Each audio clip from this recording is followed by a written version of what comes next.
Thank you for tuning in to the live show. You know what time it is.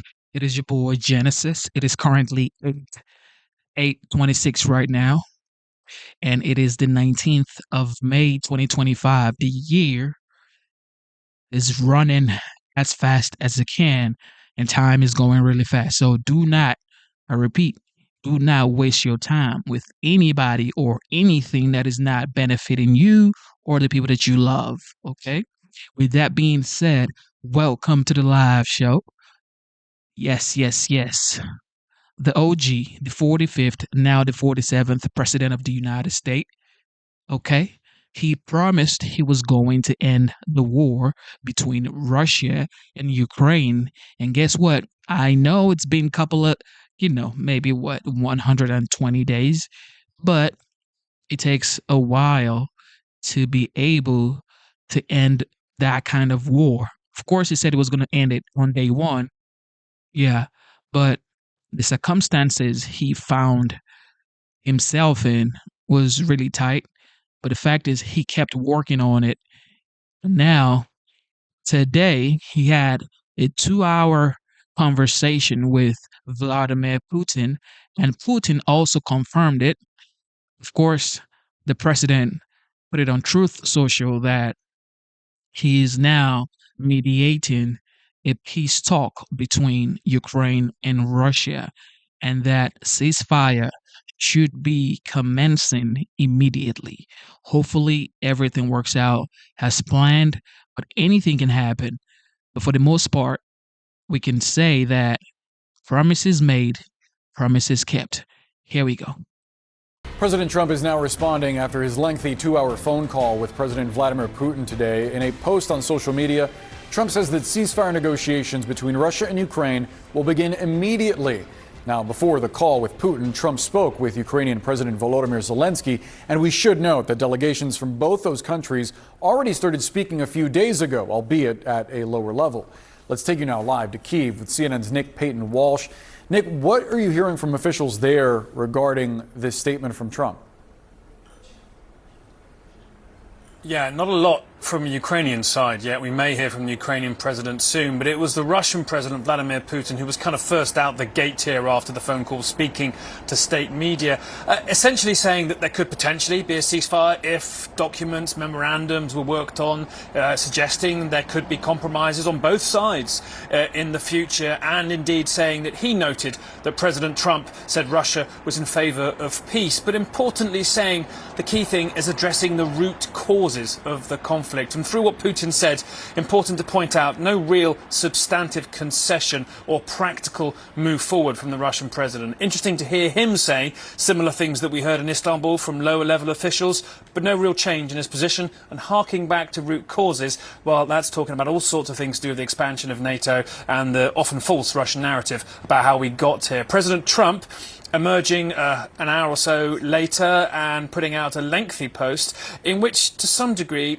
he tries to sound very positive about that conversation, but also there's a tone slightly of him stepping back. No longer the guy saying, let me get Zelensky and Putin together, I'm willing to broker that meeting. In fact, no mention at all of the two presidents meeting from President Trump, except suggesting, indeed, that the conditions for a ceasefire will be negotiated between the two parties as only it can be, because they know the details of a negotiation no one else would be aware of. That's not putting the US at the heart of that. A lot of talk about the positive future for potentially trade and the economy. A lot of talk about all the European allies he briefed alongside Volodymyr Zelensky, who got into his ear just before that phone call with Putin in a separate, unanticipated earlier call, but also too throwing to the Vatican, saying maybe they could be the host for these talks. A different tone from the man who a matter of days ago was saying, let me try and get Vladimir Putin and Volodymyr Zelensky together and be the peace broker here. And that may be a reflection, I think, of, frankly, how he got nothing we can see of substance out of his conversation with Vladimir Putin. Nick Payton Walsh, live for us in Kyiv. Thank you so much. We're joined now by CNN Chief National Security Analyst Jim Sciutto to break down the details. Jim, here Trump's striking a positive tone, but as only it can be. That phrase about the negotiations being directly between Russia and Ukraine, Is it fair to read that as the U.S. just stepping back? It may be. In fact, I spoke to a senior European diplomat just a few moments ago for his reactions to this, and two things he pointed out from both readouts. One is exactly the point you bring up. This appears to be the U.S. not involved directly in these talks. Trump basically saying, you two talk together, will be in the background. One. Two, no mention of U.S. sanctions on Russia. In other words, that stick that had been looming over.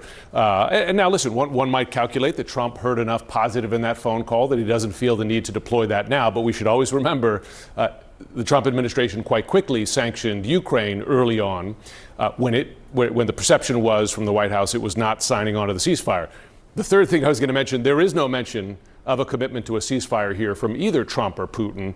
They're just going to continue talking. And that had been the demand, right? And that had been the source of Trump's frustration, was that Russia was not abiding by the ceasefire. There'd been no answer. And at least based on these readouts, no further Russian commitment to sign on.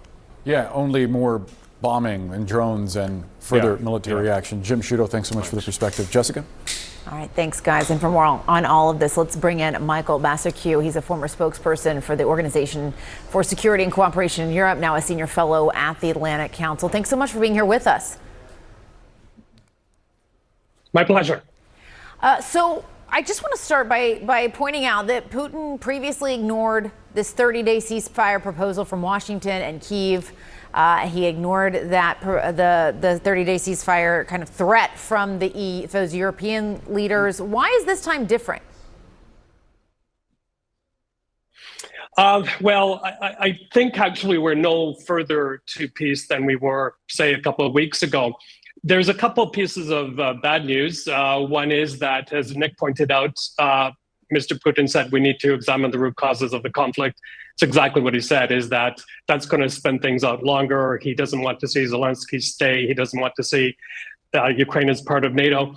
The other bad news more for Ukraine is in the Trump long statement is there was nothing about a commitment to continue military aid and intelligence gathering.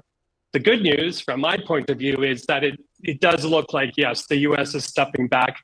Let's give the Turkeys of the world a chance, or even the Vatican, because Turkey, of course, has a great stake in Black Sea security, great relations with both countries.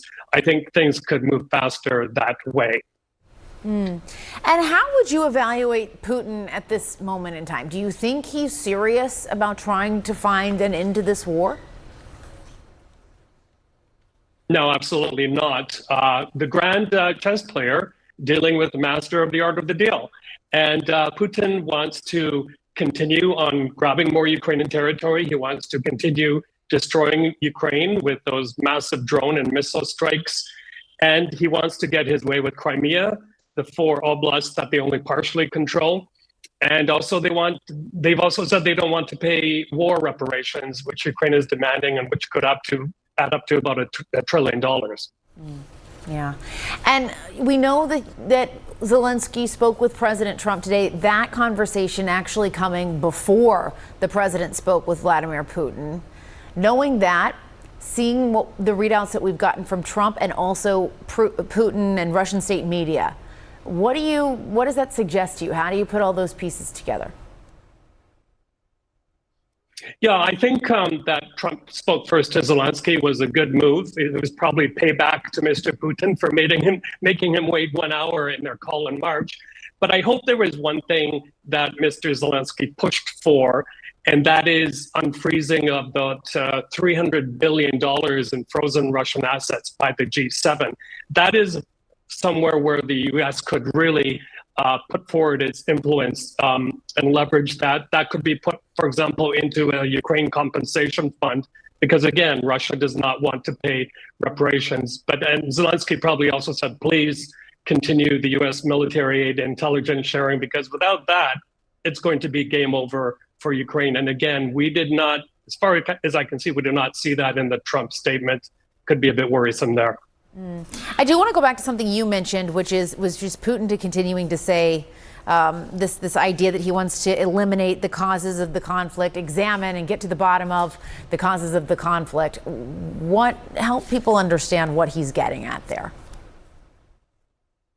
Yeah, that is a Kremlin code or narrative for Again, we want Ukraine. They're basically saying Ukraine is a failed state. It should become a satellite state of Russia, and for that to happen, we need to take control.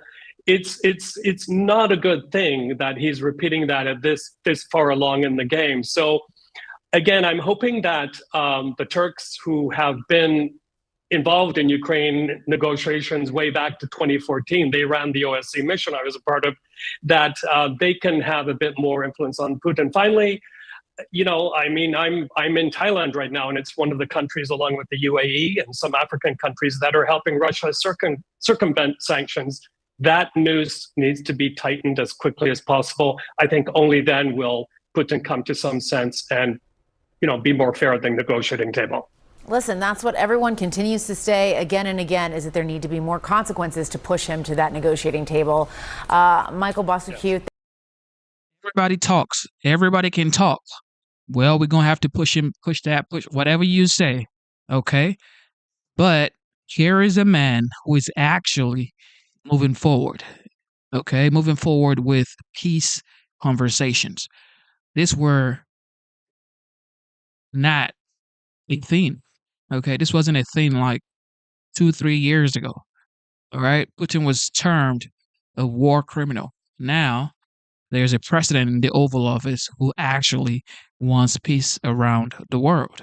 So do what you got to do, whatever you got to do to promote peace and achieve peace is what you got to do. And that's what Trump is doing. Today, President Trump expected to take phone calls with Vladimir Putin and President Zelensky. It comes on the heels of a Russian massive drone offensive on Ukraine, maybe the biggest ever. Yesterday, Special Envoy Steve Witkoff said this is about the talks. I believe that the president is going to have a successful call with Vladimir Putin. They know each other. The president is determined to get something done here, and hopefully, if he can't do it, then nobody can. Our next guest went to Ukraine to rescue Americans during the 2022 Russian invasion. Knows people on the ground right now. Retired Special Forces operator, Save Our Allies co-founder Tim Kennedy joins us. Tim, you know war, but to avoid war, you have to have talks amongst leaders.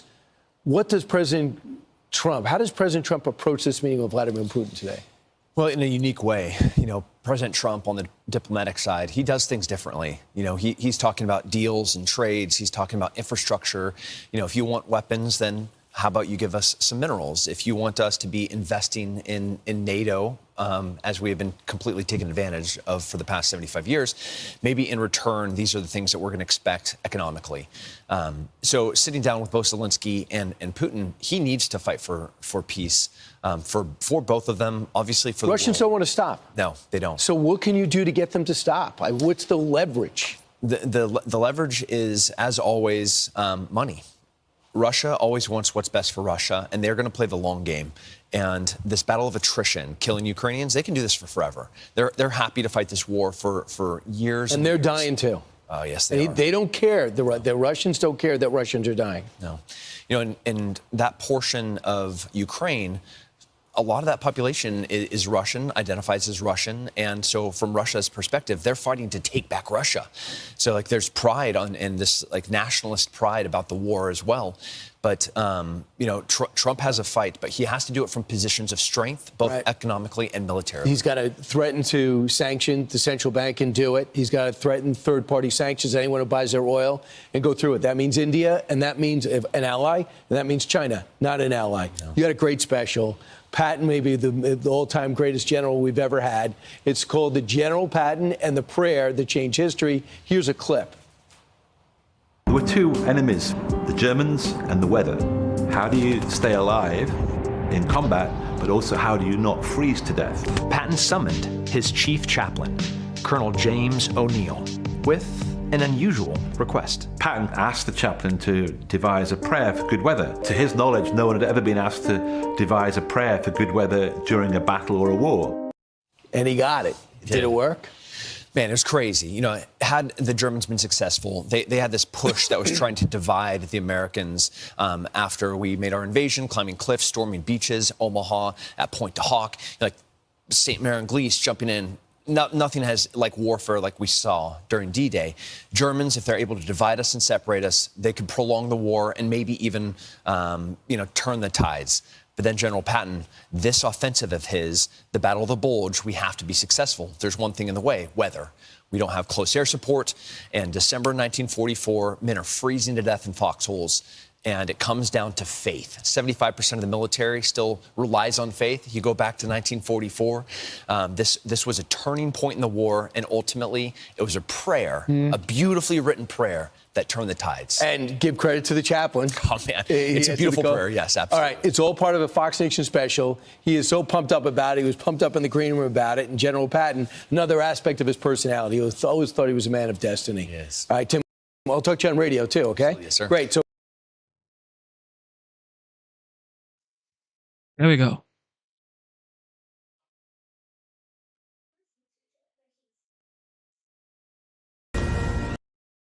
President Trump speaks on the phone with Russian President Vladimir Putin in a push to end the war on Ukraine. Our senior White House correspondent Peter Doocy is live on the North Lawn with more. The president has now talked about the contents of that call. What did he say?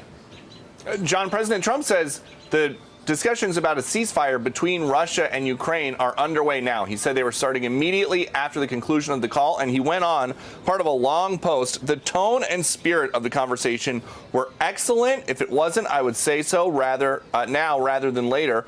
Russia wants to do large-scale trade with the United States when this catastrophic bloodbath is over, and I agree. There's tremendous opportunity for Russia to create massive amounts of jobs and wealth. And later in the post, the president says the Vatican, as represented by the Pope, has stated that it would be very interested in hosting the negotiations. Let the process begin. The president also said that he has now talked to allies from the EU, including France's Macron, Italy's Meloni, Germany's Merz, among others. And we know that going into this call, President Trump was trying his best not to demonize Putin. Putin ghosted everybody at these peace talks last week. As President Trump phones him today to try to figure out an end to the Ukraine war, does he think that Putin is the good guy or the bad guy? I'll let the president speak on that conversation later. He's made his feelings about both sides of this war quite clear throughout it. He wants to see it end. And there are not going to be any new sanctions against Russia for now. Marco Rubio and Scott Bessent were teasing that as a possibility if they felt after this call that Vladimir Putin was, their word, tapping the U.S. along. But they concluded that was not the case, so no new sanctions. John? All right, it looks like we're going to be hearing from the president soon at a bill signing. The pool was just called to the Palm Room, so we'll stand by for that. Peter, thank you. Hey, Sean Hannity. This is what I voted for. Peace around the world. No matter what, however you get it. Putin at this hour. And then after that, he speaks with Zelensky from Ukraine. President saying this, posting online, the subjects of the call will be stopping the bloodbath that's killing on average more than 5,000 Russian and Ukrainian soldiers a week and trade, end quote. Jack Keane, retired general, with us now. And sir, nice to have you on. Steve Witkoff's doing a lot of this work, special envoy. Over the weekend, he was talking on ABC and said this about the possibility of stopping the war. We have to get to a ceasefire. That's the president's position, and we all agree with that position. And most importantly, we have to get to a final peace deal. He's got to get on the phone with President Putin, and that is going to clear up some of the logjam and get us to the place that we need to get to. And I think it's going to be a very successful call. Hey, all right, that last comment we can only hope for. What is your expectation, General? Well, I don't think we know. I mean, a couple of perspectives here to help the audience understand. We talk about the killing and want to stop the killing, and that's what President Trump clearly wants to do, and certainly Zelensky wants to do that. The overwhelming majority of the Ukrainian people want this war to end. But where's Putin coming at that? He could care less about the killing, Bill. He's taking casualties among his troops now since the beginning of 25, over 40,000 casualties per month. For 24, he averaged over 30,000 casualties per month. He's got new recruits going in that have less than a month's training. They're almost carnage on the battlefield. He doesn't care about any of that. He believes that by stalling all this time, he's putting more pressure on the administration because the administration wants to stop the killing. Zelensky wants to stop the killing. And that's why he's been stalling. He also targets civilians purposely to add even more pressure to people who have values and want to stop this killing. I think the president is trying to feel out. He comes at this frustrated, I believe the president does. He's openly admitted it, because of Putin's attitude. He plays nice with Witkoff, and his negotiators play real hard with unreasonable demands that have been made. So what Putin wants is some concessions on some of those unreasonable demands before he would consider a permanent ceasefire, a temporary ceasefire, of 30 days. So that's kind of where we are here. General Keane, I wonder if one of the first questions the president will ask is, why didn't you meet me in Turkey? This was Putin's idea. And it all came around the time that the president was starting to get frustrated with him and started talking about secondary sanctions. The White House this morning, Caroline Leavitt, the White House press secretary, said that everything is on the table, including secondary sanctions. So do you think that the president should maybe give a final warning today? Oh, I think he absolutely will. I mean, he has got a huge amount of leverage here. He's got clear sanctions that could cripple the Russian economy. It's already having some problems. The Europeans are willing to add to all of that. And he can increase robustly aid to Ukraine without the taxpayers paying a dime for it. Because Ukrainians got collateral in their minerals, and there's other means also to give them direct loans. So he's got a huge amount of leverage with Putin here, and I think that's what Putin's going to try to feel out. On going to Istanbul, that was Putin's ploy because, he's been delaying, and people in the world community was pounding on him that he hasn't made any concessions to go into a temporary ceasefire, and that's why he threw this thing out. Well, I'll talk directly to the Ukrainians. He never said he would, but he meant the Russians would. And I think we called his bluff on all of that, and I think we embarrassed him, as a result of it. We'll see what happens in this phone call today. Okay. They do have a relationship. They're able to talk to each other, and the president certainly is going to probe him on where Putin really is and where he wants to go. Associated Press, one line here. The call has begun with Putin, and then Zelensky comes next. We'll see where it goes. On Iran, you heard the president loud and clear last week in Saudi Arabia, UAE. He said repeatedly Iran cannot have a bomb. Iran cannot have a nuclear bomb program. Here's a statement from Iran's foreign minister about enrichment now, okay? If the U.S. is interested in ensuring that Iran will not have nuclear weapons, a deal is within reach. Enrichment in Iran, however, will continue with or without a deal. General, to you. Yeah, well, these are intractable positions. I mean, what Iran is laying down on the table, their ploy is this. We are a legitimate nation state, recognized by the United Nations. And any nation that wants to have civil nuclear power is granted permission to do that. And because they're not involved in the proliferation of nuclear weapons, given the amount of enrichments that's necessary for that. He said, why would we be an exception? This is the Iranian position. We should have that capability ourselves. They already have one civil nuclear power plant, and interesting enough, they import uranium from Russia. Our position is, well, your history is completely different than the rest of the nations of the world for the last 45 years. You've been in pursuit of a nuclear weapon. You deny you're not, but that's been disputed significantly by what Netanyahu did in 2018 when he revealed to the whole world the classified documents of their pursuit of a nuclear weapon. So they can't be trusted. And if we give them the capability to enrich uranium, that means the centrifuges and the facilities, that's the equivalent of them moving towards a nuclear weapon. Right. Because they'll go to a secret site, cheat, and develop that capability. And that's what's on the table. That's where the big difference is. The stakes are high, and the stakes are very high for this call as well with President Putin, and it is underway, so we'll see how long it goes. That'll tell us a lot, and then see what the readout is. General Jack Keane, always Thank you, sir. See you. Thank you. I'm Steve Doocy. I'm Brian Kilmeade. And I'm Ainsley Earhart. And click here to subscribe to the Fox News YouTube page to catch our hottest interviews and most compelling analysis.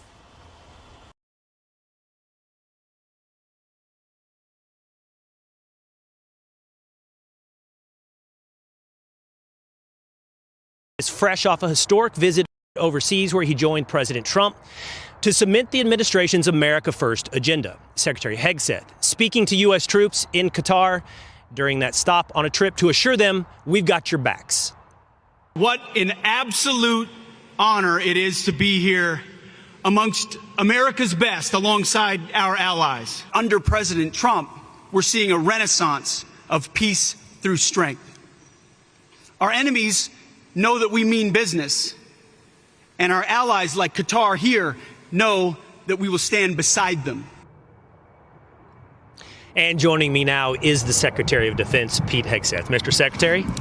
Mr. Will Cain, welcome to the People's Pentagon, the America First Pentagon. Welcome. I think we should announce to the American public that no one, neither you nor I, nor producers, organized our outfits to be exactly identical today here on the Will Cain Show. You're looking sharp, man. You're looking sharp. Great as well. It's the SecDef outfit. How does that feel? How does that moment feel with the President of the United States standing there before the troops, before your American soldiers? It's an absolute honor, and you know what? I mean what I say. I said in that instance and every one, President Trump has their back. I get to see it every day. I get to watch him in the Oval Office or overseas. He's always thinking through the lens of America first. How do we advance our interests? And then when it comes to the warfighters in the military, what more can I do to make sure they have everything they need? First, so that we deter the enemy. But then if we have to fight, we fight with overwhelming advantages. This is a guy who wants peace. He's achieving peace. I mean, the trip was incredible. It was something to behold, watching him move the Overton window of what's possible in that region. But you only achieve peace by looking strong and being strong. And that's my job on his behalf, and it's an honor to do it. Yeah, but look, while you have direct access to the American soldier, the American sailor, the airman, I have a much smaller footprint and the capability of interacting with them. And what you saw in that clip, what you experienced there, and what you have in the support from President Trump has got to be something that gives you a lot of faith and gives you a lot of confidence. They seem to really support you as Defense Secretary. Well, and they obviously, this all started with the election of President Trump, but the opportunity to stand shoulder to shoulder with them, as someone who was in those same boots just a few years ago, was in the same wars, understands the same dynamic of the enemy, I get what they're up against. And I walk into this building not because I've been a general before, but because I've seen those very same threats. And, you know, Will, when we were at Fox together, I wrote a book, The War on Warriors, a year before this all happened, diagnosing the problems inside the Pentagon, never dreaming I'd have the opportunity to actually address them. In some ways, that's the playbook. And so that, alongside the guidance the president gave me minute one when he chose me, which is restore the warrior ethos, Pete, bring this building back to what it was supposed to do, means it's not that hard. I wake up every day, Will, go to this building and say, how more can I advance the capabilities of this amazing warfighting machine on behalf of the president and the Constitution? I got to spend some time with you today. I got an inside look at the Pentagon. We're going to share that with viewers a little bit later, but that keeps coming up, that warrior ethos. Let's get to the job at hand now. You came in to the Defense Department with three main goals. Help me and the American people understand what you want to accomplish at the Pentagon. Three clear goals. We hammer it home every day, every speech, the Joint Chiefs throughout the Pentagon, restore the warrior ethos, rebuild the military, reestablish deterrence. And the warrior ethos is simple. It's readiness, accountability, lethality, warfighting. None of this woke DEI, CRT, gender pronoun, green new scam stuff. That's all out. Ideology is out. Capabilities, colorblind, merit-based, back to basics. It really is a back to basics message. And then rebuilding the military. I mean, President Trump did it in his first term. We're doing it again, making sure what we fund, the capabilities we fund, match the threats we face of the future, not reflexively what we've fought in the past. He's going to be the first president to introduce $1 trillion budget. That's not just spending more, it's also being serious about an audit. It's also finding cuts where we pull out the Biden garbage and put in President Trump's priorities. So we're going to invest, a generational investment in those capabilities, and then reestablishing deterrence. I mean, we've got 4 years of deferred maintenance in this country.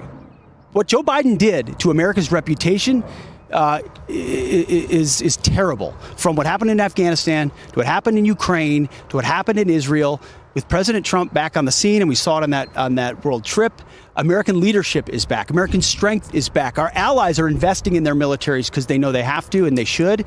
That's all good for peace here in America. We've heard a lot, and we're going to talk more about number one, refocusing on lethality and combat readiness over things like DEI. But I want to dig in on number 2 and number 3 for just a moment. How about deterrence? The America First posture in foreign policy from President Trump. He gave what I think is a historic speech last week in the Middle East, which was not just an indictment of the 4 years under Joe Biden, but for the decades of American involvement overseas. You just came back from that trip. How do you navigate your job with this new posture?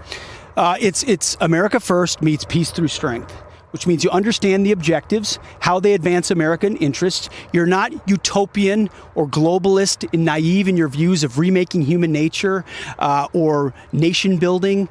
These globalist ideas that you're going to change an entire society through military intervention, which you saw us attempting. I lived it in Iraq and Afghanistan, and then you see the consequences. We've seen that movie before. We're not doing it again. And I think what we did in the Houthi campaign in Operation Rough Rider is an example. The president said freedom of navigation is a core national interest. America's ships do not get shot at without consequence. Joe Biden let that happen. That's weakness on the world stage. That stops. And that's specifically what we're going to achieve. And so our campaign from day one was unrelenting in pursuit of that objective. Now, there are plenty of people that would like to see regime change in Yemen. And that would be wonderful. In a perfect world, you got all the time, all the munitions, and all the time to focus on that. The president set a limited objective where we got the Houthis to cry uncle and say we're done, and now our ships can transit that BAM in the Red Sea freely. It's not a perfect end state. They're not completely destroyed, but we also have a lot of other things we need to focus on, like the Iranians, like the Chinese. And if we spend all of our time and effort investing in some sort of regime change war in Yemen, that we're not focusing on the core interests. So time and time again, we're focusing on what matters the most in advancing American interests, with President Trump charting the course. Let's dig into number 2 now, the warfare of the future, reestablishing and refocusing the defense industrial base on the way we will fight wars in the future, AI, tech. Mr. Secretary, there was this video that came out in the last couple of days of a Chinese mothership prototype with drones capable of launching from this mothership. We also know the numbers on what China is spending and what it is dedicated to military personnel as compared to the United States. The viewers at home can see some of these stats. We have 1.3 million active personnel. They have 2 million personnel. We have 219 warships. They have 234 warships. We have more U.S. nuclear weapons deployed than they do. But you and I have been together for many years. You've talked about the war games that have been played here at the Pentagon on what it looks like when we go up against China. Well, but our job is to get ahead and stay ahead, Will. That's why we're here. We concede nothing to the communist Chinese. We're creating dilemmas for them at every level. I was in multiple meetings just today talking about these various scenarios. We're laser focused, and we're certainly not going to reveal here what capabilities we have or don't have. And there's a lot of things you learn when you come into this building about ways in which we're planning for every possible contingency of what the Chinese would want to do. They have to factor more into their calculus what we're going to do based on the technological advantages that we have than we with them. Now, they'd hope in the future that dynamic changes, but that's our job. Part of the prioritization and the pivot, Will, is it's easy to keep fighting the same fight. And we're very invested alongside our allies in what happens in Europe and what happens in the Middle East. And we get told you're ignoring that. No, we're not. We're paying a lot of attention to American interests in those regions. We are. But we're also in real time shifting focus over to the Indo-Pacific. You saw it with my first trip. You'll see it with our budgets. You'll see it with future travel, with exercises, with what we're meeting and talking about every day at the Pentagon. We understand the motives, the capabilities of the communist Chinese, and we're ensuring we build a military today and going forward capable of deterring that conflict. We don't want that conflict. You showed how big they are. President Trump has a great relationship with Xi Jinping. We think that's a good thing. And we stared them down on trade. We think that's a good thing. Rebalancing that dynamic is important. We're the ones in the background trying to say we would always prefer to resolve this peacefully. But we're going to do that by being as strong as possible to meet their threat at every turn. We spent some time together today. You took me into your office, and we talked a bit about this job and what it means and what it takes and the requirement of having good people working with you and around you. Here's what we talked about. I don't think I've walked into a single situation where I felt, man, I'm out of my depth. I can't handle this. I mean, you rely on people, really good people who guide you. But at the same time, a lot of this job is about instincts. And President Trump chose me for a reason, which I'm humbled by. And my job is to give him an honest lens right back. We talked, and I think it's fair to say that there's very few people in this country who are more well situated to sit between understanding the president's vision for his foreign policy and his Department of Defense and understanding the American warfighter. That is you. In your time, in the few months that you've been here, there has been some turnover at the Pentagon. There was the story over whether or not you were having to deal with leaks inside the Pentagon. Do you today feel like you have people around you that you can trust? Boy, very much so. You know, you dive into the problem set, those first 100 days, you're going fast. Things are going to change. Personnel are going to change. You learn some things. We made some changes, no doubt. We take operational security extremely seriously, leaks extremely seriously. They have national security implications. But the team we have around us right now, Will, the Deputy Secretary of Defense, Steve Feinberg, is one of the best businessmen in America. He's driving the balance sheet of this place. He also understands intelligence and the DOD. He's been around it. Undersecretary Colby for policy, one of the smartest minds in the country when it comes to policy, totally in line with my thinking and the president's thinking. The chairman of the Joint Chiefs, you had a chance to meet him briefly. Raising Cane, just dialed in, really smart across our entire inner staff. I couldn't feel better about the condition of the staff we have, both on the military side and the uniform side, to deliver for the president's agenda. Because you do rely on people, good people, who you can trust day in and day out. And we're in a great spot here at the Pentagon and in the place we need to be to deliver the information to the president as he makes some of the most consequential decisions our country will make in the coming months. Anyone that's watching this program, anybody that's ever watched me or our relationship together knows what I have said and what I think about the many scandals, the nothing scandals of what has taken place over Signal. There's no point in ignoring what I have said in the past. Everyone knows where I stand. That being said, forget those who are your critics. For any American out there that is concerned over anything that's ever been shared on Signal or any other platform, what would you say to those Americans? Well, I would point to the success of the Houthi campaign, first of all. But second of all, I wish everybody could see the way we operate at the Pentagon. I wish they could. And I wish those I served with, those I work with every day could see how seriously we take every aspect of operational security. From the way we communicate, to the way we transmit information, to the orders we give, to the plans we discuss. There's a reason why our nation's most closely held secrets are contained in certain places with only access from certain people. Nobody takes that more seriously than me. If there's one thing I've sort of been offended by, I don't get offended by much. I'm here to do my job for the president, for the country, is this idea that I don't take classification or I don't take clearances seriously. Nobody takes it more seriously than me. And we make sure that's infused through how we operate. And we do everything we can to deliver on behalf of the American people. Hey, Sean Hannity here. Tech Death. How do you think Pete Exet is doing? Put it in the chat. All right, the 5. Here we go. Questions are Joe Biden. mounting over former President Joe Biden's shocking stage 4 prostate cancer diagnosis, which has aggressively spread to his bones. While we wish the former president well, a key ally of the Obama administration is asking why. The question here is, how fast can this cancer really spread between January 20th to May 19th?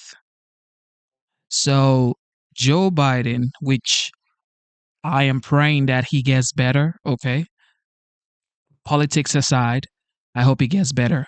But how do you find out that you have prostate cancer and you just left the Oval Office January 20th and now it's May 19th and all of a sudden the cancer has spread to your bones?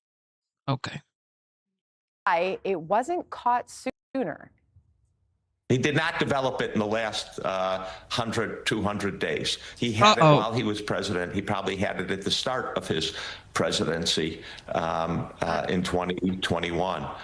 Yes, that I don't think there's any disagreement about that. So the shocking cancer diagnosis follows a brutal week for former President Biden, as a new book and the release of the long-awaited Her tapes exposed more troubling instances of a mental decline that was covered up and hidden from the public.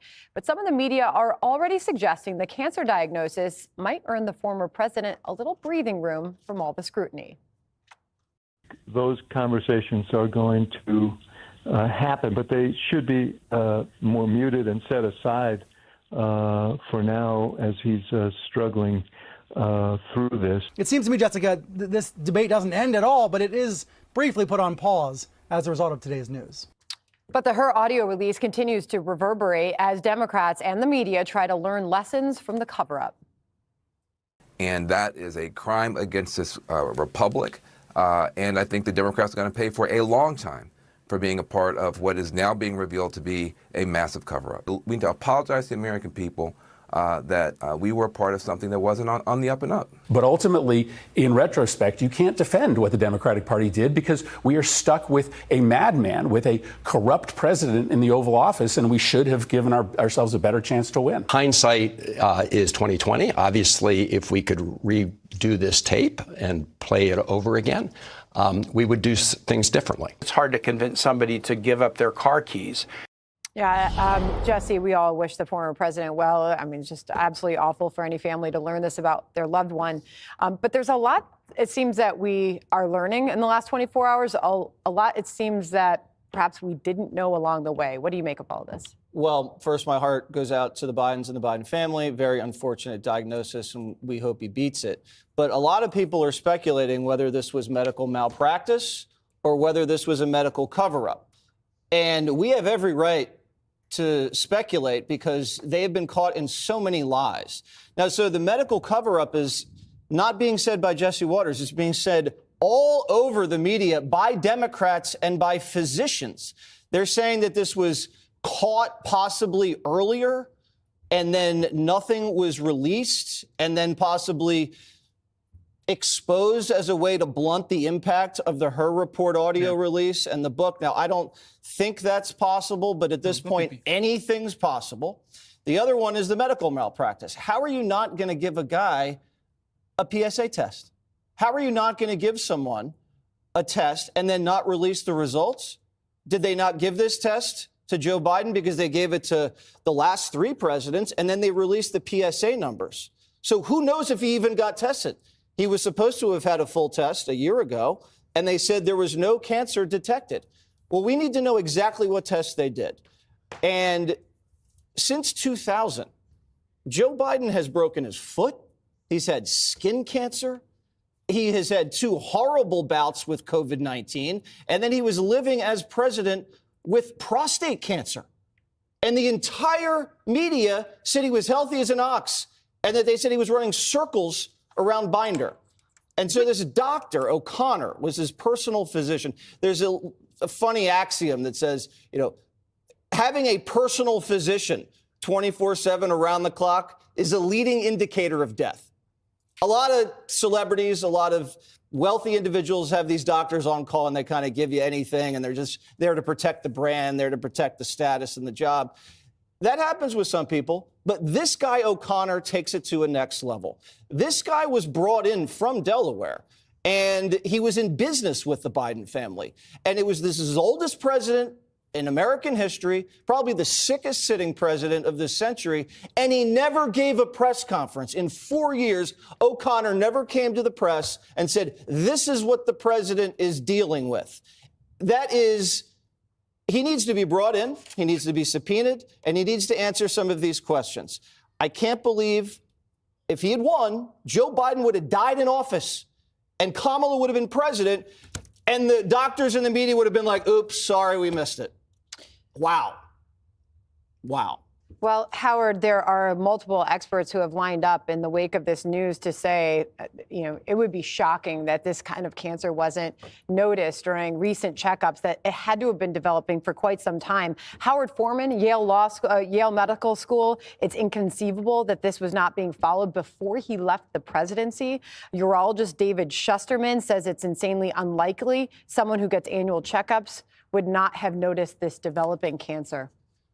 So my prayers, like yours, Jesse, go out to his family. This is a tough diagnosis. I have friends and family who have this, who've had the diagnosis, and I can only imagine a tough struggle and a tough road ahead. I align with Jesse on this. I think that the fact that the President of the United States is not getting as exhaustive of a review of a physical, of the kind of medical examination one would expect, and then to have all of that revealed to the public in 2025, 25 years into the 21st century. You combine that with some of the things that people were saying about President Biden throughout his presidency, questioning the cognitive abilities, some of the mental health abilities, and then the physical things that happened when he fell up the stairs, down the stairs, off his bike. We deserve better. I hope what we really learn from this, I'm not one to look backwards, although I pray for him. I hope that what we do going forward is to ask these doctors and physicians, I said, we ought to have a different standard for all of this. When you think about the president's role of growing the economy, keeping the country safe, we're in basically a new economic Cold War with China, and Russia is emerging again. We need to know everything about our president, and this shouldn't be by chance. By any measure. I listen to Dr. Emanuel. He's far brighter than I am and more experienced and more educated than I am in these matters. I do have a dear friend whose wife got a stage 4 cancer diagnosis very late. They had not seen it before, and she had an injury and got the diagnosis and passed about a year later. So these things I imagine can happen, but when you are the president of the United States with the kind of care the president should get, we should not be surprised by these things. But I'm like you, my thoughts and prayers are with he and his family. I know this road ahead is going to be a difficult one. And again, we wish him the absolute best. Greg, is it fair for some in the media, including David Axelrod, now to be saying that we should set aside any talk about the cognitive cover-up during his presidency as he battles this cancer? When they say something like that, you have to believe that that's the reason why they're breaking the news now. So you do mute and you do pause. The timing is telling you that this cancer is being used as a tool to deflect from outrage to sympathy. But get this, normal human beings, we can have both. We can feel sad for somebody who has cancer. Like Harold said, we all know people intimately who have cancer, who are dying from cancer, and who will die of cancer. So we could feel sad, but that's not going to infringe on the space in my brain that is reserved and dedicated to this cover-up of his incapacitation. So you're not going to get a mute or a pause from me, but nice try. We're talking about like, how could this happen? We've always been saying about all of these problems in the last 8 years. How did this happen? How did this happen? How did this happen? I say 8 years because this has been going on before Biden was president. The neglect is on purpose. For example, just focus on Joe Biden, the elder abuse line that we kept hearing. Why did it continue? Because Joe was docile and fragile and offering no resistance to any part of the progressive agenda. Joe's dysfunction may have been caused not by disability, but by debility, meaning he was worn down on purpose, deliberately kept feeble and weak, which made him pliable, like a POW, except the W stands for White House. Joe's dysfunction was not prevented when it could have been because it kept him easily managed. He was always tired. He probably didn't want to answer questions or sign things. So we've seen a series of colossal blunders and deliberate cover-ups. All are ethically indefensible. All you can do, if you're doing this stuff, is tell yourself, consider the alternative. And the alternative to them was always Trump. That was their narrative. Like, they can cover up this guy who's physically and mentally feeble because look at the other guy. It's Trump. So Trump is an existential threat. That narrative became justification for every kind of immoral behavior, including allowing violence, the implosion of a border, cover-ups, blatant illegal activity, siding with gangbangers up to now, Hamas sympathizers. You can approve of anything if you sell people the belief, you assign the opinion that Trump is an existential risk. They knew about all this stuff. They covered it up. Well, we did see the media having to deal with the release of the Her audio and the Her tape today. Yeah. What appears to be the many stages of coping, Katie. Van Jones said that Democrats will pay for covering up Biden's decline for a, quote, long time. Yeah, because this is a total betrayal of the American people. This is about breaking of trust, and it's very difficult to get it back once it's been broken. Now, in politics, trust can be a relative term because of the industry that you're dealing with, but they covered up thing after thing after thing. And then when the American people who are part of this Republic democratic process were allowed to ask questions about the president of the United States who was elected, they were told that they were crazy, that they were mean people for questioning the president's cognitive state, that they weren't empathetic.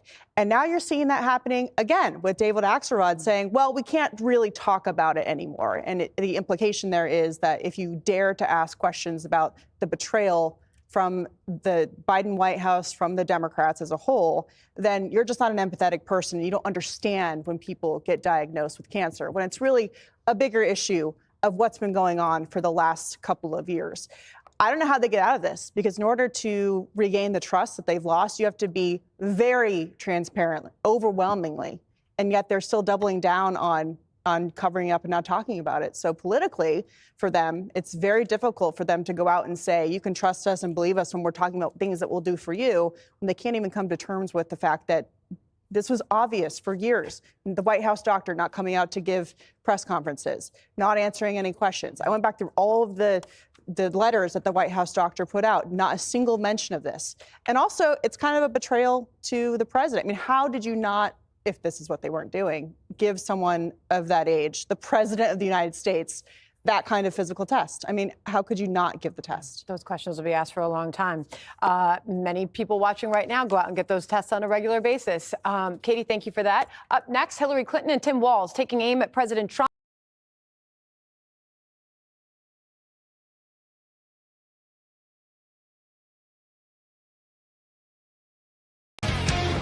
We got some sad news over the weekend.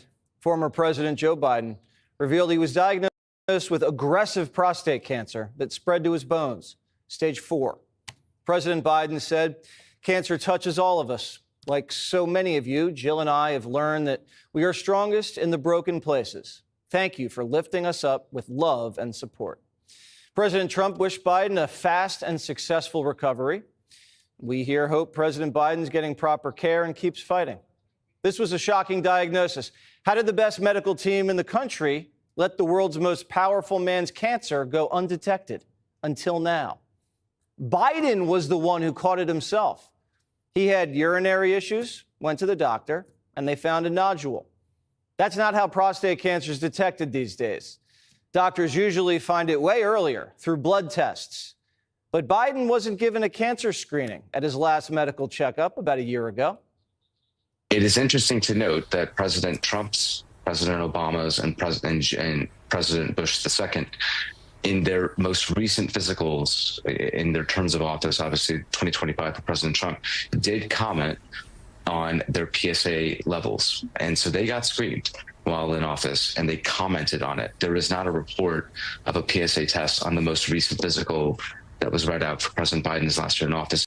Which doctor decided not to screen President Biden for prostate cancer, and why? Biden's not a healthy man. He had skin cancer when he was president. He broke his foot, had 2 pretty bad cases of COVID. And before he was president, he had 2 brain aneurysms. Why aren't they doing a full battery of tests on America's oldest president? Yale doctor Howard Foreman says it's inconceivable that this wasn't caught earlier. Dr. Zeke Emanuel, a Biden guy, says Biden's had prostate cancer for years. If you have prostate cancer that is spread to the bone, then he's most certainly, you were saying, had it when he was president of the United States. Oh, yeah. He did not develop it in the last 100, 200 days. He had it while he was president. He probably had it at the start of his presidency in 2021. Yes, that I don't think there's any disagreement about that. Other doctors think the cancer could have been spreading for a decade. The fact that we just find it at a Gleason 9 is just pretty much unheard of in this day and age of medicine. Most likely, he had prostate cancer for a long time. And I mean, usually it takes from the first diagnosis of prostate cancer to spread would take 5 to 10 years, even in the most aggressive form. Biden's son died of brain cancer. Seems like the big guy was high risk.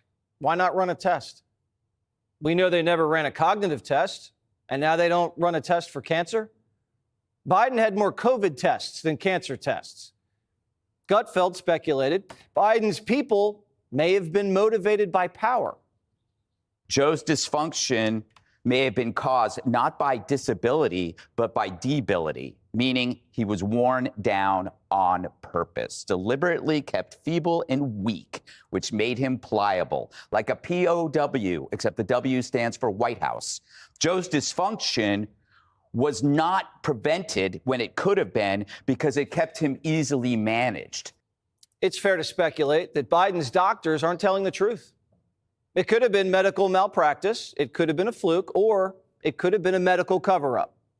We have every right to ask questions because of the White House's history of lying. Is it possible that they were withholding his PSA levels or some symptoms that he was having? It's possible, but I can tell you that he has an aggressive, fast-acting form of prostate cancer.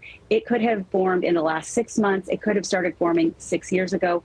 Other doctors are speculating Biden may have had cancer this whole time and was receiving cancer treatment and not disclosing it.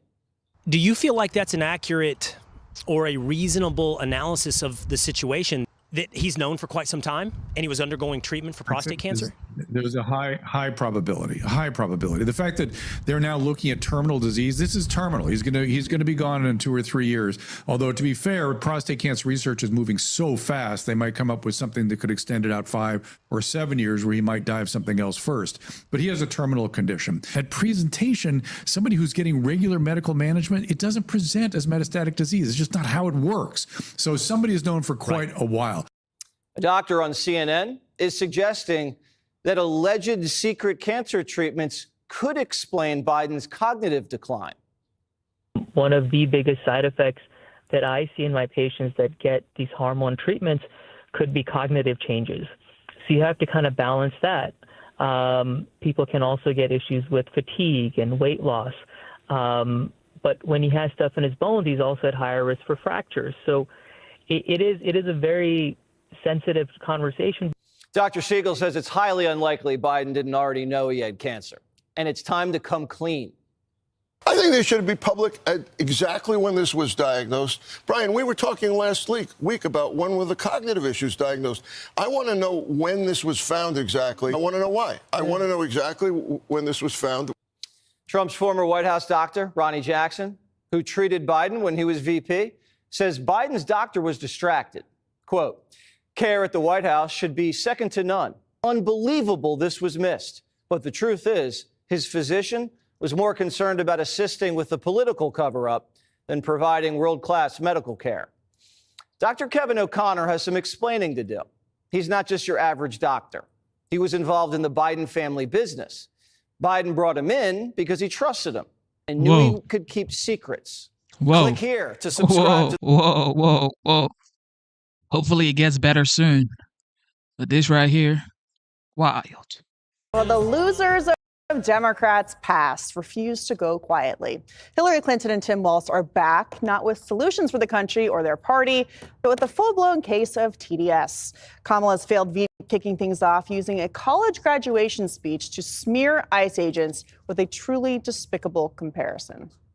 Donald Trump's modern-day Gestapo is scooping folks up off the streets. They're in unmarked vans, wearing masks, being shipped off to foreign torture dungeons. No chance to mount a defense, not even a chance to kiss a loved one goodbye, just grabbed up by masked agents, shoved into those vans, and disappeared. Not to be outdone, Hillary Clinton is also running her mouth about the popular border policies of the man who beat her by mocking traditional American families. This very blatant effort to basically send a message, most exemplified by Vance and Musk and others, that, you know, what we really need from you women are more children, which is sort of odd because the people who produce the most children in our country are immigrants and they want to deport them. So none of this adds up. First of all, don't be a handmaiden to the patriarchy, which kind of eliminates every woman on the other side of the aisle, except for very few. All right, Greg, you want to talk about the Gestapo first, or what? I guess I could talk about Tim Walz. Why do people like Walz only communicate through commencement addresses? Right? Not podcasts. It's because they can only recite their boilerplate opinions in arenas where there's no risk of a follow-up question. It's why J.D. Vance just mopped the floor with him when he actually was faced with someone asking him stuff. The moment you say, what do you mean by that? Or do you have proof that they're like the Gestapo? They will implode. This is why lefties always get all the commencement addresses, and they love to spout their opinions on award shows because they know there's no journalists there that will ask them a question. And the reason why, and he's the perfect example, none of their opinions are actually real. They are all assigned. So there's just a folksy glibness, but underneath it, there is nothing. And they never have to have that challenged because the people around them never say, hey, what do you mean by that? There's no contemplation. You can always tell when somebody's telling you something that is not their own opinion. You do it all the time, Jesse. But you know what's a perfect example? A perfect example is like me insulting Nickelback. And I've never heard their songs, but I make fun of Nickelback, but it's only because I've heard other people make fun of it. That's an assigned opinion. You look at Hillary. She uses the phrase, what was it? I wrote it down here. Handmaiden to the patriarchy, which I think she means she's bashing Monica Lewinsky. I'm not sure. But this only is appealing to an ever-shrinking circle of feminist women, the same who bow to the altar of trans men and keep silent when real women are victimized by really bad men. But again, it's another assigned opinion that's lazily presented, men against women. Whether it's race or gender, as long as you pit one group against the other, they won't look up at you. And this is how the Democrat Party survives, is they want everybody to fight each other over their specific group rather than fight over an idea. Because once you look at the ideas, you leave the party. Right. And if you are in a group that they think should vote for Democrats and you stray away, Sandra, then you get this kind of treatment. I mean, does Hillary Clinton want to comment on Susie Wiles, who was the first female chief of staff, the very pro-mother administration that the Trump administration has put into place, that President Trump has hired all these young women to work for him who are doing a great job on the merits? I mean, for her to say you can't be holding the hand of the patriarchy was just a shot at any woman who decides she doesn't want the same path as Hillary. What stuck out to me was the eliminating women comment as I interviewed the father of a 7th grader today, a 7th grade girl who was put out of medal contention running in her 200-meter race on the track against a biological boy.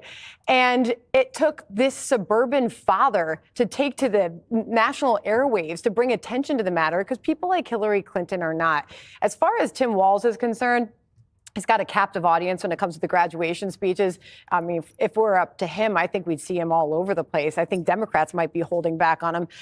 But if you look at the last election and you look at the response he gets when he gets out there, Republicans should probably be happy that he keeps himself out there in the forefront. But Hillary Clinton's words, it got me today, watching that girl not be able to get a 3rd place finish because she has to race against a boy. Katie, I'm just getting word from the producers. Tim Walz has stage 4 jazz hands. Oh, wow. Yeah. I heard that's lethal. Yes. Jesse, don't you just love paying tens of thousands of dollars for your kid to go to college, and then you go to the graduation finally and you get a lecture like this? Isn't it just the best? Yeah, I mean, I'd fall asleep if Tampon talked to me. And he won't. I've invited him on like twice, and he's still dodging. Bummer. So Tampon's career is over, Katie. You can't call ICE agents Nazis. That is a career ender. Federal law enforcement officials are Nazis. And this is coming from the guy that had a COVID snitch line. This is coming from the guy that fantasizes over communist China, which is a little more in line with those other people that he mentioned. If you have a face tattoo and you have criminal convictions in this country and you're a foreign national and you get picked up, I don't want a lawyer. I don't want an appeal. I want you, adios, goodbye. And if he thinks they should stay in here while they fight through the legal system, no, absolutely not. Now, Hillary, she thinks it's virtuous to have the entire third world in Latin America break through the border right before their water breaks and then have a baby at an American hospital without health insurance and then just raise the kid in a hotel room in Midtown while we pay for it. Absolutely not. We want more babies. Everybody wants more babies, because if you don't have them, it's basic arithmetic, Katie. You go bankrupt first, and then the civilization collapses. And all the policies the lefts are pushing is contributing to the decline of civilization, whether it's porn, cannabis, rapid urbanization, rapid industrialization, high mortgage rates, all of these things are making it impossible to have children and raise children. I just feel bad for Chelsea Clinton. Oh, do That's you? who Do I you think really? of mostly at these times. I'm sure you and do. Bill. She I'm didn't sure you're choose to very be born. Yeah. All right. So, Carol, do you think it's time to say adios, goodbye to Hillary and Tim? Are you tired of talking about them? Like you're ready to move on to new people? I've been critical of my party over the last several months for the way we have handled the aftermath of the election. You look at, just as a juxtaposition, you look at several of the special elections that have been held since November. Democrats have fared somewhat well, I think largely because those Democrats running are actually in the country. You just recently had a mayor in Nebraska, in Omaha, a Republican, a Democrat beat him. They're not tapping into this Democratic message. The autopsy the Democrats need that lays out, that tries to lay out and determine why we lost, how we lost, no one has seriously done it at the federal level. So as a result, you have free agents like Mr. Waltz, and when I say free agents, they're known political figures. Obviously, Senator Clinton is a known, Secretary Clinton's a known political figure, but they're not saying things with any coordination or symmetry. And for that matter, they don't sound as if they're really in touch with the things that happen. You talked about the transgender athlete. That's an issue that we as Democrats, if we don't get serious about and realistic about and credible on, we're not going to be listened to on other issues that are credible and meaningful in people's lives. And until you understand where the path is and what the issues are, they're going to push us forward. You're going to continue to hear these voices, these free agent voices out here, talking in really kind of a diasporic and frankly unorganized and really ineffective way about the things that people care about. My advice, if you can't do it at the federal level, the autopsy, at least listen to what those who are winning in these special elections, in the state races, the local races, what are they saying that's appealing to everyday Americans in a broad cross-section of the country? But until you get an autopsy, until you figure out, and we all understand and get the painful lessons, you're going to continue to show these kind of silly bits. I'm going to have to sit up here and respond to this nonsense. Sorry, Harold. I think that's good advice from Harold, who would like you to move on. Thank you. All right, up next, Democrats are going ballistic over the big, beautiful bill, and Americans. A lot is going on here, but like I said, I wish Joe Biden quick recovery if he ever recovers, because this is wild. And moving forward, the 45th, now the 47th, this is what I voted for, okay? Transparency, peace around the world, fair trade deal, all right? Wealth in America. More cover up, Joe Biden.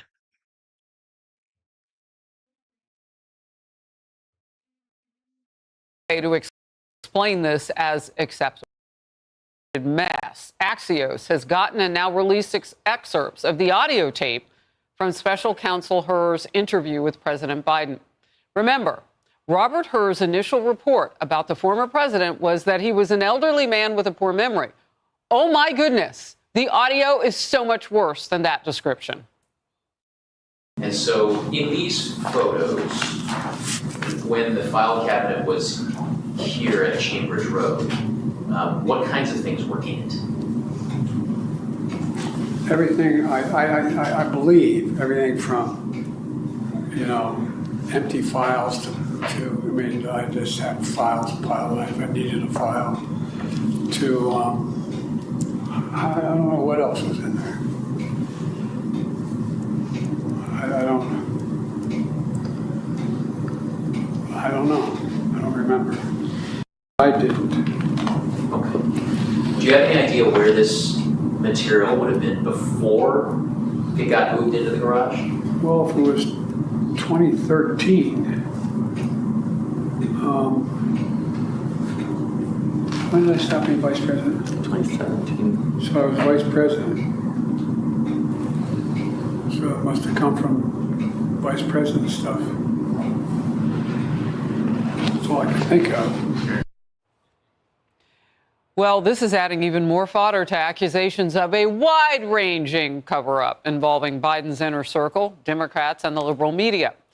Add in now the release of several of those explosive books on the Biden White House, and it's a firestorm that won't go away. We've dealt with aging relatives. It's hard to convince somebody to give up their car keys. It's not just Republicans deflecting. This guy was the president of the United States for 4 years and thought he could run and be president for 4 more years. There appears, to me at least, to have been an active cover-up from people close to Joe Biden. There are people who knew and said nothing. And that is a crime against this republic. And I think the Democrats are going to pay for a long time for being a part of what is now being revealed to be a massive cover-up. The Wall Street Journal editorial board says Democrats will face the consequences. Quote, the cover-up of Mr. Biden's mental decline will go down as one of the great scandals of modern politics, end quote. But South Carolina Congressman Jim Clyburn is still defending his friend Joe Biden. I talked to him on the telephone very often, and I never saw anything that I thought was outside of the ordinary. Do you think that Joe Biden really would have been able to perform as president all the way through January 2029 when he would be 86? Yes, I thought that back then. I still think that. He still thinks it. Tudor Dixon, former candidate for Michigan governor, and Mark Pryor, former Arkansas senator. Great to see you both. Tudor, when you hear him say that he still thinks that Jim Clyburn is a big name in the Democratic Party, always has been able to deliver a lot of the black vote for early primaries for Democrats as congressman, what's your reaction to him? Well, Harris, I think it's interesting that you point out that he's a big name for Democrats because he is also 84 years old and he's defending a longtime friend. I honestly think that people are going to set this aside as just someone who has not been willing to let go of the past. The evidence is out there. The disturbing thing is that we all saw the evidence. We all talked about it. Harris, how many times did you talk about it? And now Jake Tapper's going to get rich off of talking about what he hid before. I think that's the real crime here. Senator Pryor, this seems to be a big roadblock in your party right now. Because this isn't just a couple of people talking about what they thought they may have seen and his acuity level or whatever. This is on tape. We can all hear this. Yeah, let me just say a few things about that. First, I'd say step back, big picture. You know, this is an illustration in my mind that we should always be praying for our president, right? And not just the president himself and his health and his mental health and everything else, his decision making, but also for the people around him. And I think that we ought to be, and look, y'all know I'm not a huge Donald Trump fan, but I try to pray for President Trump every chance I get. I'm not cheering for failure here for President Trump, just like I wasn't for Joe Biden or for George W. Bush or whoever else, you know, I happen to serve with. But anyway, I just think that everybody needs to, you know, keep that in perspective and that we should really lift up these men. I hear what you're saying, but I think what you're trying to do is paint him as someone who was maybe picked on. That's not what we're talking about here. What we're talking about is a man who couldn't have a conversation and wasn't sentient enough to face trial on a classified documents case that had a lot of evidence against him in it, yet he was controlling the nuclear policy of this country. There's no way that you can be okay with that and think that that compares somehow with anything else that we're experiencing. Senator. Yeah, I'm not trying to make excuses for him at can't. all. And this tape that you showed, and you guys were kind enough to send me the 4.5 minutes, the full tape of this part of the interview. The truth is, they took the interview over 2 days. I haven't seen the whole tape. The part that you sent me was obviously there were some rough spots in it, clearly. So you think that we have the ability to do what with the original tapes coming out of a federal investigation? I don't know what you're accusing, but we sent you what we have.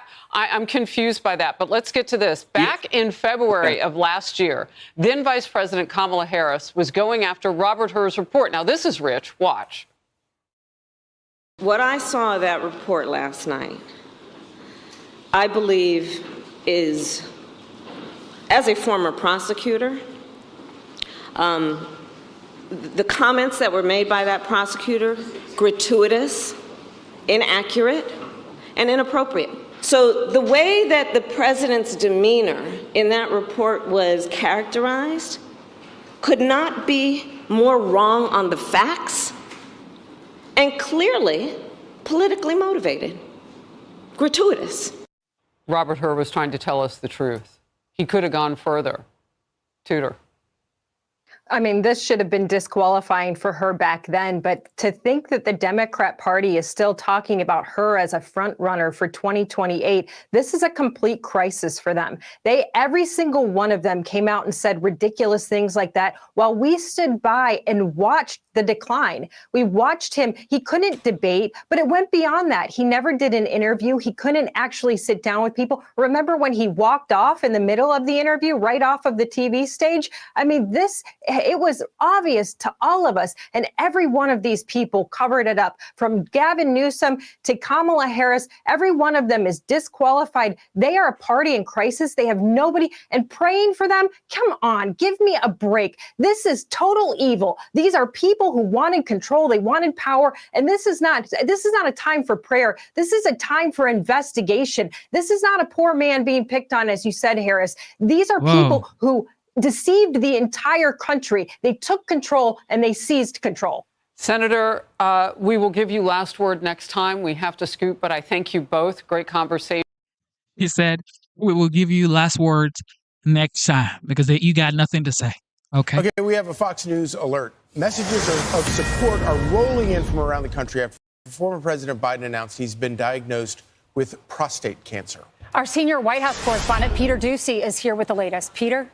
Good morning. And the first ever email we received from a newly formed Biden personal office was about this cancer diagnosis. Part of their note said he was diagnosed with prostate cancer characterized by a Gleason score of 9 with metastasis to the bone.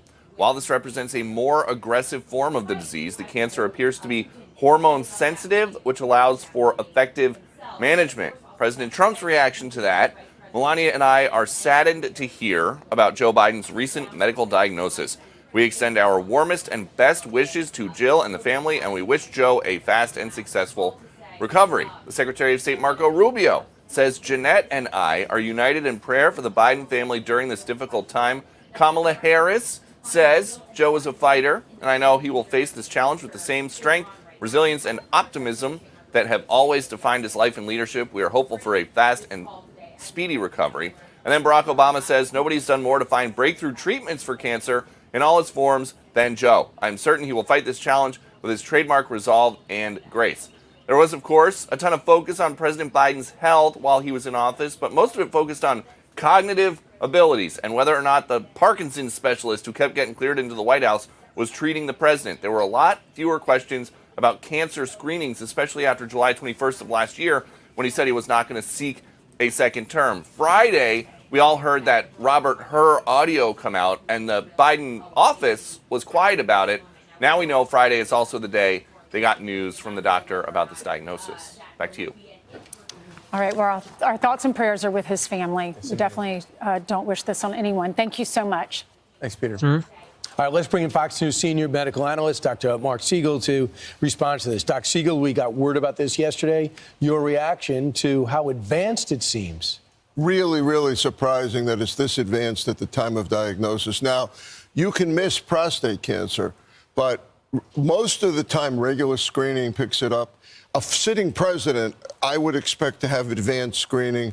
Should not be subject to debate what kind of screening. You do a PSA for sure every year on a president. Would a PSA test have picked that up? Not all the time, but there's other tests that we do that are several different kinds of tests you can do in addition to the PSA. But the PSA would pick it up the majority of the time.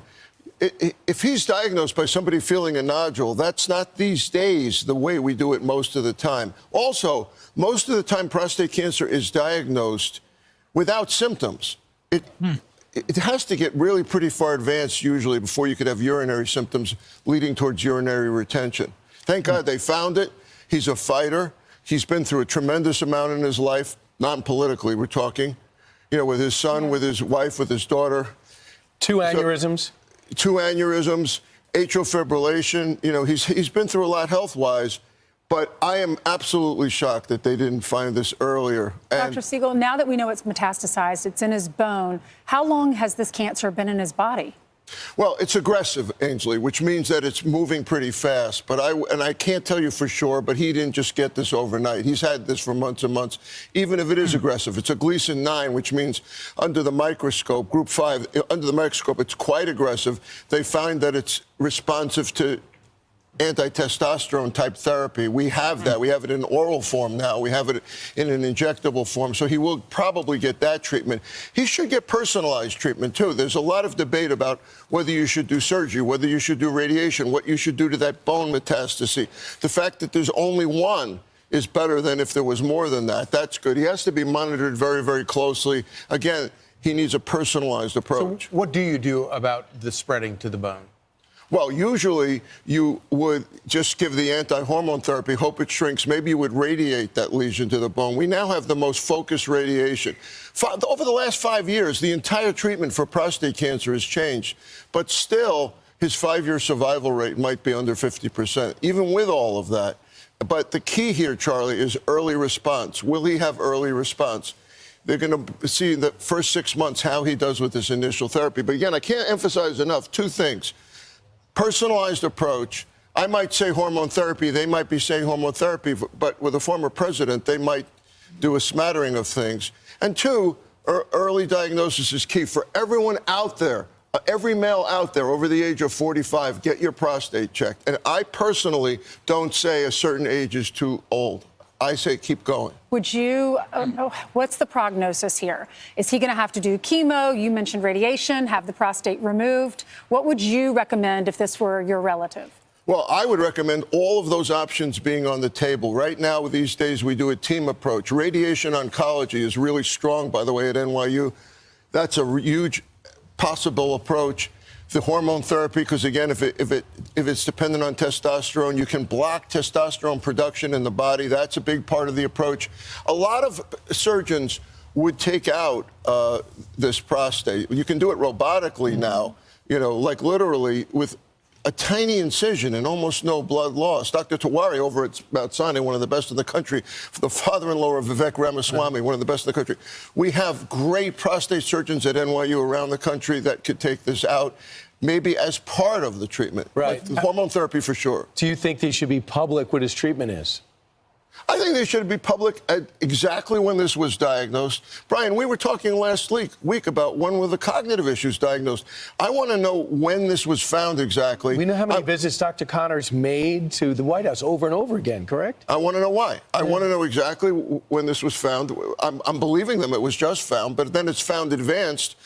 You know, I have to believe them, but I want full disclosure here, and I would like the treatment. Because, look, this is in England where they don't tell us even what type of cancer the person has. We want to use this for teaching, to teach people out there what they should do. They're looking at the former leader of the free world.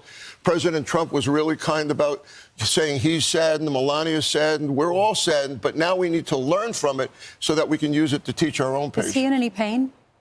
Well, he's going to be in pain from that bone lesion. That's why they got to shrink that as soon as possible. They're going to have to use pain meds. They want to probably radiate that. They got to get that shrunk down to decrease the pain. All right, Dr. Siegel, we'll talk to you. Hopefully he gets better soon. No matter what, I don't support him. I would never have voted for him. But politics aside, I wish him well because he's a father, a grandfather, probably a great-grandfather. So, you know, I wish him well.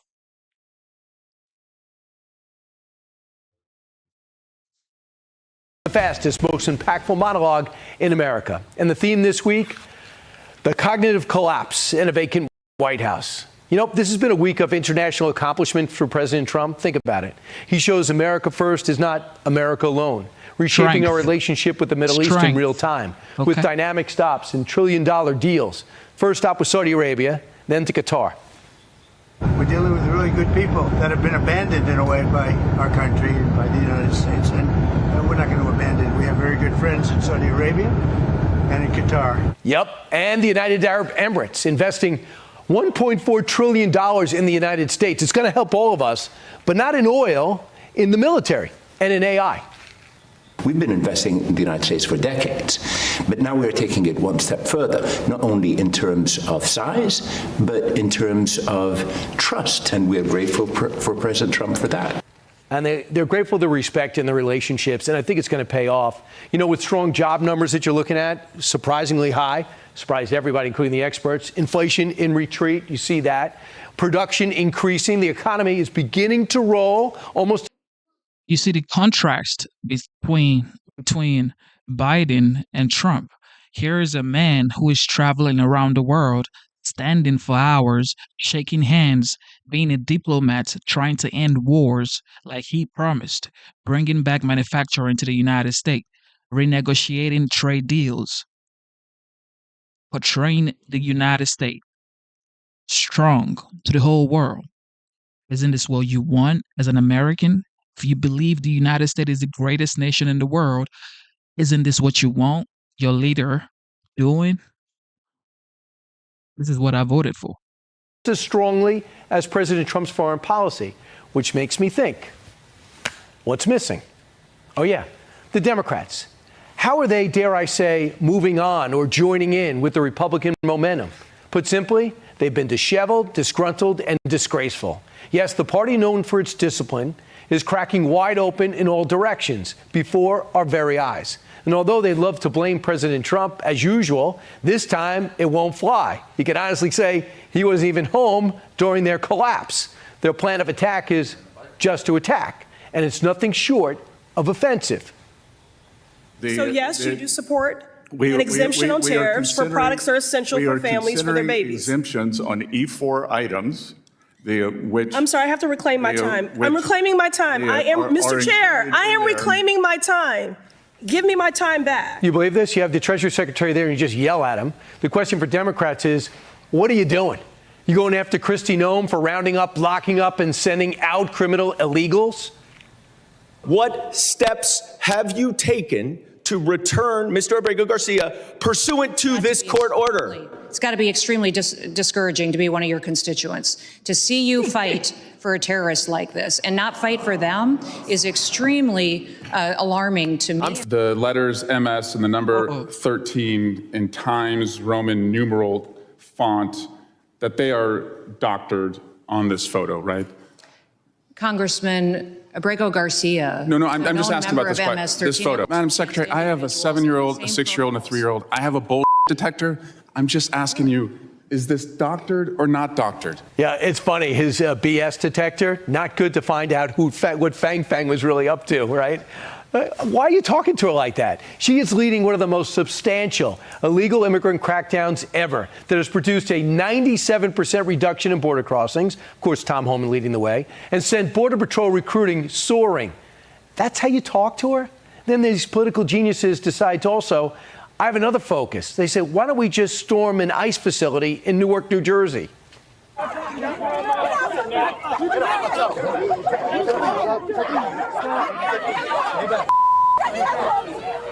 Yeah, that was the mayor. Do you think the American people have trouble sleeping if murderers, rapists, and thieves here illegally are living in challenging conditions? And by the way, they are not. It's pristine. Front and center now, RFK Jr. and the MAHA movement this week, cracking down on processed food. That's what he's doing, calling out food giants face to face, focusing on chronic diseases, making it the #1 priority. So how do you treat him when he comes to Capitol Hill to testify? Watch. The cuts are not true cuts. The cuts are eliminations of waste, abuse, and fraud. And I can go through. I can go through the people who will lose it. There are a million people. There are a million people, I really don't Senator. mean to be rude, but as you know, I have a very limited amount of time. You asked the question, I'm going to answer it. Congressman DeLauro, you say that you've worked for 20 years on getting food dye out. Give me credit. I got it out in 100 days. My time has expired. Well, then so has your legitimacy. What a clown, right? RFK seems to be the new Elon Musk with Democrats. Someone told them, you just act angry and you'll win. And my question to you is, win what?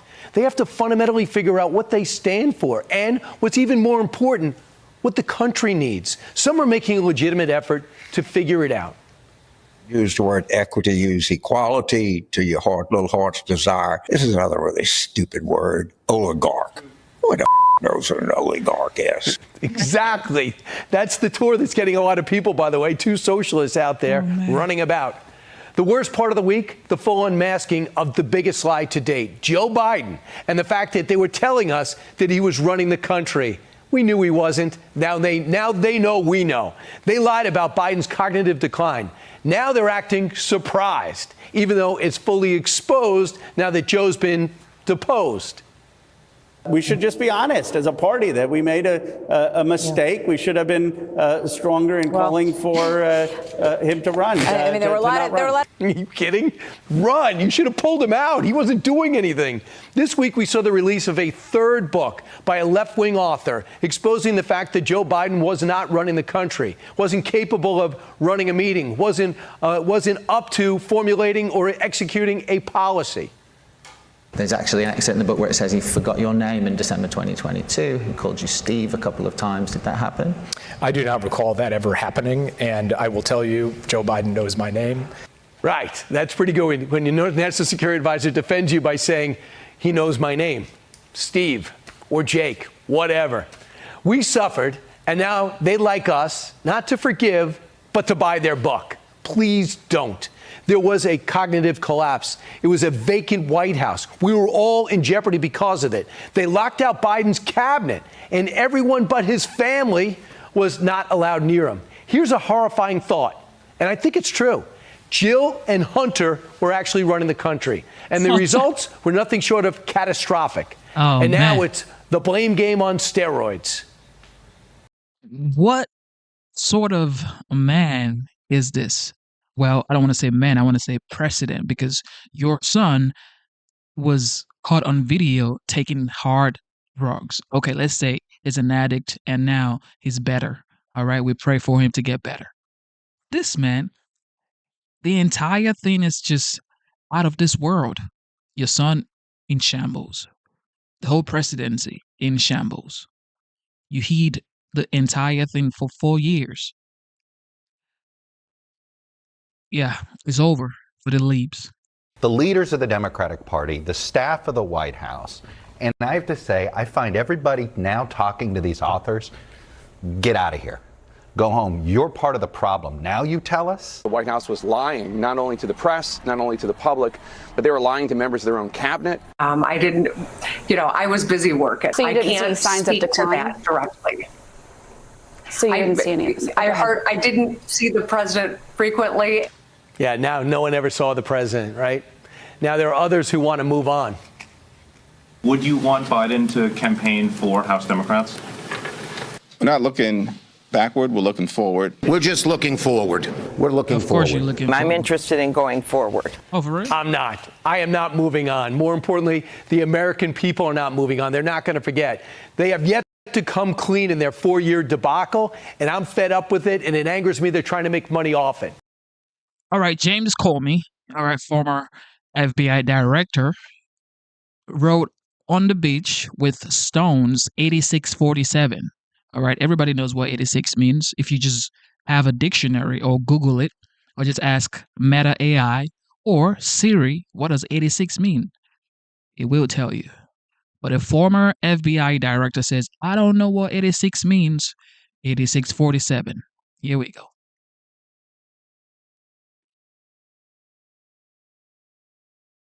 Action intensifies over the antics of former FBI Director James Comey. He posted that picture that shows seashells in the sand arranged to form the numbers 8647. 86, yes. Eliminate someone, knock them off in slang. 47, President Trump is the 47th president. Comey later deleted it, but even grade schoolers know nothing goes away on the internet. Comey led the FBI under ex-President Obama, but insists he was not aware that the number 86 could be associated with violence. Trump's FBI Deputy Director Dan Bongino said Comey brought shame to the FBI badge yet again. President Trump told Fox News this. He knew exactly what that meant. A child knows what that meant. If you're the FBI director and you don't know what that meant assassination. And it says it loud and clear. Now, he wasn't very competent, but he was competent enough to know what that meant. What do you want to see happen?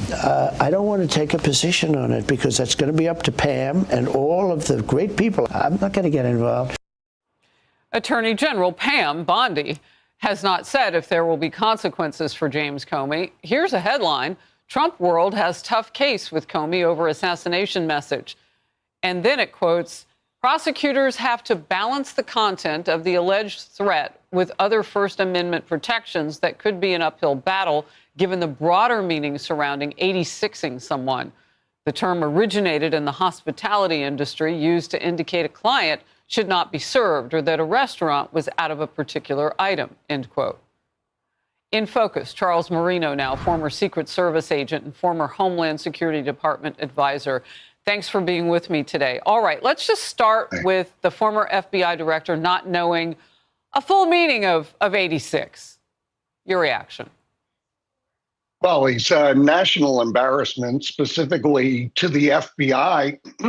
And what I can tell you is nobody's buying his seashells by the seashore story, that he just stumbled upon this natural formation of seashells that spelled out 8647, and then went on to post that, not knowing what it meant, and then took that post down. And the problem for James Comey is Democrats are nowhere to be found by his side because his political usefulness for the party has expired. Exactly. This leads to some real credibility questions about James Comey currently. And also, what was his credibility like when he was director of the FBI? Yeah, you know what? Something that you said, though, I don't think we've really focused on, and that is the fact that he honestly thinks that we would believe that the water in the seashells formed 8647. Right. I mean, that's the sign of something else going on. Well, it is. And that's what Secret Service agents get to the bottom of. Look, they opened up a case. He's going it alone now. He's already been interviewed, likely to be interviewed again. And this case will ultimately be presented to the Department of Justice and the United States Attorney for the District of Columbia if it hasn't been already. And all of these facts that you and I just discussed, it means DOJ needs to sit back and say, really, is this a plausible excuse, or is there something more serious going on with James Comey right now? Look, Charles, I've never done your job for either of those departments, particularly the Secret Service. But when you have someone who clearly, as you just said, looking at the facts, needs to at least have their case looked at, does it matter whether you can win? Because I ask that because you probably heard the headlines, tough case for the Trump administration, meaning it's going to be legally difficult. But it does send a message that if you want to put, you know, whether they're soft pedaling or illicit threats out there, you got to think about that. Well, this is a unique case, certainly because of the notoriety of James Comey and those that potentially he could incite with this type of post. But when you talk about winning, Harris, I think for the Secret Service, winning is mitigating threats potentially against the president of the United States. The first thing to establish is there an immediate threat against the president of the United States? Or is there something going on here mentally with James Comey, which has caused him to make very poor decisions? Well, one opinion piece puts it this way. Comey puts fidelity to profits before fidelity to the FBI and country. It makes this interesting argument about why we may have made that incendiary post, or why he may have. Quote, in real life, Comey stokes public fury in order to make money on a book. But in Comey's dream world, far-right speakers must be imprisoned because their political speech targets intellectuals, immigrants, and people of color. Comey might have a fetish for public attention and book sales profits, but he plainly lacks fidelity to the better ethos of the organization he previously led. Comey has a novel coming out soon. Fact. Yeah. Charles. I agree with that statement, but there's got to be a red line established, and we're seeing this red line get crossed more frequently by former and current public officials when it comes to the public discourse over things like policy and elections. And it needs to stop, and people need to be held accountable. And James Comey needs to know that he does have notoriety. And what he does post, if it comes in the form of a threat against the president of the United States, needs to be taken more serious. Yeah, puts it in a different category. Charles Marino, always great to have you in focus. Thank you for your time and your expertise. Thanks, Harris. All right. What do you guys think about James Comey? Well, somebody in the chat said because it's going to be a hard case to prosecute. The light is out again. Really? Yeah. So, what do you guys think about James Comey? Well, like I said, some people are saying it's going to be a hard case to prosecute. But with that being said, Caroline Leavitt, the White House press secretary, she had a press conference today. And of course, some people say she's also one of the most, or if not, the best press secretary the United States has ever had. And she's the youngest as well. So, girl power, right? Girl power, ladies and gentlemen. All right, here we go.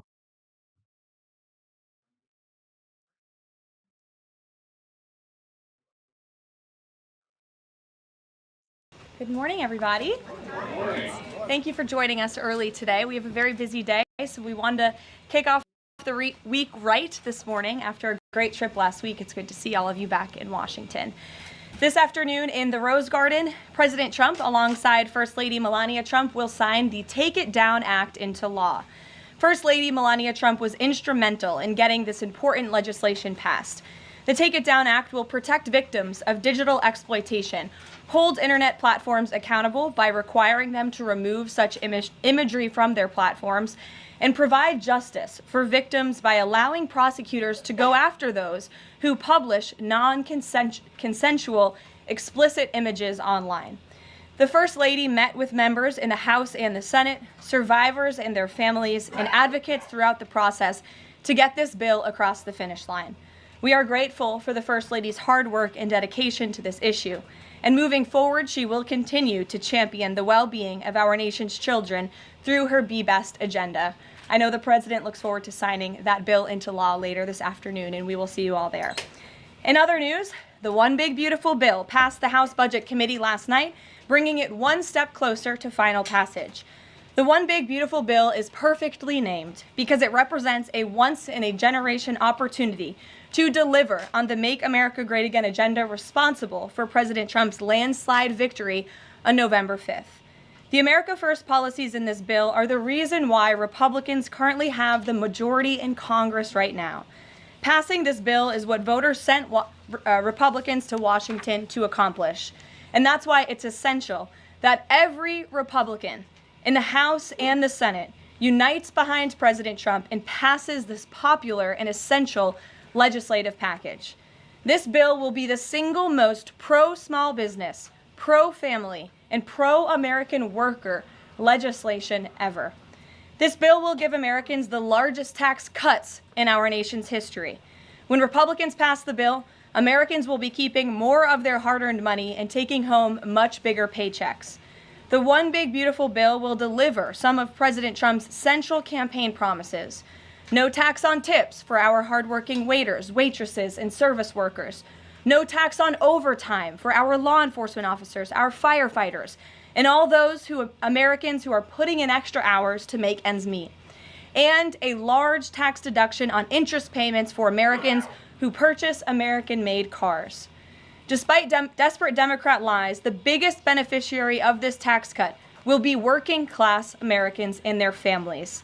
Americans earning between $30,000 and $80,000 per year will pay about 15% less in taxes after this legislation is passed. And according to a brand new paper from the White House Council of Economic Advisors, the average family with 2 children's take-home pay will be up to $13,000 higher because of the increase in wages and reductions in tax obligations. The CEA study also said that the average overtime worker receives a tax cut of roughly $2,000. Again, this is great news for our nurses, our police officers, and all those who work overtime to make ends meet across our country. Put simply, President Trump's One Big Beautiful Bill will be a boon for working-class America. This One Big Beautiful Bill is also pro-family. It will increase the child tax credit to $2,500 per child, establish optional savings account for newborn babies with a $1,000 credit added, and strengthen paid family leave. This bill also delivers historic tax relief to America's seniors by allowing middle and low-income Social Security recipients to deduct an additional $4,000 in payments from their taxable income. If Democrats get their way and the Trump tax cuts are not extended, Americans will face the largest tax hike in history to the tune of $4 trillion. Republicans must not side with Democrats in helping them raise taxes. The One Big Beautiful Bill also provides critical protections of Medicaid, which will strengthen and preserve the program for decades to come through common sense efforts to eliminate waste, fraud, and abuse. Medicaid will no longer be used to pay for barbaric gender mutilation procedures on minor children.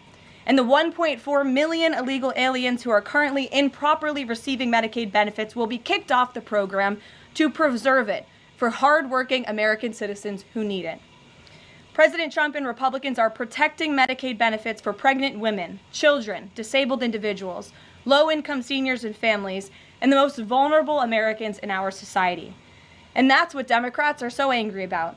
Basic Medicaid protections that will stop the funding of transgender insanity and illegal aliens from ripping off American taxpayers. As you all know, over his first 4 months in office, President Trump ended the previous administration's open border crisis and secured our homeland in record time, all using executive authority. Now Congress needs to act. The One Big Beautiful Bill is the most significant investment in our nation's border patrol and law enforcement agents in our nation's history. The bill ensures that President Trump's popular and successful border security measures are made permanent. Republicans have the backs of Border Patrol and ICE agents who were put through hell over the past 4 years and have quickly worked to secure our southern border. And that's why this bill gives them more resources to do their jobs, including a $10,000 much-needed bonus to ICE agents and Border Patrol agents over the next 4 years. To provide those brave agents with desperately needed reinforcements on the ground, the bill allows for the hiring of thousands of new ICE personnel, customs officers, and Border Patrol agents. These significant hirings will empower President Trump to continue delivering on his promise to carry out the largest mass deportation in the history of our country. Again, that is a promise that Republicans made to American voters. It's a promise they were elected on, and it's a promise Republicans on Capitol Hill need to keep: secure our border. To supplement those efforts, the bill's funds will fund the completion of President Trump's signature border wall. As a result, 701 miles of primary wall, 900 miles of river barriers, 629 miles of secondary barriers, and 141 miles of vehicle and pedestrian barriers will be constructed when this bill passes, along with cutting-edge technology to secure our homeland from dangerous illegal alien invaders. This bill also advances our national security and defense interests by ensuring the United States military has the necessary resources to remain the strongest and most lethal fighting force in the world. The bill will provide resources for the construction of President Trump's Golden Dome to safeguard Americans from potential attacks, give the Coast Guard resources to build more modernized ships, and the Air Force resources to acquire better planes.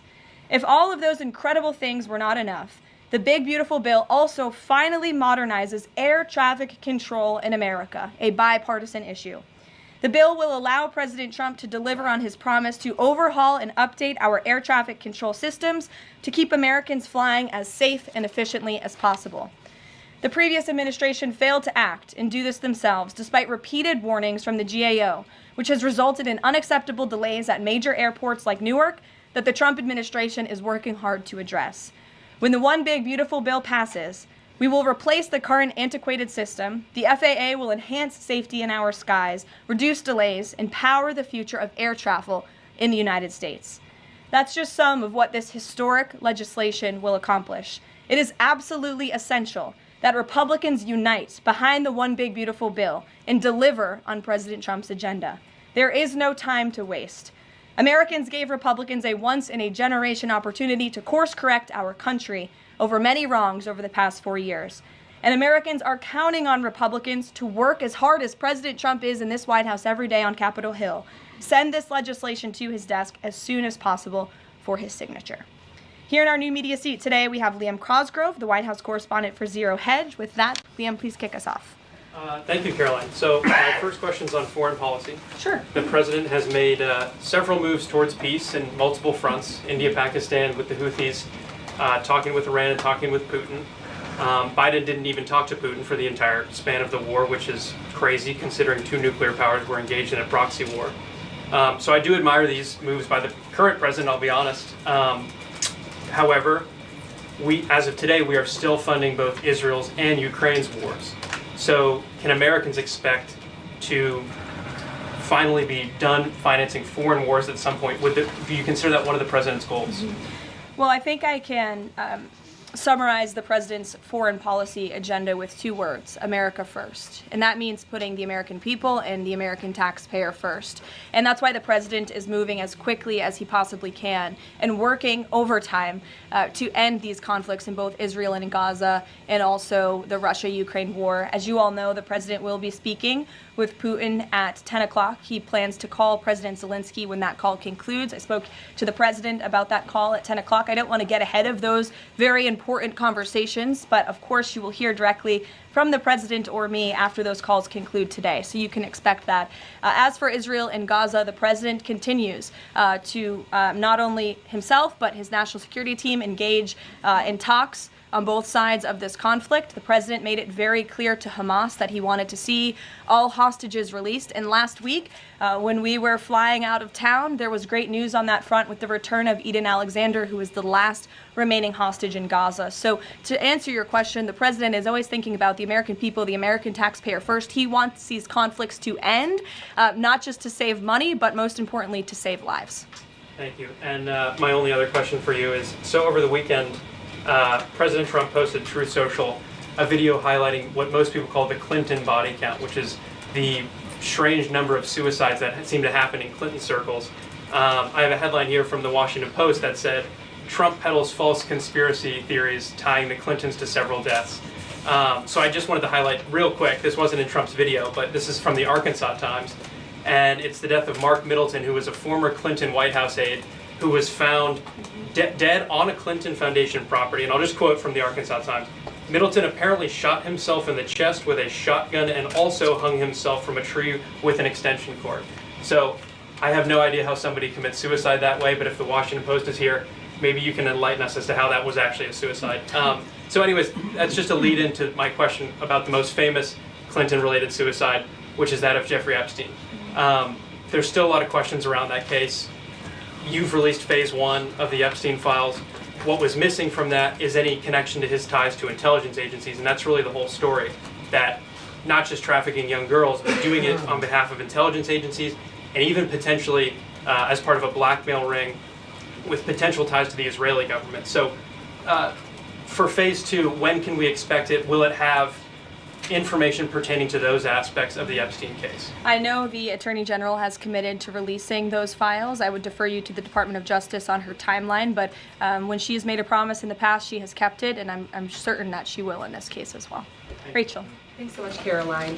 The president set a 2-week deadline for Ukraine and Russia to negotiate a deal. That time is now up. Does the president intend to set a new deadline on this call with President Putin? And how much longer is he willing to give these talks? Yeah, I don't want to get ahead of the specifics of the conversation the president will be having with President Putin in less than an hour this morning. But he has made clear throughout the entirety of this conflict, since he inherited it from Joe Biden. Don't forget, this is a war that began because of the previous administration's incompetence and weakness, and President Trump is working very hard to fix it. He has made it clear to both sides that he wants to see a peaceful resolution and a ceasefire as soon as possible. But as for specifics on a timeline, I won't get ahead of the president. And just on the goals for this call in particular, is the goal to get Putin to agree to a ceasefire? Is the goal to lead to some sort of in-person negotiations with Putin and the president? Well, I think, again, we'll see how the call goes, and the president has made it clear his goal is to see a ceasefire and to see this conflict come to an end. And he's grown weary and frustrated with both sides of the conflict. The president and his team have put an enormous amount of effort in solving this very complicated war that, again, began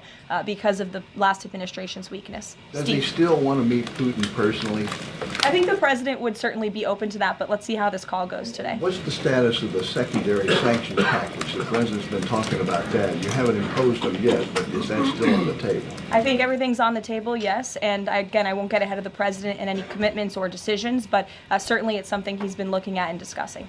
Elena. Hi, Ken. I'm going to ask you about the House budget bill. So does the president agree with Republicans behind this bill that Medicaid work requirements should be implemented as soon as 2026? So the president wants to preserve and protect Medicaid for Americans who this program was intended for, the most vulnerable in our society: pregnant women, low-income families, seniors, those who truly need these benefits. And it should be going to people who physically cannot work. We want to see able-bodied Americans at least working 20 hours per week, whether that's part-time or full-time, whether that's even looking for work or volunteering for 20 hours a week if they are receiving Medicaid. These are common sense provisions. These are common sense changes that were actually introduced by former Democrat President Clinton. They've been supported by every Democrat president since, including the previous president, Joe Biden. But again, these are common sense reforms to ensure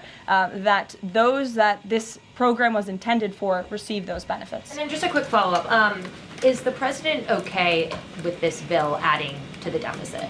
This bill does not add to the deficit. In fact, according to the Council of Economic Advisors, this bill will save $1.6 trillion. And the president absolutely understands and hears the concerns of fiscal conservatives and of Americans who want to get our fiscal house in order. That's what the intention of this bill is. There's $1.6 trillion worth of savings in this bill. That's the largest savings for any legislation that has ever passed Capitol Hill in our nation's history. The next bill that even comes close was $800 billion. That's less than half of the savings that we see in the One Big Beautiful Bill. And so the goal of this bill is to produce economic growth, to cut taxes, and to get our fiscal house in order. And this is the right step in the right direction towards doing that. Thanks. Edward. Yes, thanks. And then I'll go to you. Thanks, You're welcome. I want to get the president's reaction to Moody's downgrading the credit rating of the United States. Sure. Well, look, the president talked about this over the weekend. The Secretary of Treasury also talked about it. When you look at the world has confidence in the United States of America and our economy once again. The president just last week secured trillions of dollars in investments from countries in the Middle East. We have seen trillions of dollars of investments flowing into our economy since the president took office. That is because America or people around the world have confidence in the United States of America. And if you also just look at the raw economic data that we're seeing, last week when we were out of town, inflation dropped once again. Oil prices are dropping, gas prices are dropping. The president has added nearly 500,000 jobs to the American economy already. So there's a lot of optimism in this economy, and the president disagrees with that assessment. And I want to ask you one more thing, if I could. On your Middle East trip, the United Arab Emirates is getting some of the most advanced AI chips, and there's agreements there. The UAE is the newest member of BRICS. Is there a concern from the president that those chips and the technology will pass through to China, India, Russia, and Iran? Part of going to the Middle East was to ensure that the United States, that this part of the region, our Gulf partners, know that the United States of America is there for them again, and that they should be investing in the United States, not in China. And these AI agreements, particularly the one the Secretary of Commerce signed in the UAE, has security guarantees to ensure that China is not getting the advantage, but the United States is getting the advantage when it comes to AI, and that the UAE and the U.S. are working hand in hand together to invest in this space. So you read the agreements, there are security guarantees, and this was a great trip for the country, no doubt. Go ahead. Thanks, Caroline. Prime Minister Netanyahu of Israel has said today that Israel will take control of all of Gaza. Is that a goal that President Trump is comfortable with or that he supports? I'll have to talk to the president about those comments as they just came, I believe, from the prime minister this morning, and I'll let him speak on that. The president has made it very clear he wants to see this conflict in the region end. He wants all hostages to be released. He was pleased that Eden Alexander was returned home safely to his loving family. The president spoke with Eden directly while we were traveling to the Middle East last week. As for the prime minister's comments, I'll let the president himself respond to those. Sure. Two questions. One, how involved does the president intend to be directly in talking to House members about the bill over the next couple of weeks or the next week? Sure. Well, over the weekend, the president was in direct conversation and communication with the Speaker of the House. He's been very involved. He always is. He's willing to pick up the phone when he is asked to. So he'll continue to be very engaged in this process with both House members and his friends on the Senate side as well. And on former President Biden's cancer diagnosis, the president put out a very nice message on Truth Social. Has he talked to President Biden directly? Does he intend to call? What does he intend to say directly? Not to my knowledge. I don't believe they have spoken, but I'm sure the president would be open to doing that. I spoke to him last night about the former president's cancer diagnosis, and the statement that he put out was the initial reaction he had with me on the phone as well. Peter. Follow up on former President Biden. White House doctors may have missed the early stages of his prostate cancer. So Is President Trump worried about the quality of care that presidents get here? Not as far as President Trump is concerned. The White House physician we have here is phenomenal, and the team of physicians that take care of the president, particularly at Walter Reed Medical Center, are great. The president had his physical recently, as you know. He had perfect results. He's in very good shape. I think those of you who traveled to the Middle East with us last week can attest to the president's endurance. And by the way, I will add, we returned home from a very long and tiring trip last week, and on Saturday, where was the president? In the Oval Office working all day. He doesn't stop, he doesn't quit, he's in great health, and he trusts his physicians. Two more things. Putin ghosted everybody at these peace talks last week. As President Trump phones him today to try to figure out an end to the Ukraine war, does he think that Putin is the good guy or the bad guy? I'll let the president speak on that conversation later. He's made his feelings about both sides of this war quite clear throughout it. He wants to see it end. And Annie, the go last ahead. one, what does President Trump mean when he says that Taylor Swift is no longer hot? Look, he is speaking about Taylor Swift's political views and how perhaps it has impacted the support of the American public for her work, and I will leave it at that. Annie, go ahead. Thanks so much, Carolyn. I'm just going back one more time to the White House Medical Office because there seems to be some question about this with regard to President Biden's screening. Can you say whether or not President Trump is screened for prostate cancer as part of his physical? To the best of my understanding, he is, but we can certainly check in with the White House physician and go back and look at that physical report. And then just one other question. Recently, Stephen Miller at the White House made some comments about considering suspending habeas corpus. And I'm curious if there's any update on how the White House is exploring that option to enact the president's agenda. I don't have any update at this time, but I can check in with our Deputy Chief of Staff. Mary Margaret, go ahead. Thanks, Caroline. Given the ongoing revelations about the former president's mental acuity and how staff and media covered that up, especially with the release of this book, 2 days, I think, is there any interest in further scrutiny of Kevin O'Connor, the former president's physician?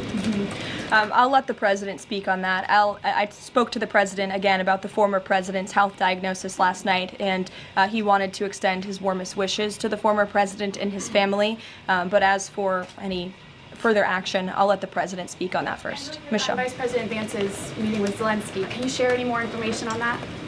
My understanding was it was a good meeting, a productive meeting, and we're grateful that the Vice President did it and that he also went to the Pope's first Mass in Rome. I also have an update on that. The Vice President passed along a letter to the Pope from the President and from the First Lady extending their warm wishes and inviting them to the White House as soon as they possibly can come. Michelle. On Iran, Steve Witkoff said yesterday that continued enrichment is a red line for the U.S. The Iranian foreign minister says that's going to continue no matter what.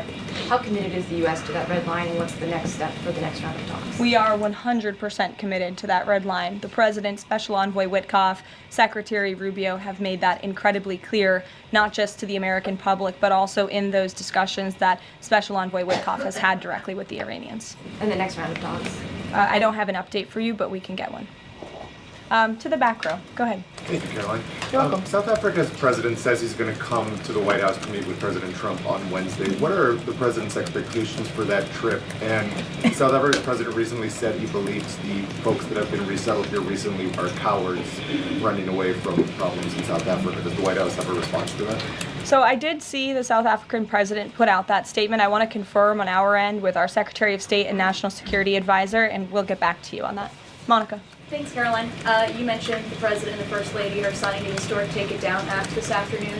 I'm curious to know, what are some of the repercussions or consequences for these online platforms or perpetrators that won't comply with the act? Well, what this bill does, it takes the initial step to ensure that prosecutors are able to take down, that's why it's called the Take It Down Act, platforms that are allowing this sexually explicit content on their platform. So it gives them more leeway to go after them as they see fit. But as for specific repercussions, I would defer you to the Department of Justice of how they plan to implement this bill once it is signed later today.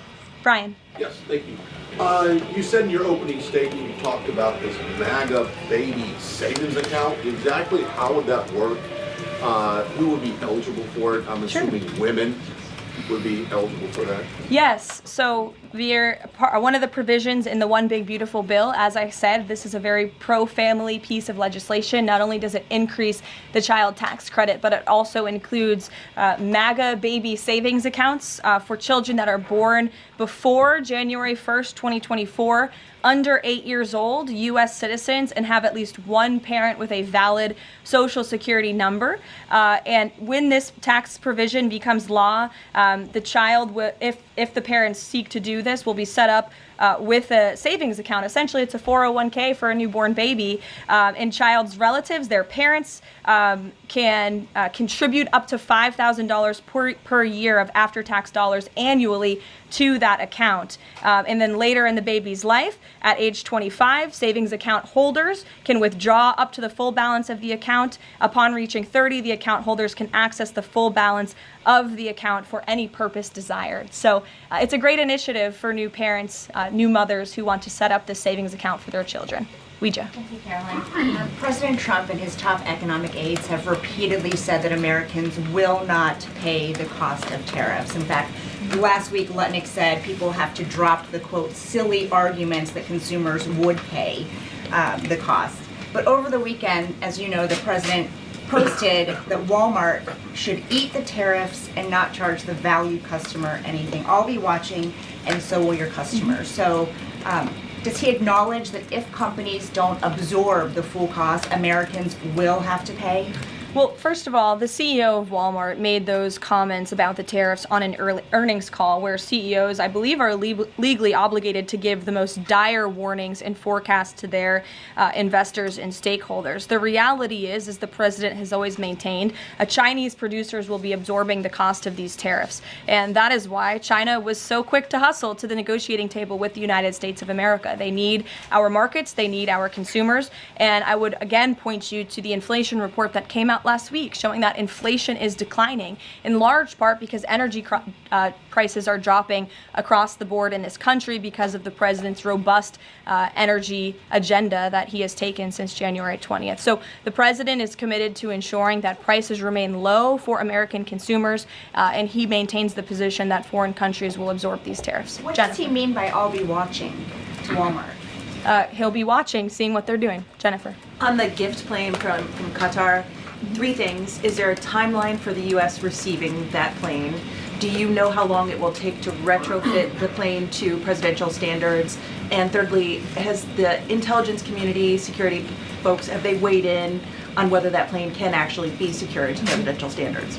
I'm glad you brought up this question because I was watching the American press spew a lot of misinformation about the plane donation last week when we were abroad. Let's be very clear. The government of Qatar, the Qatari family, has offered to donate this plane to the United States Air Force, where that donation will be accepted according to all legal and ethical obligations. It will be retrofitted to the highest of standards by the Department of Defense and the United States Air Force. This plane is not a personal donation or a gift to the President of the United States. And everyone who wrote that last week should go and correct their stories because this is a donation to our country and to the United States Air Force. As for a timeline, because it is the United States Air Force that is accepting the plane, I would defer you to them for specifics because the president, frankly, has nothing to do with it. It's the Air Force's project to take on. Sure. Elizabeth. Thanks so much, Caroline. Did the president call fiscal conservatives who were hesitant to vote for the Big Beautiful Bill? And if so, what did they say? What did he say?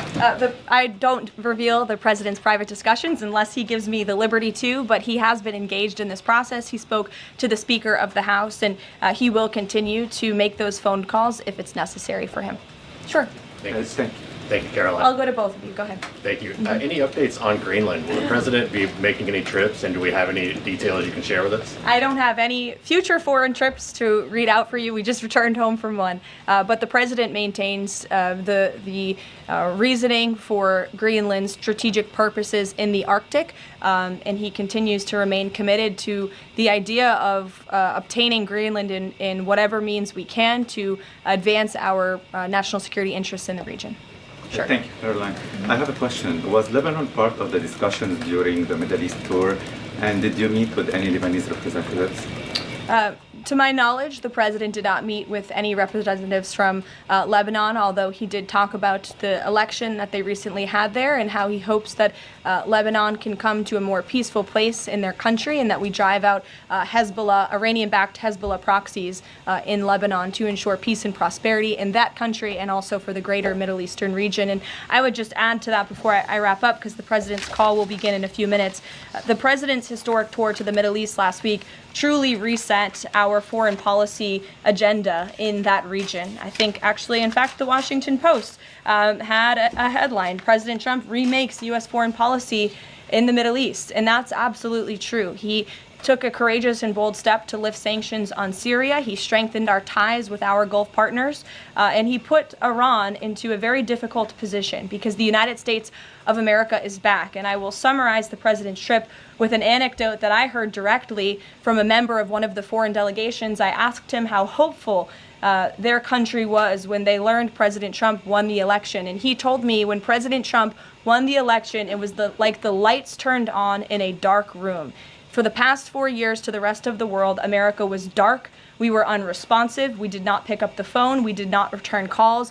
All of that has changed under the leadership of this president. And I think the world saw that last week with this historic and wildly successful trip. And the work continues. The president will be speaking to President Putin at 10 a.m. and we'll have a readout for you after that call. And we'll see you in the Rose Garden at 3 o'clock. Thanks, guys. Thanks, Caroline. This is what I voted for. All right, Sean Hannity talking about Russia and Joe. Here we go. Double tap your screen. Double tap your screen to give this video a like.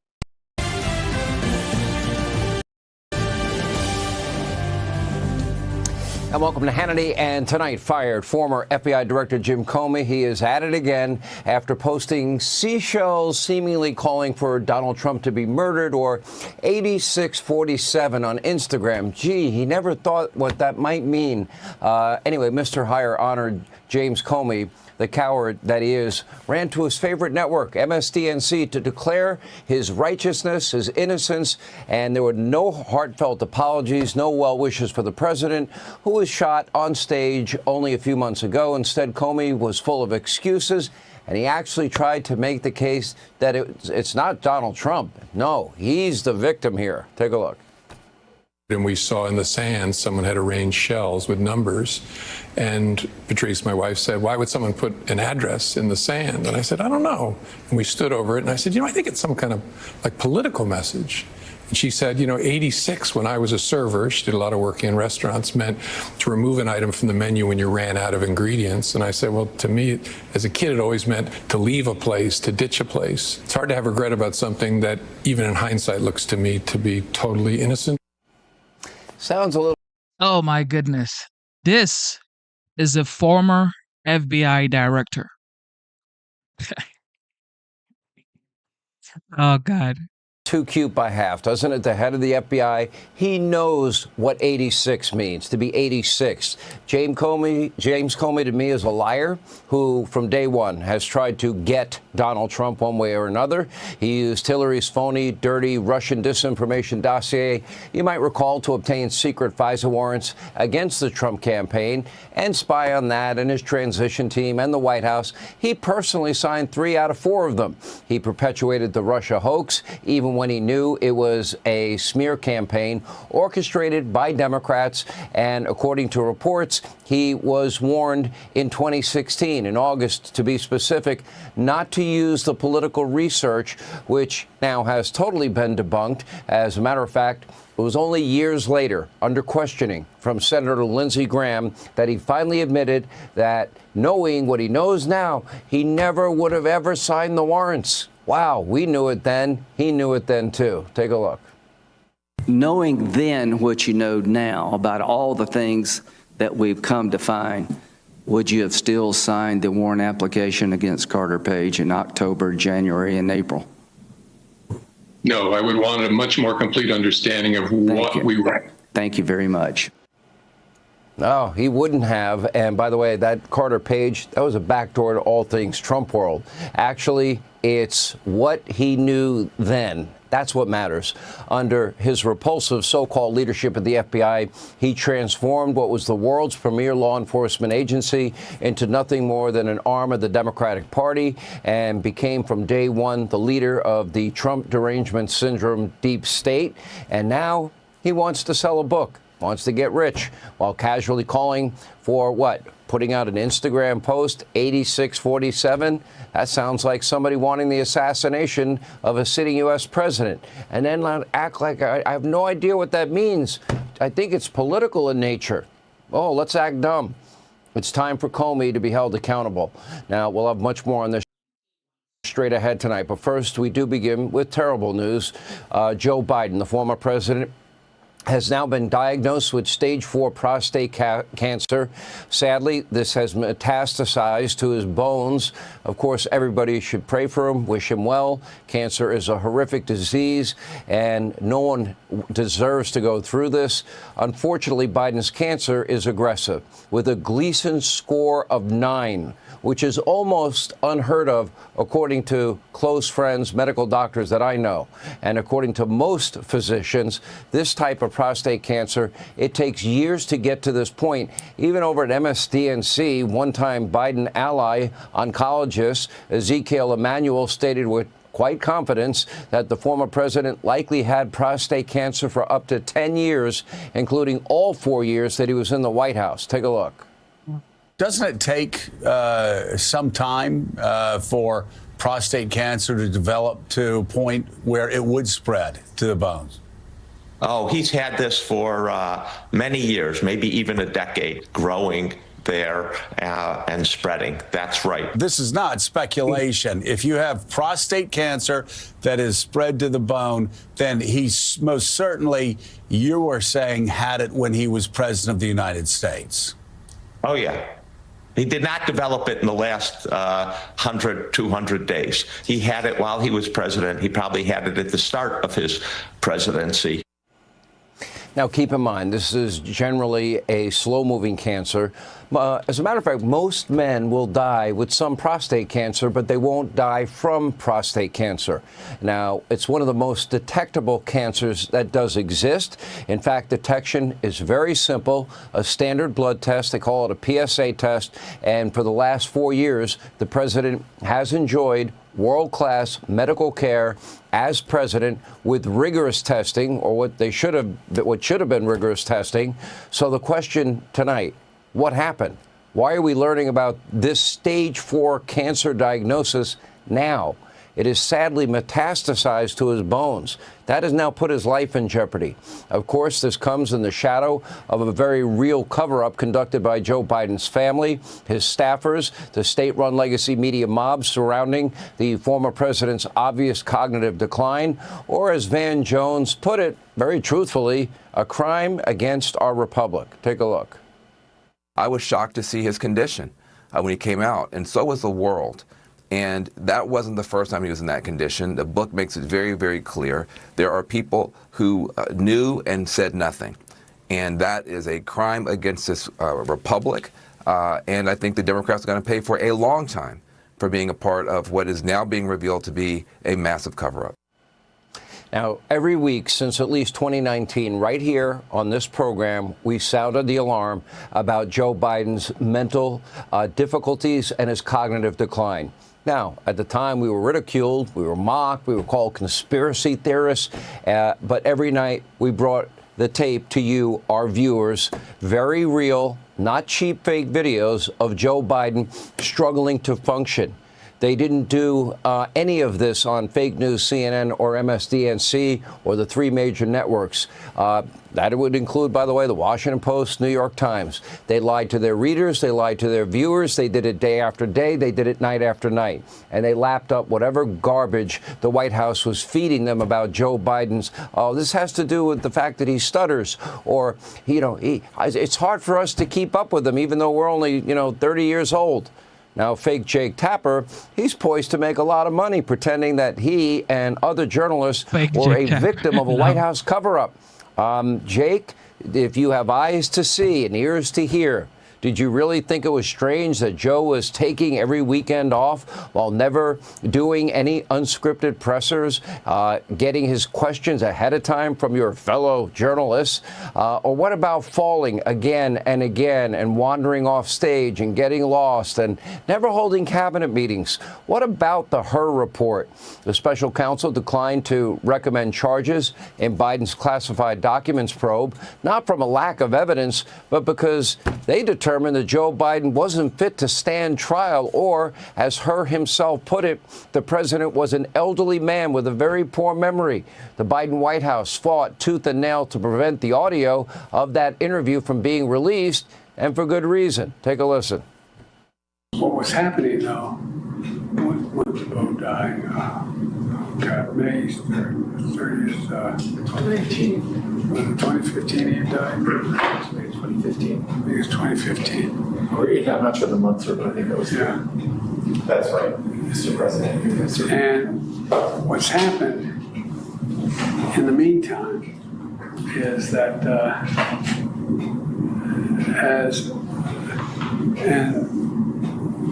Trump gets elected in November of 2017? 2016. All right.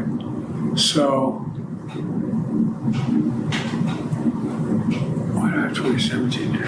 That's when you left office, January of 2017. Okay. But that's when Trump gets sworn in. Right. January. Right. Correct. Okay. Yeah. And in 2017, Bo had passed, and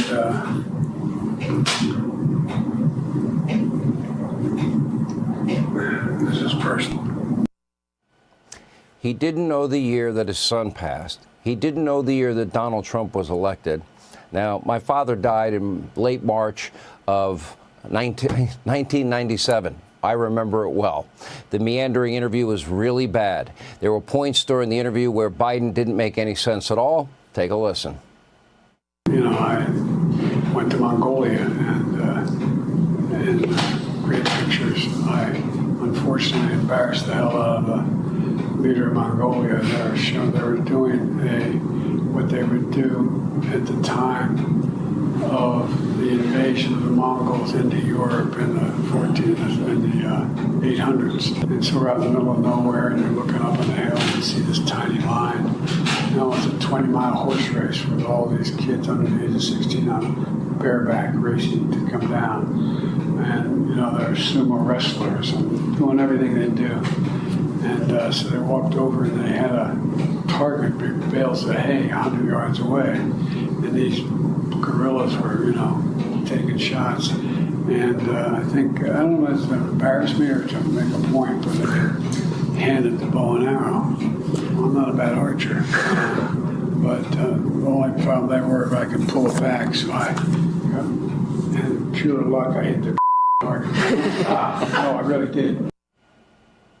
Whoever told Biden it was a good idea to run for re-election? Why did they lie to all of you? You know, was it the woman pictured right there sitting at the head of Biden's last cabinet meeting, Dr. Jill Biden? Did she not know? Really? Are we to believe that? You know, did she not know firsthand about her husband and the cognitive struggles that were clear and obvious to anybody with eyes to see? Now, either she's delusional or she simply just flat out lied to everyone. And so did his staffers, and so did elected Democrats on the Hill, and the state-run legacy media mob. This is probably the biggest scandal in American presidential history, certainly the greatest national security threat in history. And so, like many Americans, I have questions about the timing of all of this. And while we're at it, could someone really tell us, you know, who was in charge during Biden's years as president? Because it wasn't Joe. Hey, Sean Hannity. Some people would say he was Dr. Jill Biden. That's what some people are saying, okay? Some people are saying that it was Dr. Jill Biden and some auto pen involved. All right, here we go. Mr. Levin, of course, the OG has facts. Hello, America. I'm Mark Levin, and this is Life, Liberty, and Levin Sunday. three major topics. I think they will intrigue you. That is this issue of nationwide injunctions, birthright citizenship, and the treaty clause of the Constitution. So it'll be sort of Constitution Day here. But before I get to that, I'm blessed to have these platforms where I hear from millions of people and speak to tens of millions of people every single day. Red-blooded Americans. I call them Mr. and Mrs. America. And in the last week, I've noticed, and they have noticed, and are concerned, and I am concerned, of a growing divide. In fact, what appears to be a hostility against Israel by the United States. I'm confounded by this. I'm truly confounded by this. You know, last time around, Israel couldn't have had a better friend and partner than the administration. But in this last trip, it appears that Israel's been cut out of every significant decision, not even being informed, whether it's the Houthis, whether it's deals with Qatar, whether it's deals with Saudi Arabia. All of this affects Israel because Israel lives in that neighborhood. And now the Iran deal. And we see all these reports that there's a divide, and then everybody comes out and says there's not a divide. Something's not right. I don't have any inside information, but I've actually never seen anything like this before. Israel has the unfortunate circumstance is that when the Jews were wandering in the desert, God put them in a place where there's no oil. You've got these tiny little fiefdoms, these monarchies, that have hundreds of billions of dollars, trillions of dollars. Maybe they have a population of 300,000 or 500,000, enormous sums of money like the world has never seen before. Israel has none of that. It's a tiny country. It is a working man and a working woman's country. That's what it is. And so they can never compete if the competition is about finances. They don't have the gifts. They don't have the resources to lavish on our businesses, to lavish on our government. But what they do have is that what we share with them is the Judeo-Christian values and belief systems that bring Jews and Christians and people together. The same faith in different faiths, the Holy Land. That's what ties America and Israel. People say, what do we get out of this? Everything is not transactional. Everything is not a deal. Some things are much bigger than that. Much bigger than that. I feel we need to have a national discussion about this. I feel that the American people have been cut out of this process. We hear about deals. We hear what the Democrats say, the Republicans say, the administration says, the press says. What about we, the people? What about Mr. and Mrs. America? Do we like Qatar? Do we like Qatar, the protected KSM, the mastermind behind 9/11 who murdered over 2,000 of our American citizens, firefighters, police officers, just workaday people? Most Americans despise that country. How about Saudi Arabia that funded 9/11? How about the 9/11 families? Are they happy with all this? Has anybody asked them? Nobody's asked them. What about reparations to Israel? Because Qatar funded Hamas on October 7th. Why don't they pay Israel reparations rather than pressuring Israel to figure out how to handle the result of what Qatar and their puppets, Hamas, have done? I'm just raising these issues. I want a national discussion, a national debate on this issue. That's what America is about. That's what freedom of speech is. That's what communication is. That's what republicanism, small r, is. This isn't an attack on anybody. You in the media, you could twist it any way you want. I say what I mean, and I mean what I say. It can be dismissed. It can be embraced. Whatever. But that's my view. It is time for a national discussion about what our policies are to be. I feel very strongly about that. All right, let me move on to the Constitution of the United States. Nationwide injunctions. I listened to this Supreme Court on Wednesday, I think it was, in this case, and I was disgusted and appalled by the liberal Justice Jackson, talking about, well, national injunctions will bring faster resolution of the issue because you can get it to the Supreme Court faster. I thought to myself, does she even know how this works?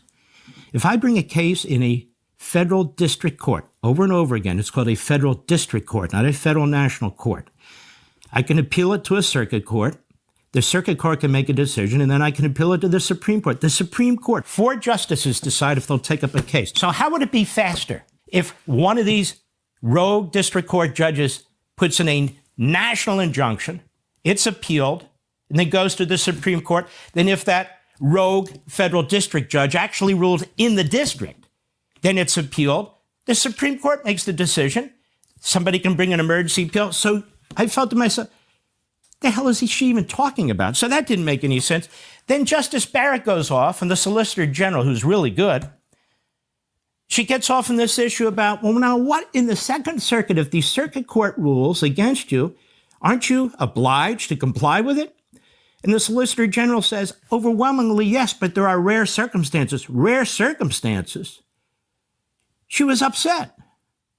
So I want to try and educate Justice Barrett just a little bit. Maybe she heard of the Dred Scott decision. Most people think that was a horrendous decision. It was argued in 1856 and decided in 1857 and precipitated the Civil War.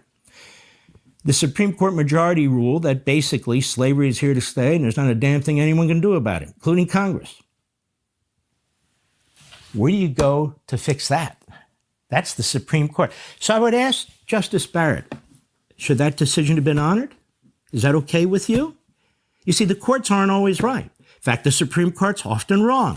Ask the people who were put in internment camps in the United States, the Japanese Americans, under FDR. In the Korematsu decision, your court upheld it. Or ask all the people who had to deal with segregation in the Plessy case in 1896, because your court ruled separate but equal is equal. Now, you eventually got around to Brown versus Board of Education to fix it. But for the about 60 years in the intervening period of time, people suffered as a result of the Supreme Court decision. You see, ladies and gentlemen, Barrett has it all wrong. She's worried about power. See this? I'm not going to discuss it today. I have too much power. What I heard about this nationwide injunction stuff was the court, the liberals in the court, demanding that the power the lower courts have seized, they should be able to keep, destroying our separation of powers and our balance of powers. Well, we're going to fight that. We're going to fight this on this program. We're going to fight it on my radio show.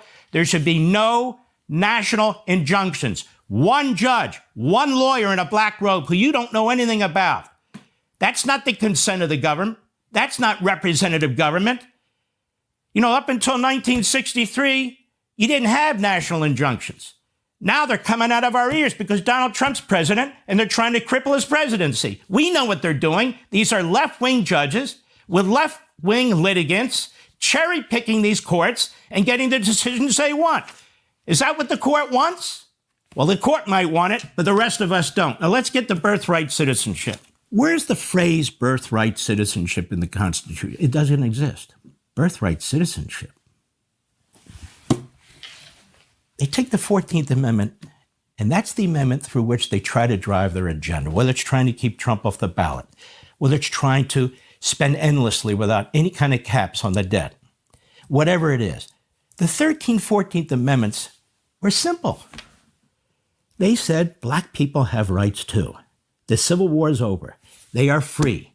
Their children are free. They have due process rights. They have equal protection rights. They have the right to vote. They are full citizens.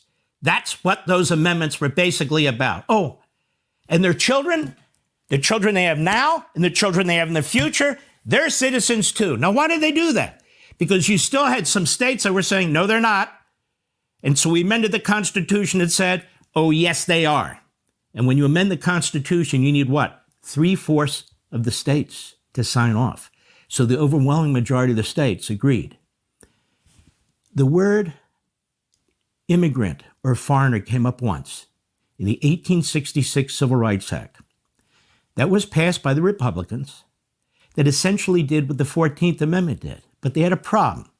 Andrew Johnson was the president. Abraham Lincoln had been assassinated. So what did he do? He vetoed it. So they said, you know, we're going to amend the Constitution. We're going to change all this. So the same authors of that Civil Rights Act wrote the 14th Amendment, and it was understood. Jurisdiction thereof, what that meant. That didn't mean some foreigner walks into the country, they have a baby, oh, that's a citizen. Nobody believed that. They weren't crazy like we are today. There was no discussion of that. The 1866 act that they passed specifically said no to foreigners. So they just assumed the understanding and the intention and the purpose of the day, that everybody would understand that. And this is why the proponents of birthright citizenship take jurisdiction thereof that language. They either ignore it or they twist it to mean if somebody puts their foot in the United States and has a baby, that's a citizen, that's a jurisdiction. They were never talking about geographic jurisdiction. The idea that a foreigner could confer upon themselves all the rights and liberties of the United States, including citizenship, simply by coming into the country and having a child would have been the most alien idea they ever had. So they have to twist the text of the Constitution. Now, for 30 years, after that amendment was ratified, what I'm telling you was the interpretation of the 14th Amendment. Then came a case in 1898 where all the chuckleheads on CNN and MSNBC and the leftists on the court point to, where the court, in a very activist decision, understandable because the Chinese were being horribly discriminated against by Congress, that court twisted the language and held what? Essentially, legal immigrants who have children in the United States, those children are American citizens. Did you hear what I said? Legal immigrants. The Supreme Court has never ruled that the children of illegal aliens are citizens of the United States. As a matter of fact, show me a statute where Congress has passed a law that says the children of illegal aliens are citizens of the United States. The Supreme Court's never said it. The Constitution doesn't say it. Congress has never said it. And here we are. Why? Because the bureaucracy decided to treat it that way. And so when I hear Justice Kagan going on and on saying, you brought this case, you want it to be about national injunctions. You brought the wrong case because substantively, you don't have a leg to stand on, says Kagan.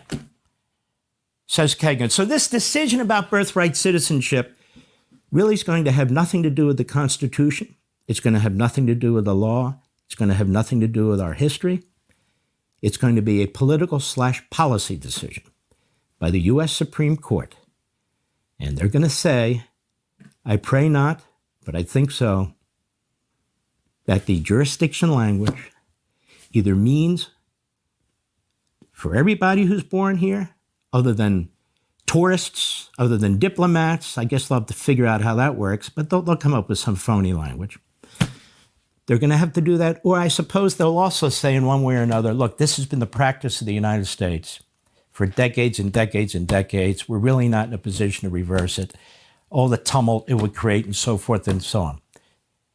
That's probably what they're going to do, I'm sorry to tell you. Let's move on to the other issue that I wanted to discuss. The treaty clause. Mark, the treaty clause? I'm really tired of the executive branch, whether it's Obama or Carter or anybody else, pushing through negotiations and agreements with foreign governments and not presenting them to the Senate. I want you to look at Article 2, Section 2, Clause 2. The President shall, by and with the advice and consent of the Senate, to make treaties, provided 2/3 of the senators present concur. Wow, they must have meant that. Not a simple majority, but 2/3. So I went back and I studied, I looked at it. So there were debates at the Constitutional Convention. Maybe just the president should do it. You know what they said? No. Then they said, well, maybe we should include the Senate and the House in a simple majority. They said, no, that's unmanageable. There'll be too many members of the House. There have to be ways to get a treaty. So they said, all right, the Senate and the President. The President proposes the treaty and it has to be ratified, not by a simple majority, 2/3. Why? Because arrangements made with foreign powers have an enormous effect on the people of the United States. And we want the entire body politic involved and knowledgeable about the decision-making process. No deals, no side deals, none of that. Open, transparent, the involvement of the Senate. That's what they said. You're framers of the Constitution. So what did Obama do with the first Iran deal? He fought like hell to get around it.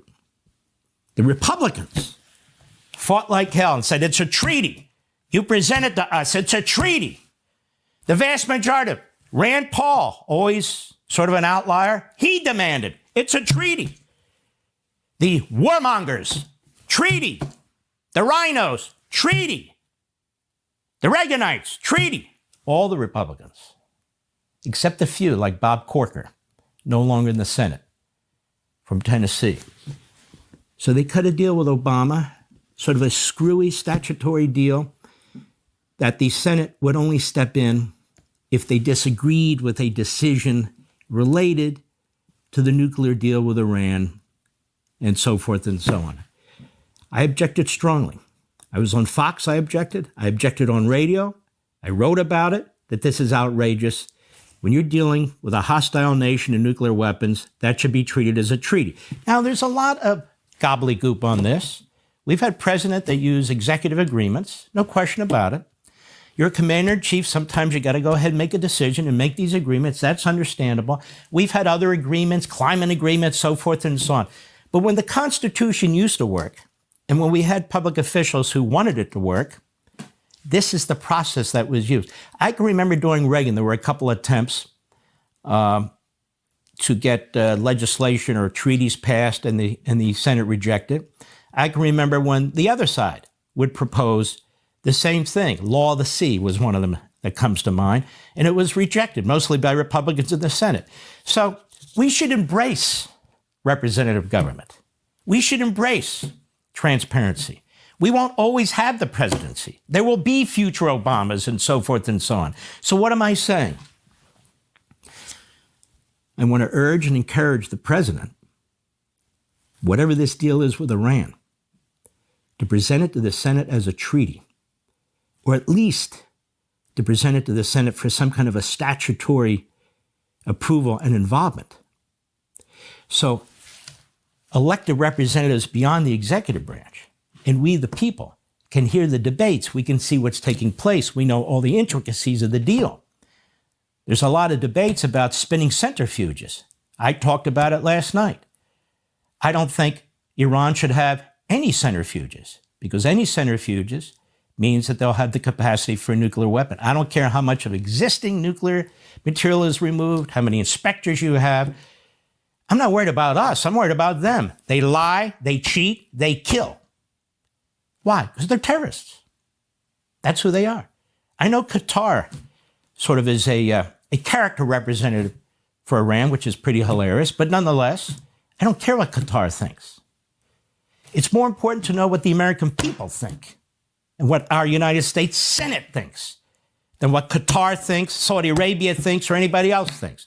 So my advice, maybe it'll fall on deaf ears, my advice to the body politic in Washington, D.C., to the ruling establishment in Washington, D.C., we the people, Mr. and Mrs. America, from sea to shining sea, in the Midwest, North and South, East and West, we want a role in this. And the way we get a role in this is for it to be presented either for statutory approval or really treaty approval. I want you to read Federalist 75 if you have the time by Hamilton. It's a long discussion about the treaty clause. It was a crucially important clause as far as our framers were concerned about foreign entanglements. It's a good idea. It's a good practice to get back to. We're arguing the Constitution when it comes to judges. We're arguing the Constitution when it comes to upholding our immigration laws. We're arguing the Constitution every day. And thank God we have this administration that stands for the Constitution. Here's just another example where I'm arguing for the Constitution. Hey, Sean Hannity here. Shout out to the OG, Mr. Levin. Now, with that being said, Trump is telling Walmart and every big business to eat the tariff, okay? Eat the cost of tariff. And he's saying, I will be watching, all right? Check this out.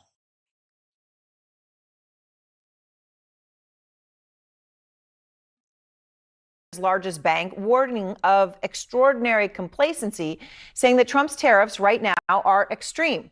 So here he is, JP Morgan Chase CEO Jamie Dimon.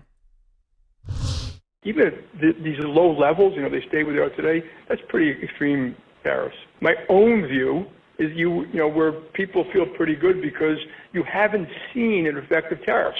The market came down 10%, it's back up 10%. I think that's an extraordinary amount of complacency. An extraordinary amount of complacency. And Diamond is really pointing out a simple fact, which is that tariffs of 30% on China, 10% on the rest of the world, on top of whatever was existing already, is massive. It is extreme. And right now, the stock market is trading literally as if none of these tariffs exist, back to the way it traded before anything was even announced. But the reality of it is, of course, is prices are going up and some items are not being restocked. You know, within the past hour, we learned that imports into America's largest port dropped 30% in the first week of May alone. And the Port of Los Angeles says that the drop for all of May they expect will be a massive 25%. Just put that another way, maybe it hits home more strongly. That is a quarter of all imports into the largest port in America. And for Diamond and other leaders in the American economy, the problem is even bigger. We have huge deficits. We have what I consider complacent central, almost complacent. The central banks think they're omnipotent, and you all think they can manage through all this. I don't think they manage all that. And as I said, Diamond is not alone. One of his top rivals, Citigroup CEO Jane Fraser, said very simply, something deeper is going on. Billionaire investor Ray Dalio added to that, warning the risk to U.S. Treasuries is even greater than the warning from Moody's, which, of course, on Friday night, you may remember, slashed America's last remaining perfect credit rating. Now, Trump tells CEOs when he meets with them, and I've heard this from several of them, that he believes tariffs are going to solve America's debt problem and enable him to cut taxes, that all this money is going to pay for that from the tariffs, even as they sit there and try to explain that tariffs are cutting demand for products because tariffs increase prices. So the complacency Diamond refers to is real. Or as one CEO told me today, it's a slow burn on tariffs until it isn't. That's when everyone experiences it. And then there is something even deeper than Trump's tariffs. So just take a look at the bond market today. The yield, or basically the interest rate as we experience on U.S. 10 and 30-year treasuries, which typically goes down in times of turmoil because when people are afraid, they buy the safest thing they think they can buy. That's U.S. debt. The more you buy, the less interest the U.S. has to pay on that debt.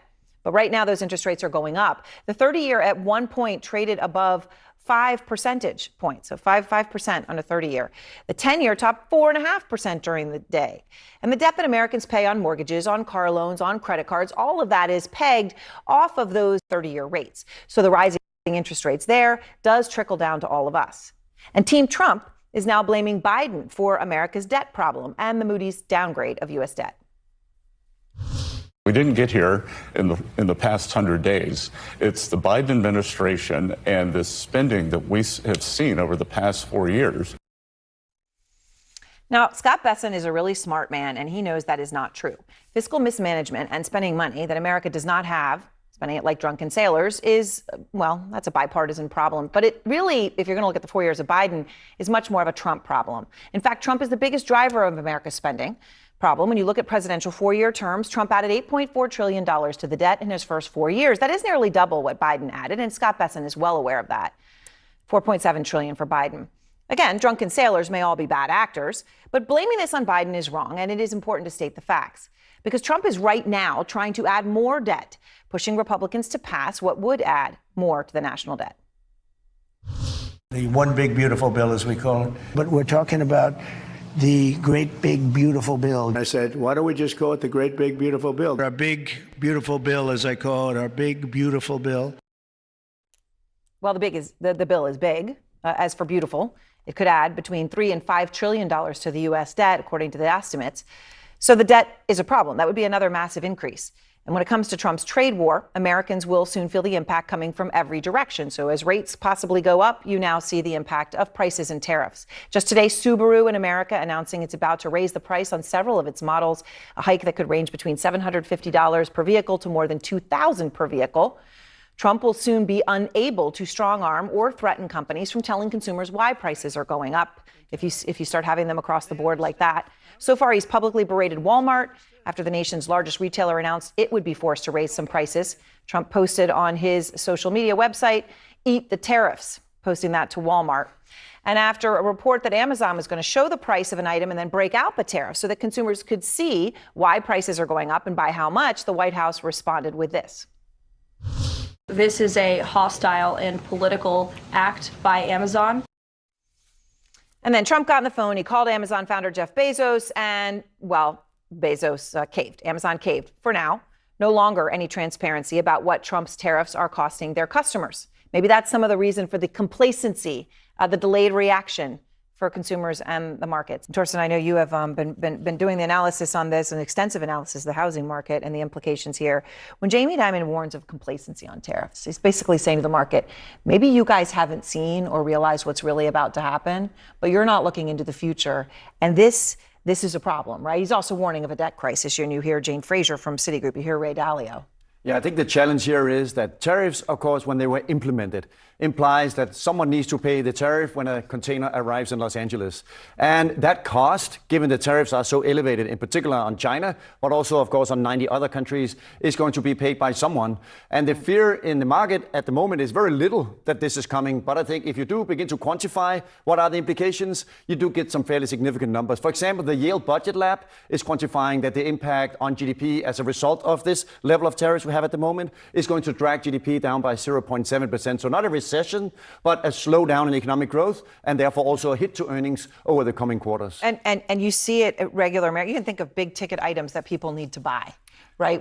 People don't have to buy a car. Maybe you can delay that, or you could buy a used car. Prices trickle down. People need to buy car seats. These things are big ticket items, but real price increases make a huge difference. The Subaru ones, I said 700 to 2,000. And then when Trump says to Walmart should stop trying to blame tariffs as the reason for raising prices throughout the chain. That's Trump's post. I mean, that's a ridiculous thing to say. Well, so one way of looking at it is that someone has to pay the bill for the container that's coming in from China or from the rest of the world. And the question here is it companies that are going to pass it on 100% to consumers? Therefore, consumer prices will go up, and therefore demand, meaning what companies will be selling, will be going down.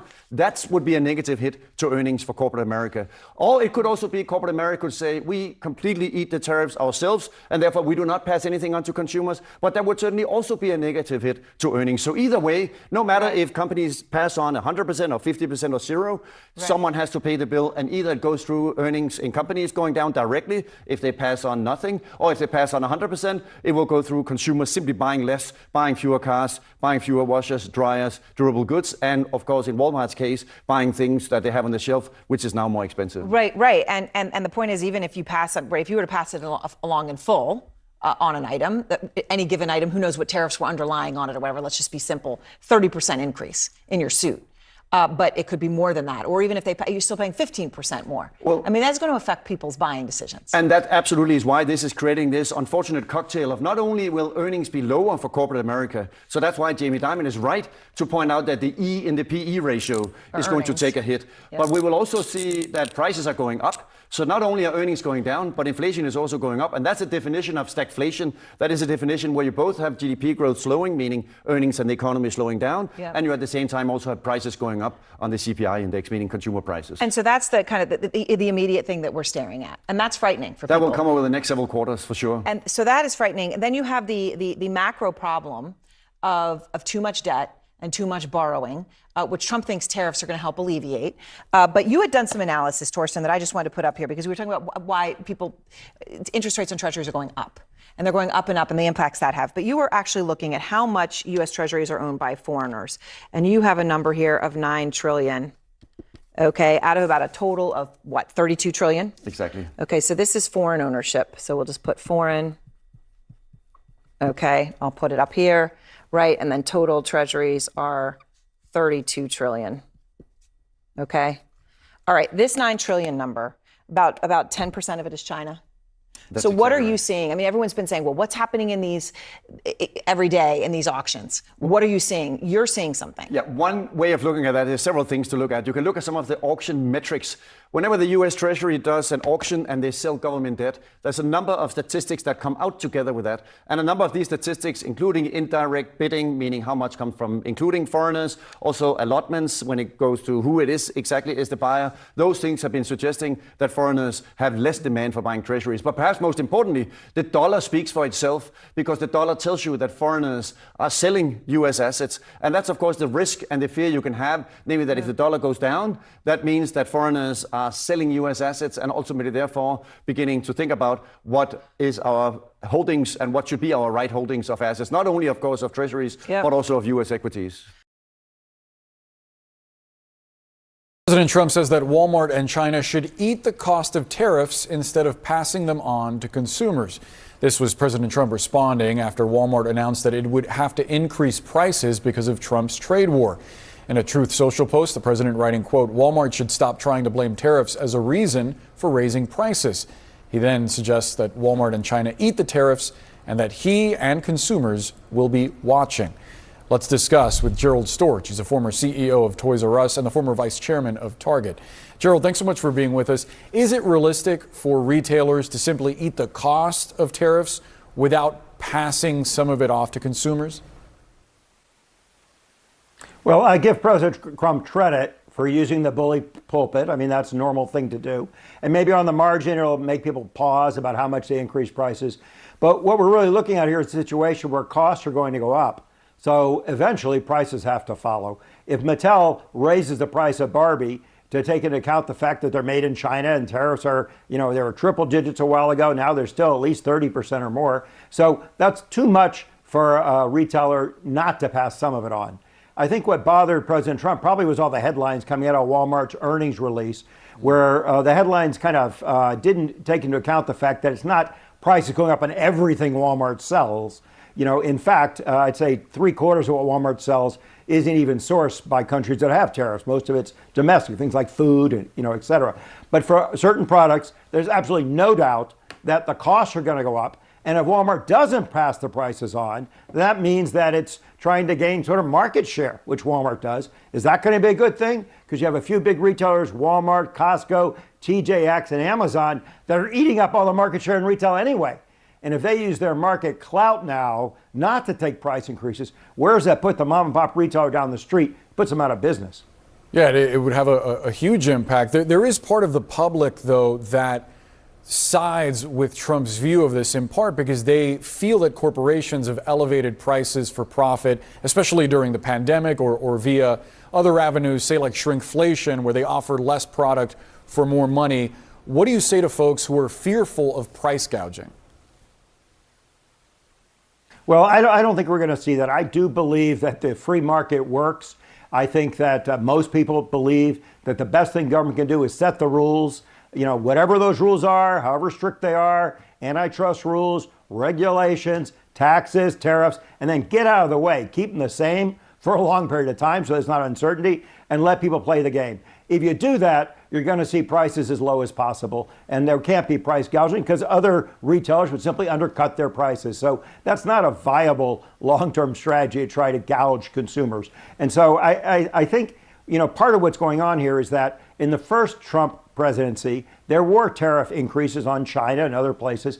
And those, when you look at the history of it, were by and large eaten at the source by the manufacturers, a teeny bit by the retailers, but something like 87% of them were not passed along to consumers. But that's because the tariffs were relatively small.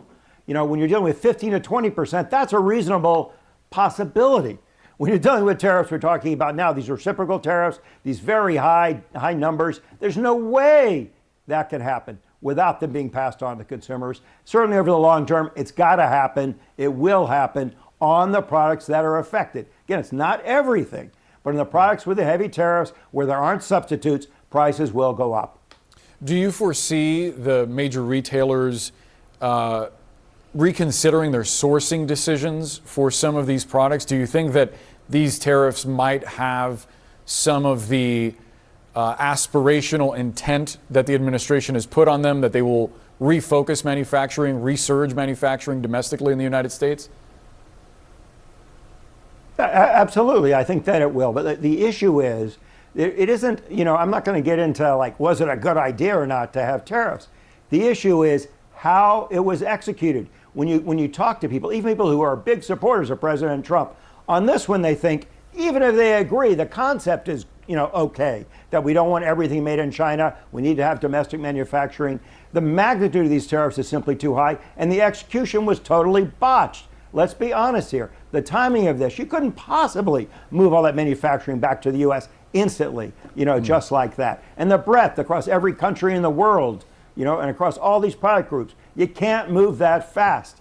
The idea may have merit. The concept of doing it all at once has no merit at all. If I were doing this, I would have put together a much more comprehensive plan over a period of years and said, look, we want things to happen faster. We're going to tell you what we're going to do. in advance.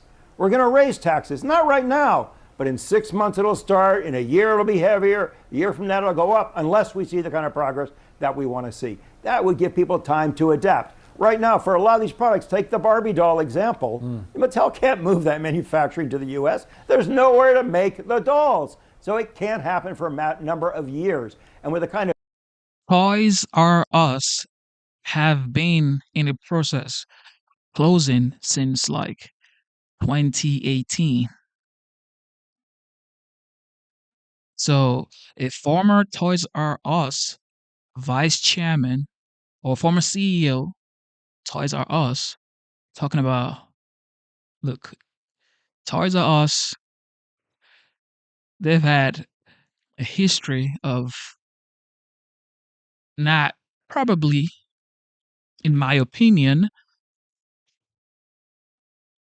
managing their business the way they're supposed to. So if Toys R Us have been closing since 2018, I don't think this should be the right man CNN should be interviewing. We need someone recent who's actually active. of constantly shifting stands that are happening now, both within the current administration, the possibility you'd have a different administration a few years down the line, you'd be a fool to make that kind of investment at this stage. So we're lacking the certainty that business needs to make proper decisions. You mentioned Mattel and Barbie specifically a couple times, and it strikes me that the president has threatened specifically to put tariffs on Mattel for statements that that company made about tariffs and the impact that it would have on consumers. Trump also recently made this comment about kids getting 2 dolls instead of 30.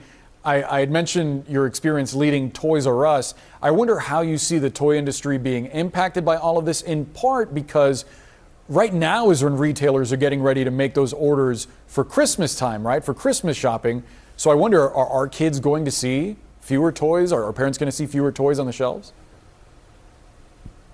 Well, it's inevitable at this stage you're going to see higher prices. It's also most likely that you're going to see shortages of the hottest products because retailers are being very careful and manufacturers about how much they bring in under a high tariff regimen. Why? Because it could change tomorrow and tariffs could be lower. So don't bring in now with higher tariffs when it might be lower later. So that runs the risk that the supply chains, which are always difficult in terms of predicting the hot toy and getting the right one on the shelf at the right time, that those are going to be a little snarled here and messed up by the fact that you're making decisions with more uncertainty than before, and hence more variability, and hence more out of stocks as well. So there's no doubt there's going to be issues. It doesn't mean that parents won't buy children something for Christmas. We all know that they will. The issue is what's it going to be. And you can get mad at specific manufacturers if you want to, but the reality is the toy industry moved to China a long time ago, before many other industries did, and it's essentially headquartered in China right now. There are some products made in the U.S., and that's great, but there isn't enough manufacturing capacity to move all of that back to the U.S. in the short term. It could happen eventually if you have robotic factories. Lego makes a lot of their product in Denmark, which costs more to manufacturing as an environment than the U.S. does, but it's a heavily robotic factory. I've been there and I've seen it. We don't have those in the U.S., and they take years to build. So we have to know what the rules are going to be for the long term. If that's the way it's going to be, high tariff regimen on China, you can start to shift the manufacturing back and build these multi-$100 million factories, highly robotic, to manufacture the product in the U.S. That's just not here now. That's not real. It's not now. It's not today. Yeah. So all these products are made overseas, and they're going to continue to be made overseas in the near term. Gerald Storch, fascinating to get your perspective. Thanks. My pleasure. U.S. Treasury Secretary Scott Bessent is calling on America's trading partners to reach a deal with the United States or watch tariff rates go back up. Bessent tells CNN that President Trump has put these countries on notice and that they have 90 days to make a deal happen. Meanwhile, President Trump has a stark warning for companies considering hiking their costs: eat the tariffs or pay the price. That's what he says. All right, let's go to CNN business and politics correspondent Vanessa Yurkevich. Vanessa, Trump's tariffs are driving up costs for American companies. So what else can they do but raise prices for consumers? Pamela, the only other thing they can do is to move their manufacturing out of China, which many retailers like Walmart have said that they've been trying to do for years now, but it's not that quickly. It doesn't happen overnight. So Walmart saying that they are going to have to raise prices on some of their products, including electronics, toys, and food.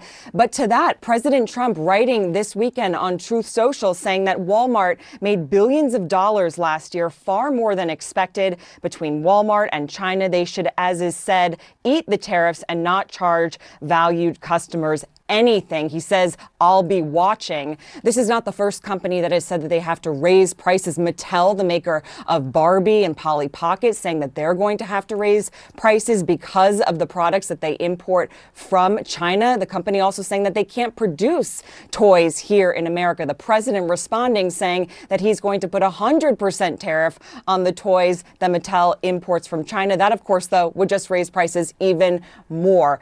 And the president saying over the weekend that he's putting pressure on 150 countries to come to the table and make deals. Secretary of the Treasury, Scott Bessent, saying that they're negotiating with 18 countries. But just look at that. Just 2 trade deals or agreements made so far. One with the UK, but that 10% universal tariff is still in place with the UK.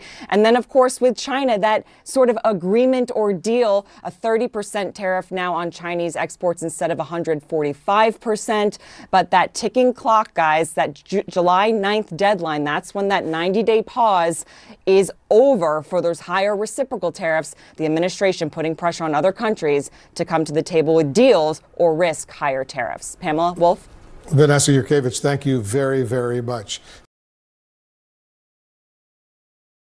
We begin, though, with our Keeping 'em Honest segment with the growing business of being Donald Trump and how it overlaps increasingly with the business of being president. And that overlap is embodied tonight in a replacement for Air Force One. More specifically, this converted 747 and its identical twin, which entered service during the George H.W. Bush administration. He's aboard it tonight en route to Saudi Arabia and the Gulf states, including Qatar. Now, as you may know, Boeing is working on a successor to the current Air Force One based on the latest model 747. But the complexities of turning it into the kind of secure mobile command post a president needs is taking longer than expected, pushing back the delivery first from 2024 to 2028 or 2029. But more recently, Boeing says perhaps 2027. In any case, the president isn't happy about it. Boeing, we're not happy with the service we're getting in terms of those planes.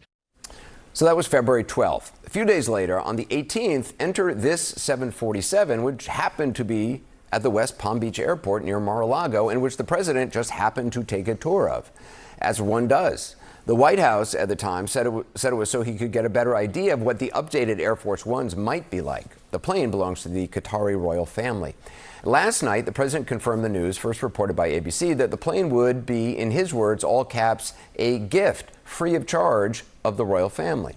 Now, as CNN and others have reported, the Defense Department would then have it modified and commissioned as a temporary Air Force One until Boeing can deliver theirs. After which, you might be thinking the Pentagon would find some use for that huge, enormous new aircraft, but you would be mistaken. But before getting into what happens afterward to that new plane the president wants to get from Qatar, listen to what the president said when asked about the ethics of this. What do you say to people who view that luxury jet as a personal gift to you? Why not leave it behind? You're ABC fake news, huh? Why not leave only ABC? Well, a few of you would. Let me tell you, you should be embarrassed asking that question. They're giving us a free jet. I could say, no, don't give us, I want to pay you $1 billion or 400 million or whatever it is. Or I could say, thank you very much. It's so easy. Now, before playing you what he said next, it might be a good time to read you a passage from the Constitution, which he's sworn to uphold and protect. No person holding any office of profit or trust under them shall, without the consent of the Congress, accept any present, emolument, office, or title of any kind whatever from any king, prince, or foreign state. Qatar, by the way, has all three. Their leader isn't a king, they call him an emir. The princes under him are called sheikhs, and it is a foreign state. In a moment, we'll ask a former White House ethics watchdog about it, and we'll discuss it with our panel members. But just on the face of it, a $400 million late model 747 would seem to be a gift, perhaps even the largest on record. And the emir of Qatar would appear to be a king of a foreign country. Attorney General Pam Bondi, however, has signed off on the deal on the grounds that this would not be covered under the emoluments clause that I just read you because it is a gift to the Pentagon, not the president. Okay, except, once again, the Pentagon will not be keeping this plane. And before telling you who will, which you probably already know, listen to whose authority the president cites to get around the Constitution of the United States. There was an old golfer named Sam Snead. Did you ever hear of him? He won 82 tournaments. He was a great golfer. And he had a motto: when they give you a putt, you say, thank you very much. You pick up your ball and you walk to the next hole. A lot of people are stupid. They say, no, I insist on putting it. Then they putt it and they miss it. And their partner gets angry at them. You know what? Remember that, Sam Snead. So by the president's lights, in the name of slamming Sammy Snead and the PGA, when someone drops a 747 into your hand, close your ever-loving fingers around it and say thanks. His press secretary, meanwhile, has another answer to all the questions this raises about a president being beholden to a foreign power that her boss, during his first term, accused of funding terrorism. And again, just to underscore, in 2017, he accused the very same country run by the very same royal family who just gave him this plane of backing terror groups. And now, do you worry that if they give us something like this, they want something in return? Absolutely not, because they know President Trump and they know he only works with the interests of the American public in mind.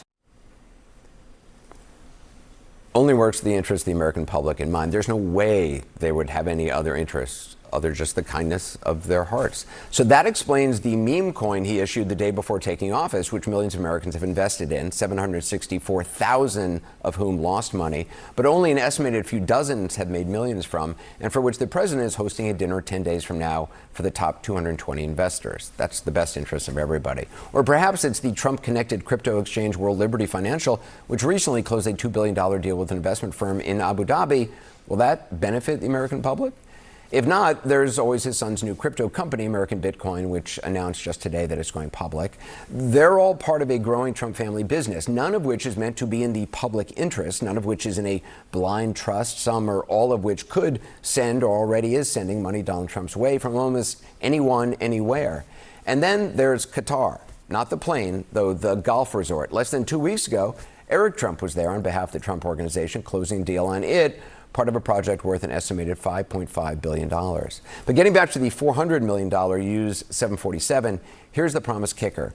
The Pentagon, meaning the public, will not get to keep it. The public will not, as the press secretary suggested, benefit from this. Taxpayers certainly will have the burden of paying to gut it, check for listening devices and sabotage, and then bring it up to Air Force One specifications, essentially doing what Boeing is already doing. And then when he leaves office, the president will take it with him.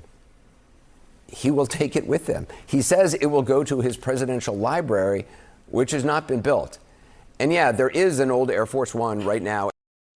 Thank you for tuning into the live show. I want you guys to keep in mind that these were the same people that told you that Joe Biden was fit and sharp and ready to go. And they told you they talk to him every time. And he's running circles around them. Keep in mind, these are the same people. Never forget.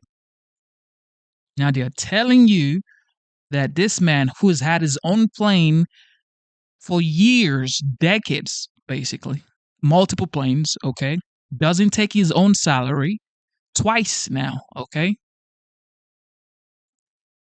He's going to keep the plane. When the Qatari family said this is government to government and is going to the Department of Defense, he's going to keep it. He's going to keep. Same folks that told you Kamala was the best options for the United States.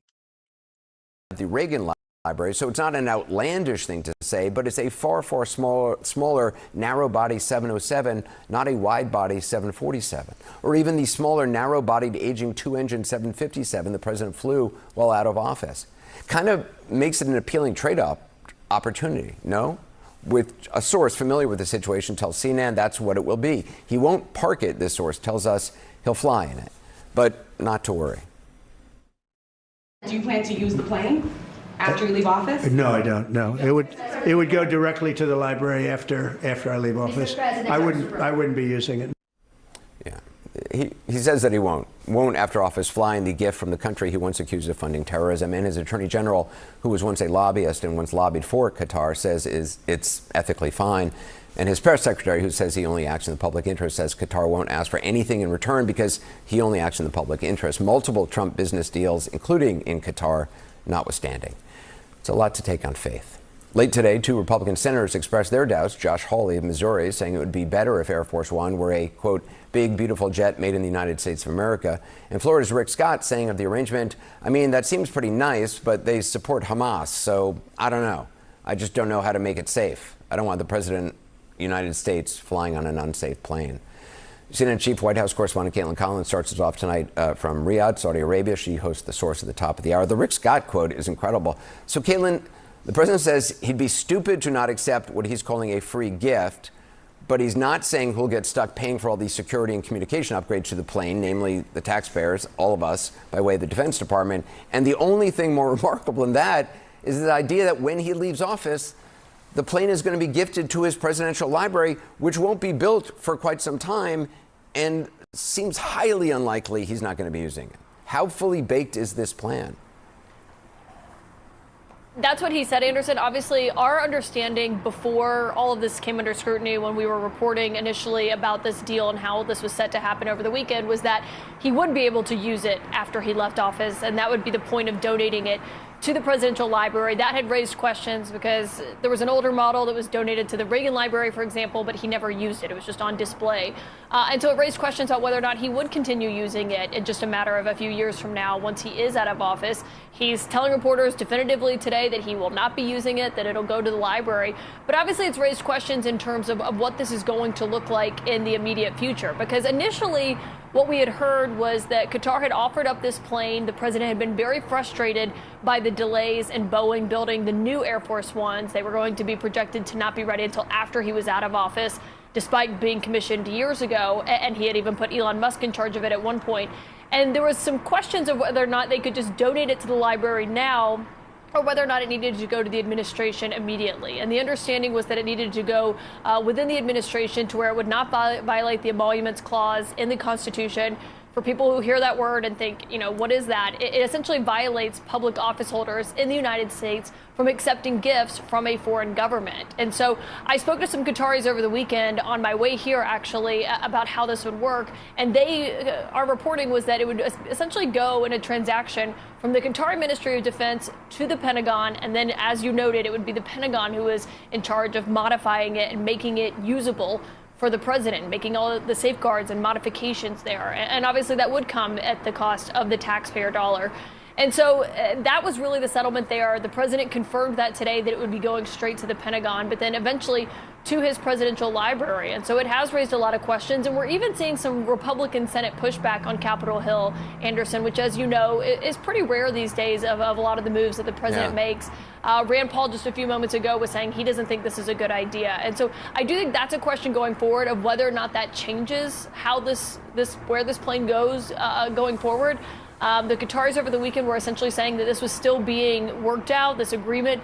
That was not what we heard from White House officials, who essentially said, yes, the president toured it. He had been talking privately about how luxurious and beautiful and large this plane was. And now they do expect to get this and be able to use it within the coming years. President Trump says this luxury jet from the Qatari royal family, the reported price tag, as I said, about $400 million, is a, quote, gift free of charge. And they're pushing ahead. No pushback from the attorney general, who, of course, had formerly been paid up reportedly $115,000 a month to lobby for the country of Qatar.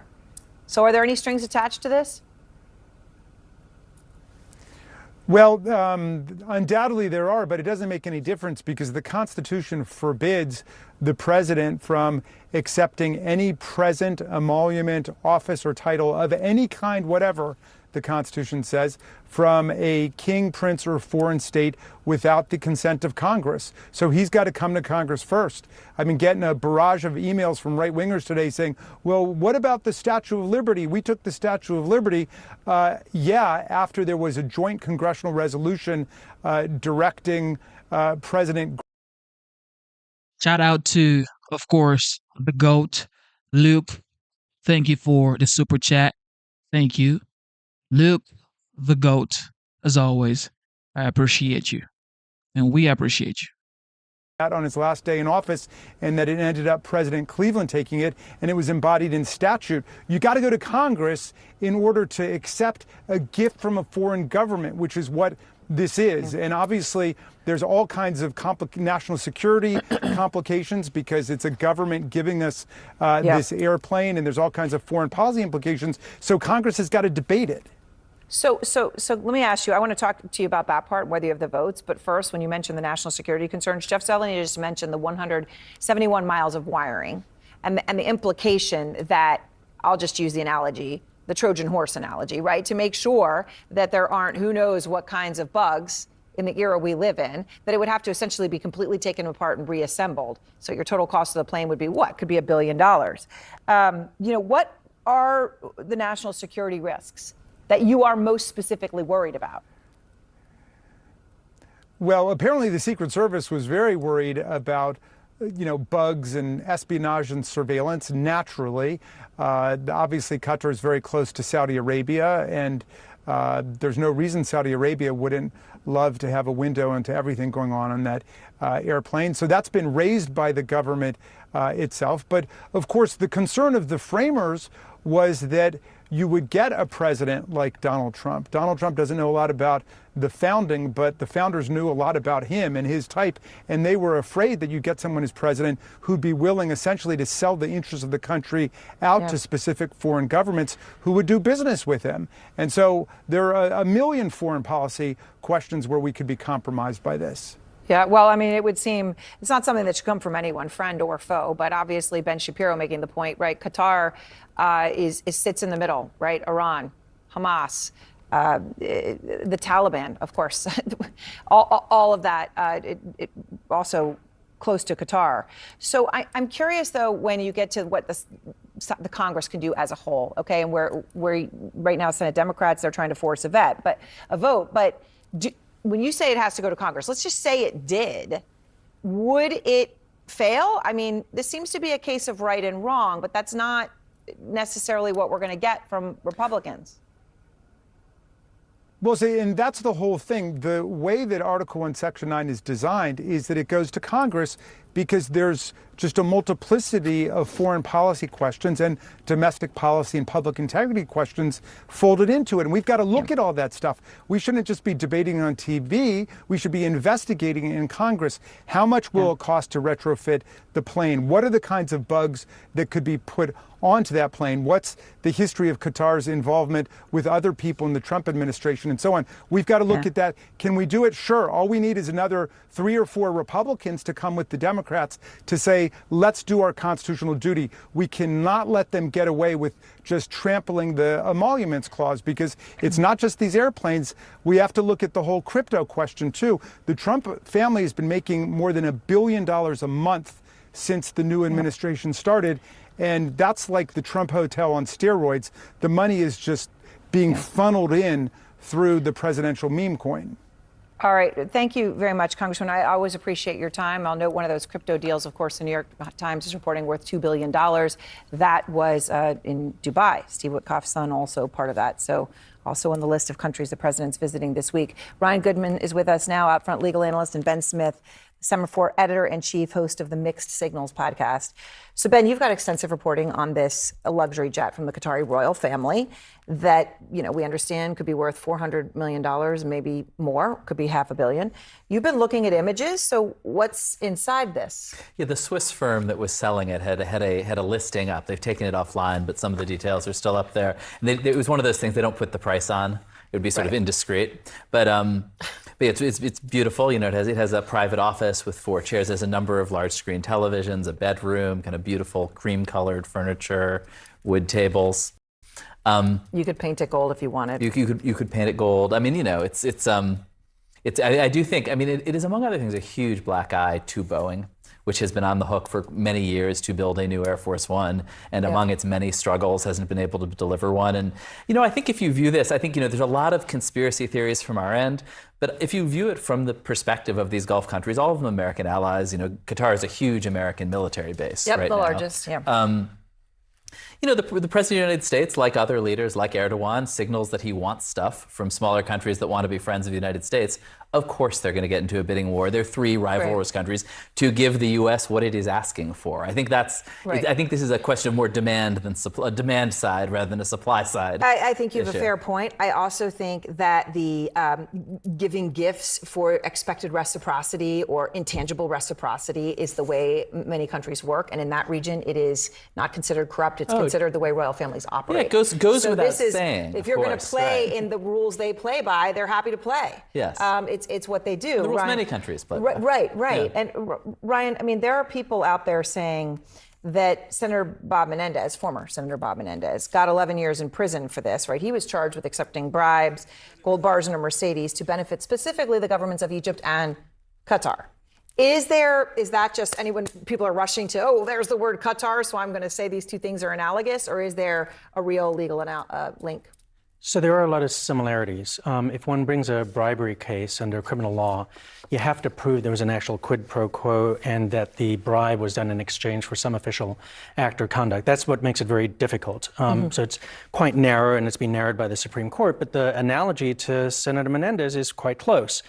And it's in fact the Trump Justice Department that succeeds and says in late January of this year, look, we got an 11-year sentence on him.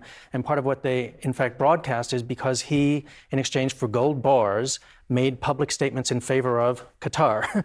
So that's similar in character. And just to add one other point to it, the Supreme Court's ruling on immunity for a former president or a president does say essentially that bribery would obviously not count as an official act. So if this is bribery, with those constraints, then it is similar in character to Senator Menendez, which is a righteous prosecution. I mean, and I know there's emoluments, but there's all the legal things. Then, you know, as I said, you know, the way I see this, it shouldn't be political. It's just not something the United States should be doing. Ben, but it's not the first time Qatar has done this. To the point of the language they speak, we've been talking about President Erdogan of Turkey. The sort of most striking and kind of clarifying thing about this to me is in 2018, they did exactly the same thing. It was the same model jet. It's a VVIP 747 to President Erdogan of Turkey. And Turkey, you know, not a perfect democracy. He's a strong man, but they do have an opposition party, which raised hell about it because they thought it was inappropriate that the Qataris were giving, you know, their close ally a plane. And Erdogan said, you know what, like, I understand the issue, but this is Turkey's plane, not my plane. And when I'm done being president, this plane stays with the Republic of Turkey, which I think is not the plan here. No, this what Trump has said, at least at this point, I understand, is that it would go to the Trump Presidential Library. Not the Erdogan Presidential Library. No. Ryan, during Trump's first term, you had foreign diplomats staying at Trump properties, right? Of course, the GOAT strikes again. He says, I am glad to be here with amazing people. I actually look forward to seeing this channel grow and thrive. See Shelley. Yes. God bless you, Luke. Yes, we will grow to conservatives and liberals because this right here is free speech channel. We're not censoring anybody. Say what you want. Say what you want. Okay? You could be for Joe Biden. You could be for Trump. You could be for whatever. My theory is America first. I believe America is the greatest nation on earth. I believe in America. I love America, and I'm thankful to be in America. So I hope you feel the same way. That's it. Something that had received a lot of focus was the Trump Hotel at the time in Washington, D.C., right? Also in New York on Central Park South/West. Trump at the time said, oh, you know, this is personal. It's personal. It's not official. So, I mean, but, you know, when you look at this and you look at what's happening in the region there, you got the crypto deal in Dubai, you have golf course in Qatar, you have money for Jared Kushner's firm, his investment firm coming from Saudi Arabia, you have towers in Saudi Arabia. I mean, it's whack-a-mole. Yeah, so the mix of personal and public benefits, I think, doesn't help Trump in this regard. And also goes to the question of why would the Qataris give him a $400 million plane unless they expected something in return. So that is going to him also personally. The idea that it ends after his presidency, I think, is also not helpful for him as a legal matter, because it means it's just for him as Trump. It's not for the office of the President of the United States. So I think all of that adds up. And then one last bit is, when this did happen in 2017 and 18, for Trump himself, and there were all these emoluments litigations, and I do expect we might find litigation on this particular issue. His defense was, no, these were commercial deals I was doing with my hotels and my real estate. Emoluments would only apply to me if it was something like my compensation and my perks, which you would think a gold-plated plane is a perk, and that's what his idea is of the Constitution and what it would prohibit. So, I mean, it just take a step back, Ben. The reason we're talking about this now, and it's a big deal, is because it doesn't happen to every president. You don't have Qatar calling up and saying, hey, George W. Bush, I'm going to give you a plane, or Obama, or both. I think they probably would have been very willing. They would have been willing. Indeed, yeah. George W. Bush wouldn't have been willing. Right. Right? Obama would have. That's the difference, right? No, they would not have been willing. The demand side, not the supply side. Yeah, and I think you saw Trump prosecuted and a wave of prosecutions that failed or that didn't prevent him from being president. And I think he feels he is immune from those now, and maybe not in a technical legal sense, but that's obviously how he's acting. All right. Thank you both very much. With outrage expressed by even some of his most stalwart supporters over what looks a lot like an attempt by Qatar to curry favor with President Trump. Some Democrats are calling it a bribe. President Trump today is defending a plan to accept a free up to $400 million luxury airplane from the Qatari royal family and then retrofit it so he can use it as Air Force One. It's raising serious ethical, legal, and security questions. I think it's a great gesture from Qatar. I appreciate it very much. Sometimes I think to myself, these guys never, ever get tired. They never get tired. This man was impeached twice during his first term. When he left, they raided his home. They tried to throw him in jail. Took a mugshot, thinking that would deter Americans. They made him a convicted felon, the first convicted felon to go into the Oval Office. And now they have continued. They even want to impeach him again. They keep coming after Trump every time. And this is why everybody loves Trump. It's like, he's the devil, right? Well, okay. Is Hitler, right? Well, okay.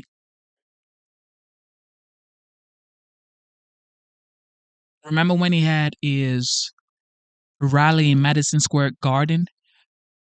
Leaps were tweeting, posting pictures of Naxos in Madison Square Garden. This man is traveling around the world, renegotiating trade deals, bringing peace to the world. Was on the phone with Vladimir Putin for what, 2 hours?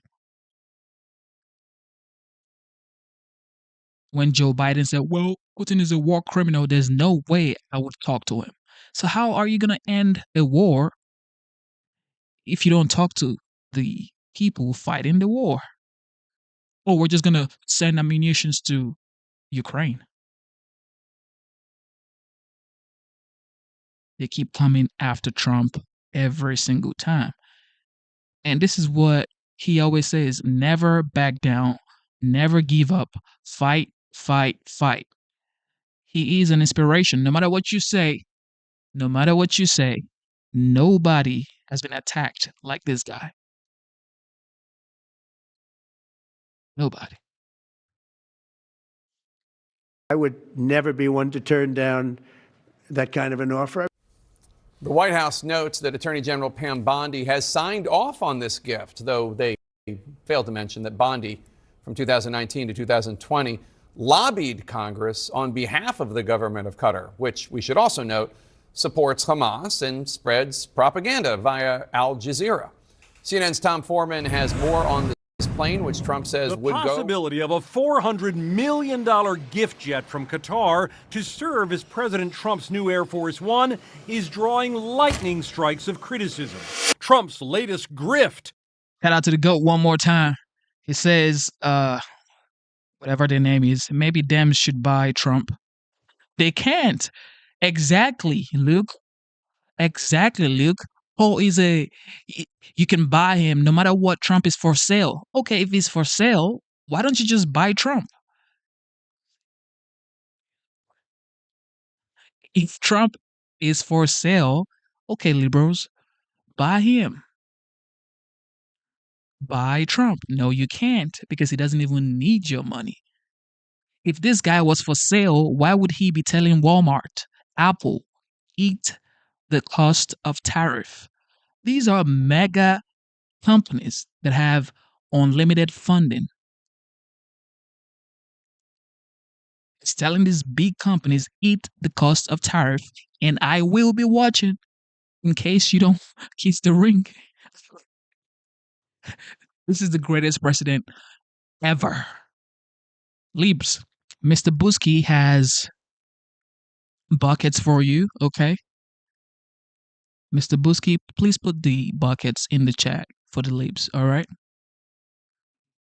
It's not just bribery, it's premium foreign influence with extra legroom. And from the vice chair of the Senate Ethics Committee, this is almost exactly the sort of gift that our founders had in mind that Americans shouldn't accept. And I'll remind you, other federal employees can't accept even $50. the plane would appear to fly in the face of the U.S. Constitution's emoluments clause, which says no person holding any office shall, without the consent of Congress, accept of any present of any kind whatever from any king, prince, or foreign state. Ask about that. Trump hit back. It's not a gift to me, it's a gift to the Department of Defense. Analysts say the gift plane would likely have to be entirely stripped down and rebuilt to make sure it does not hold technology detrimental to presidential security. After all, Qatar has long ties to Hamas, a terrorist group in the eyes of the U.S. government. The nation of Qatar, unfortunately, has historically been a funder of terrorism at a very high level. Why is the United States of America accepting a gift of this magnitude from a foreign government that supported terrorist organizations? In his first term, Trump hit upon the idea of revamping Air Force One, upgrading it, changing the color. You know what colors we're using? Take a guess. Red, white, and blue. Red, white, and blue. He became frustrated by the long, expensive process of doing all that. But now, Qatar has offered him a quick fix, and he's on board. I would never be one to turn down that kind of an offer. I mean, I could be a stupid person and say, no, we don't want a free, very expensive airplane. For Trump to say this is going to the Department of Defense, not to him, just doesn't really hold water, Jake, because the Department of Defense has its own rules beyond the Constitution that say you can't accept gifts like this. Simply put, they say, would you get this gift if you weren't in the office you hold? Pete Hegseth, Donald Trump, both could have been given this plane 2 years ago. Neither one were. Right, and the other thing is that the next president's not going to get to use it. My understanding is that President Trump, when he's done with his term, is taking this to his library. Yeah, he says he won't use it again, but that's his word. And we've seen how that's worked out. President Trump is currently en route to the Middle East. He has stops planned in Saudi Arabia, Qatar, and the UAE. But the main focus, of course, will be in Qatar, where Trump may be accepting. It's Qatar, not Qatar, okay? All right, moving forward, because nope, we're not going to do this anymore. The OG, of course, as usual, working around the clock. Here we go. Everybody, it's a real honor to welcome all of you to the White House, the famous Oval Office. And we award the first ever Medals of Sacrifice to 3 heroic law enforcement officers from Palm Beach County, Florida. I went to the service. It was crazy. It was just horrible.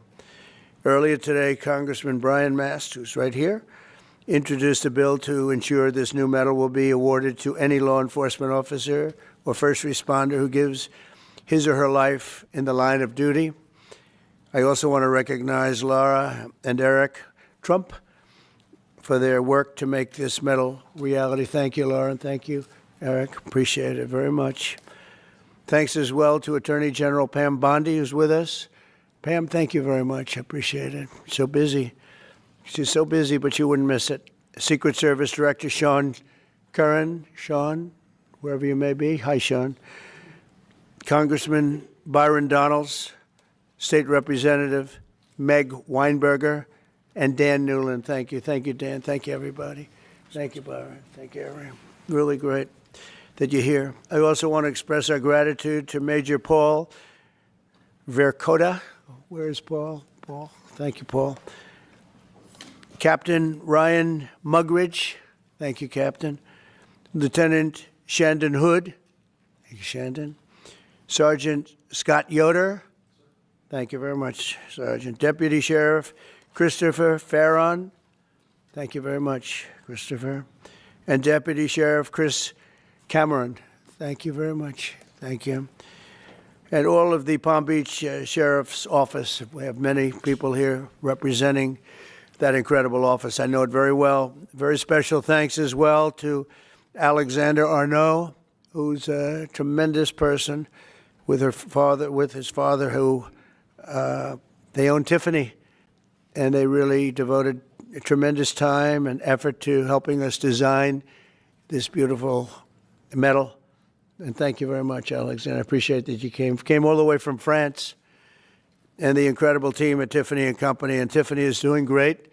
He's a fantastic leader. You know all about the fantastic, the great Arnault family. And the fact that you came for this is very, very meaningful, actually. It's really incredible. But for crafting this beautiful medal, and I know he looked at it and he worked on it, he had his best people working on it, and people are loving it. And this will go on for a long time. You'll be making that medal for a long time. Unfortunately, in one way, it's very sad, but we properly respect the ones that have lost their lives. Today, we also remember 3 remarkable heroes who will become the medal's first ever recipients. It's a big honor.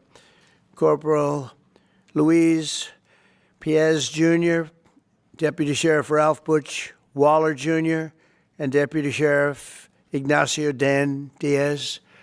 And thank you very much. You're represented by family members who are, I was there with them. That was devastation. They were devastated. We're profoundly grateful to be joined by their loved ones.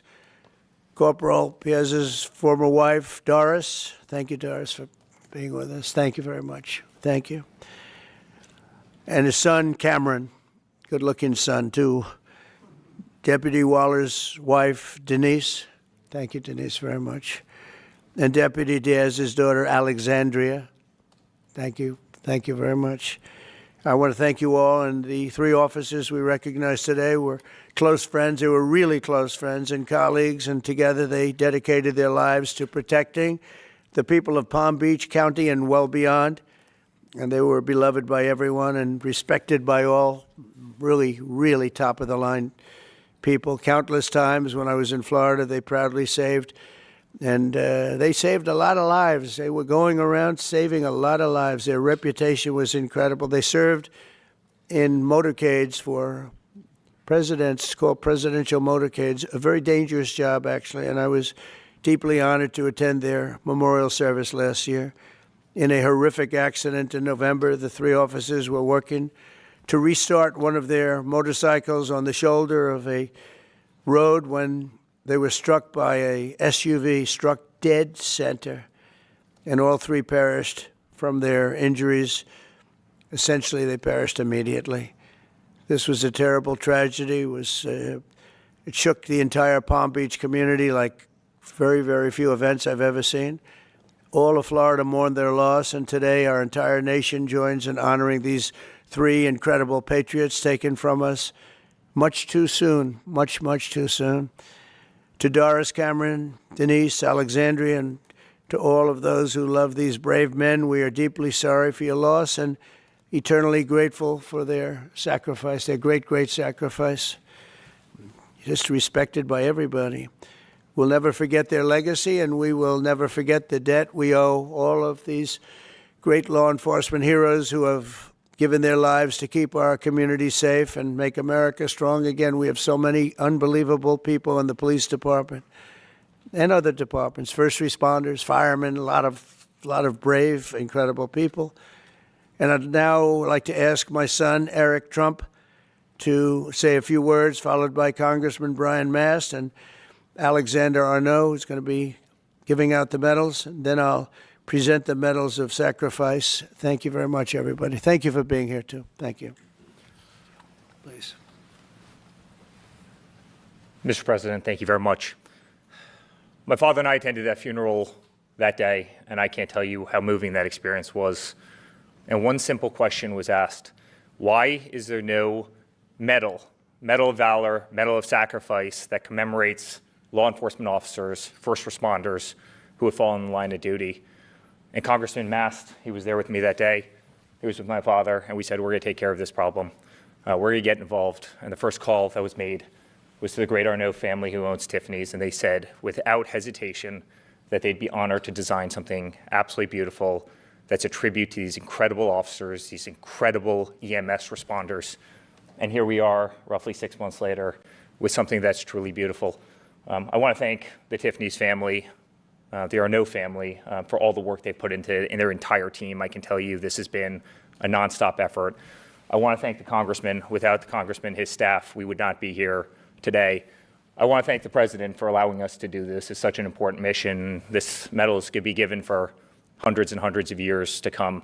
And last but not least, I want to send, on behalf of this entire nation, on behalf of our entire family, the incredible families of the Palm Beach Sheriff's Office and your incredible families. They made the ultimate sacrifice, and know that we all appreciate their dedication. Many of us knew them, have met them, and we love them very much, and I'm sure they're missed. But today, hopefully, this is a great tribute to them, and I know because of our wonderful president that this medal will be given out for many years to come. Thank you very much. I would just start by thanking all of our law enforcement officers. The job is always dangerous, and you do it still every single day. And I would thank the families, because the job, as you are a reminder of, is often deadly. And I would thank you, Mr. President, because for the first time in our nation's history, you're willing to say to all of our first responders, all of our law enforcement, all of our firefighters, we're going to recognize that sacrifice from the office of the presidency for each and every one of them. And that's never taken place before, that recognition, that it's a job that's always dangerous and often deadly, and there's a debt that can never be repaid, but you're willing to recognize that debt. So thank you, Mr. President, for recognizing the debt. Thank you. Mr. President, Congressman, thank you very much for involving Tiffany in this process. We're very honored to having made these medals. Tiffany is a jeweler, as everyone knows it, but also a maker of American heritage. We were making the Medal of Honor in the 19th and early 20th century, and it's only natural that we followed with this heritage, just as we work on other very important American heirlooms. This medal was made in Providence, Rhode Island, in our largest factory in the U.S., out of silver, plated in 24-karat gold, just like the ceiling of this office, and represents the coat of arms of the United States. Mr. President, thank you very much. Thank you very much. Byron, would you like to say a few words, please? First, to be brief, to the families, we are so sorry for your sacrifice, but your officer from your family represented not just Palm Beach County, but the United States with honor. Mr. President, thank you for allowing us to go forward. To my colleague, Congressman Mast, thank you for your leadership. We will always honor first responders in the United States of America. Thanks. Okay. So,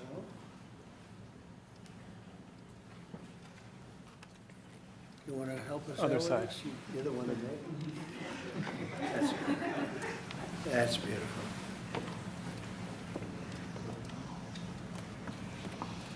So can we ask the families to step forward, please? Sheriff, would you like to help us with that? Please. Thank you very much. Why don't you grab that? Thank you, sir.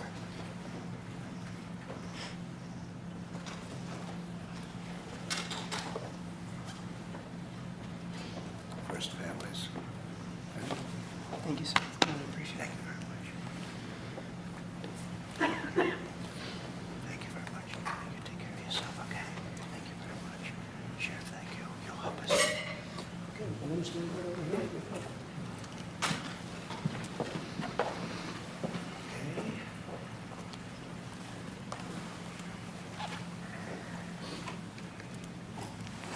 You're not going to get me.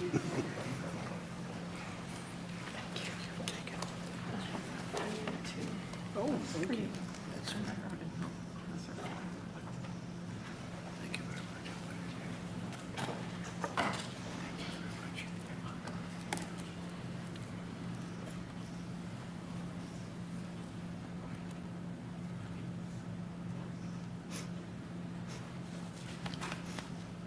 Thank you. Would you like to say anything? I would like to thank you very much for honoring my husband and his brothers and for what you do for the country and making this so very special for them and for all the people to come. It's a club you never want to be in, No. but you've honored them and it just means the world. Thank you. Thank you for That's everything. great. Thank you very much. Thank you. Appreciate it. Thank you. Very much. Would you like to say something about your father? You want me to go over there? Come on over here. Come on over here. To the mic. Right here. I viewed my dad as Superman, someone my whole life you look up to. He's an amazing guy, and it's horrible that this happened to all three families. But I'm glad that something was done about it, and we got represented, and everyone in the future will be. So, thank you. Thank you very much, sir. We'd be very proud of you. Thank you.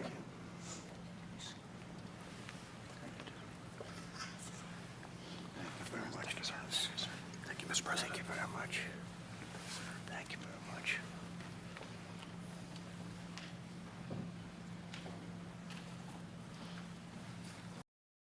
Thank you for tuning in to the live show.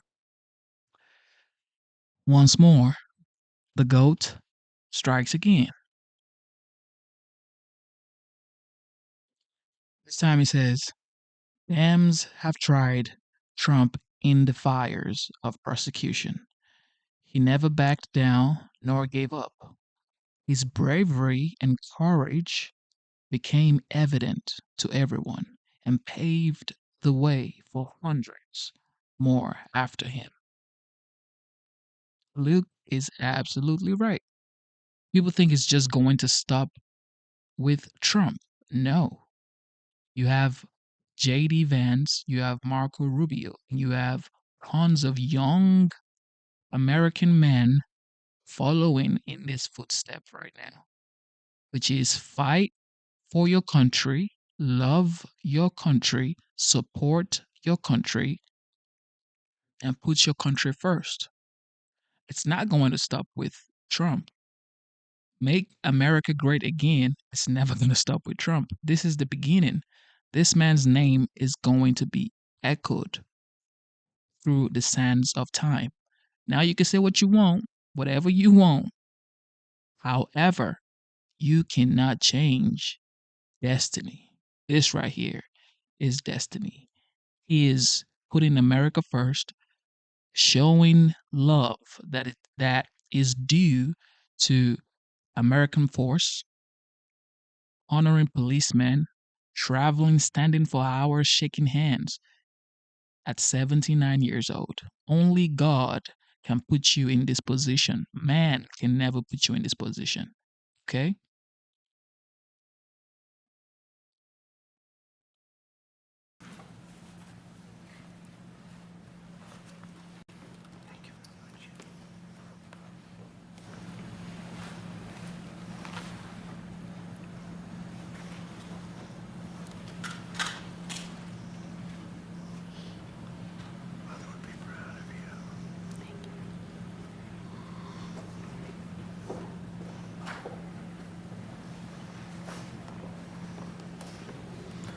Would you like to say anything, fellas, on behalf of the force? Would you like to say something? It's not a very tough thing to do, I know. Would you like to say something, please? Mr. President, on behalf of Sheriff Rick Bradshaw and every member of the Palm Beach County Sheriff's Office, we can't thank you enough for taking the lead on this and recognizing the extreme sacrifice of our three brothers. Words really can't express how thankful we are. Thank you very much. And we have a fourth, and we're going to give this to you. Hopefully it's maybe never going to be given out, so we'll give it to Sheriff Bradshaw, who's an incredible sheriff. And you've done an amazing job, and we'll have it should something happen. And that's right here, okay? So, Yes, sir. Thank you. And I hope it never has to be given out, frankly. Thank you very much. Thank you, Mr. President. Thank you very much. Mr. President. Well, thank you. Do you have any questions for what you just saw? That's so important. I mean, people have talked about it for years. I want to thank Brian Mast for what he's done, Congressman. He's been unbelievable. He's a great representative. And he worked hard. He wanted to do it right, and we wanted to go somehow. We could get him done pretty easily in one way, but we wouldn't get him done by Tiffany. And the fact that the Arnault family stepped up was absolutely incredible. It means more when you get a name like that. I think it means something extra. But these were incredible people, and they're looking down on you right now, and they're very, very proud, very, very proud of all of you. And it's too bad we had to be doing this, but I was there with you that day. That was a rough day. Thank you very much. Would you have any questions? Yeah. Do you have plans to give this award to any other families posthumously find themselves in the same position as having made this sacrifice? And then after the test, one question about your call today. Having to do from a previous? Yeah. We're looking at the possibility of that, yeah. You had a lot of people die in the line of duty when you think of it. And we figured it was time to start. We haven't had the situation arise. This was a terrible situation. We haven't had it arise yet, but we're looking at going back a little bit and see what we can do about that. Yes, strongly. Yeah, go ahead. On your call with President Putin today, yeah, you mentioned that the Pope would like to take a role potentially in mediating these talks. Does that mean that the U.S. is taking a step back from? No. I think it would be great to have it at the Vatican. Maybe it would have some extra significance. And I saw that it was discussed yesterday, so I thought, and people told me that they'd be honored to do it. I would imagine they would be. So, no, I think it would be maybe helpful. There's tremendous bitterness, anger, and I think maybe that could help some of that anger. So having it at the Vatican would be, in Rome, would be I think it would be a great idea. Thank you. Mr. President, as you know, can I say? Go ahead. Mr. President, as you know, 2.5 months ago, Ukraine, President Zelensky agreed to that 30-day ceasefire that's been on the table all of that time. What was the extent of your conversation with President Putin today about having him agree to that same 30-day ceasefire proposal that you, Mr. President, put on the table? Well, what we've done, and very strongly, is we said, let's get this thing going. You know, I had many of the leaders of European nations on the line with me right after the call. And we have to get that thing solved. 5,000 young people every single week on average. And I've seen satellite pictures. You don't want to see these pictures. We'll have to see what happens. This was not my war. This is not a war that would have happened if I were president. This is not my war. I'm just here to try and help. We've spent hundreds of billions of dollars on this war, and yet that's not. Frankly, we made much more than that just in 4 days in the Middle East. It's a lot of money, but we do much. This is about thousands of people dying every single week. 5,000, 6,000 people dying every single week. And just like you have the relatives here, wives and children and everything, you have, these soldiers, they say goodbye in Ukraine and in Russia, and then their parents never see them again, except maybe in pictures of horrible scenes, because I've seen some scenes, I've never seen anything like it. So we're going to see if we can get it taken care of. Yeah, please. First off, our thanks to the members of law enforcement who are here, and our condolences to the families. We're very sorry for your loss. Mr. President, on Ukraine and on your call today that you had with President Putin, you said last week that you thought nothing was going to happen, no advances would be made until you and Putin got together. Do you still feel that way? I think something's going to happen. It's a got very big egos involved, I tell you. Big egos involved. But I think something's going to happen. And if it doesn't, I'd just back away and they're going to have to keep going. Again, this was a European situation. It should have remained a European situation. Should have remained. But we have, because the past administration felt very strongly that we should be involved, and we got involved much more than Europe did in terms of the money and all of the things that we gave. We gave massive amounts, I think record-setting amounts given to a foreign. There's never been anything like this, both weaponry and money. And Europe gave a lot also, but they didn't give anywhere near what we gave. We gave probably almost 3 times the amount. And it's just a shame. The whole thing is a shame. The level of death is just a shame. Yeah? Did you ask President Putin to meet with you? About what? About Ukraine. Yeah, of course I did. I talked to him about it. I said, when are we going to end this, Vladimir? I've known him for a long time now. I said, when are we going to end this bloodshed, this bloodbath? It's a bloodbath. And I do believe he wants to end it. When I made the call, I told the people last night, I spoke to the heads of the different countries, Germany and Finland. We had Italy, as you know, and UK was on the line today, and a couple of others. And then they were in turn calling everyone. Ursula was there from the European Union. She was terrific. And we spoke for a long time about it. And they got a problem. It's a big, big problem.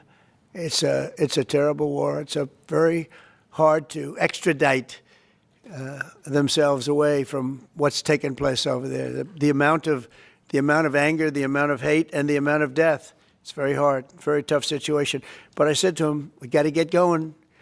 And I did say also, if I thought that you couldn't do it, I'd step away, because what are you going to do? We don't have boots on the ground. We wouldn't have boots on the ground. But we do have a big stake. And the financial amount that was put up is just crazy. It's crazy. This isn't for us. This is for somebody else. The amount of money that we put up is record-setting. There's never been anything like this. And that includes weapons. Never been anything like this. Yeah, please. Mr. President, on the medal, how far back do you intend to look to consider for the recipients? And then on your call today, if Putin ultimately proves to be the obstacle to peace, is further arming Ukraine on the table at that point? Well, we'll look. I mean, we're going to look. I hope that, I like to think positively, frankly. I just can't believe that they allow this to continue. This would have never happened if I were president, and most people admit that. It would have, and it didn't happen for 4 years. And October 7th would have never happened either. That's the attack on Israel. That would have never happened.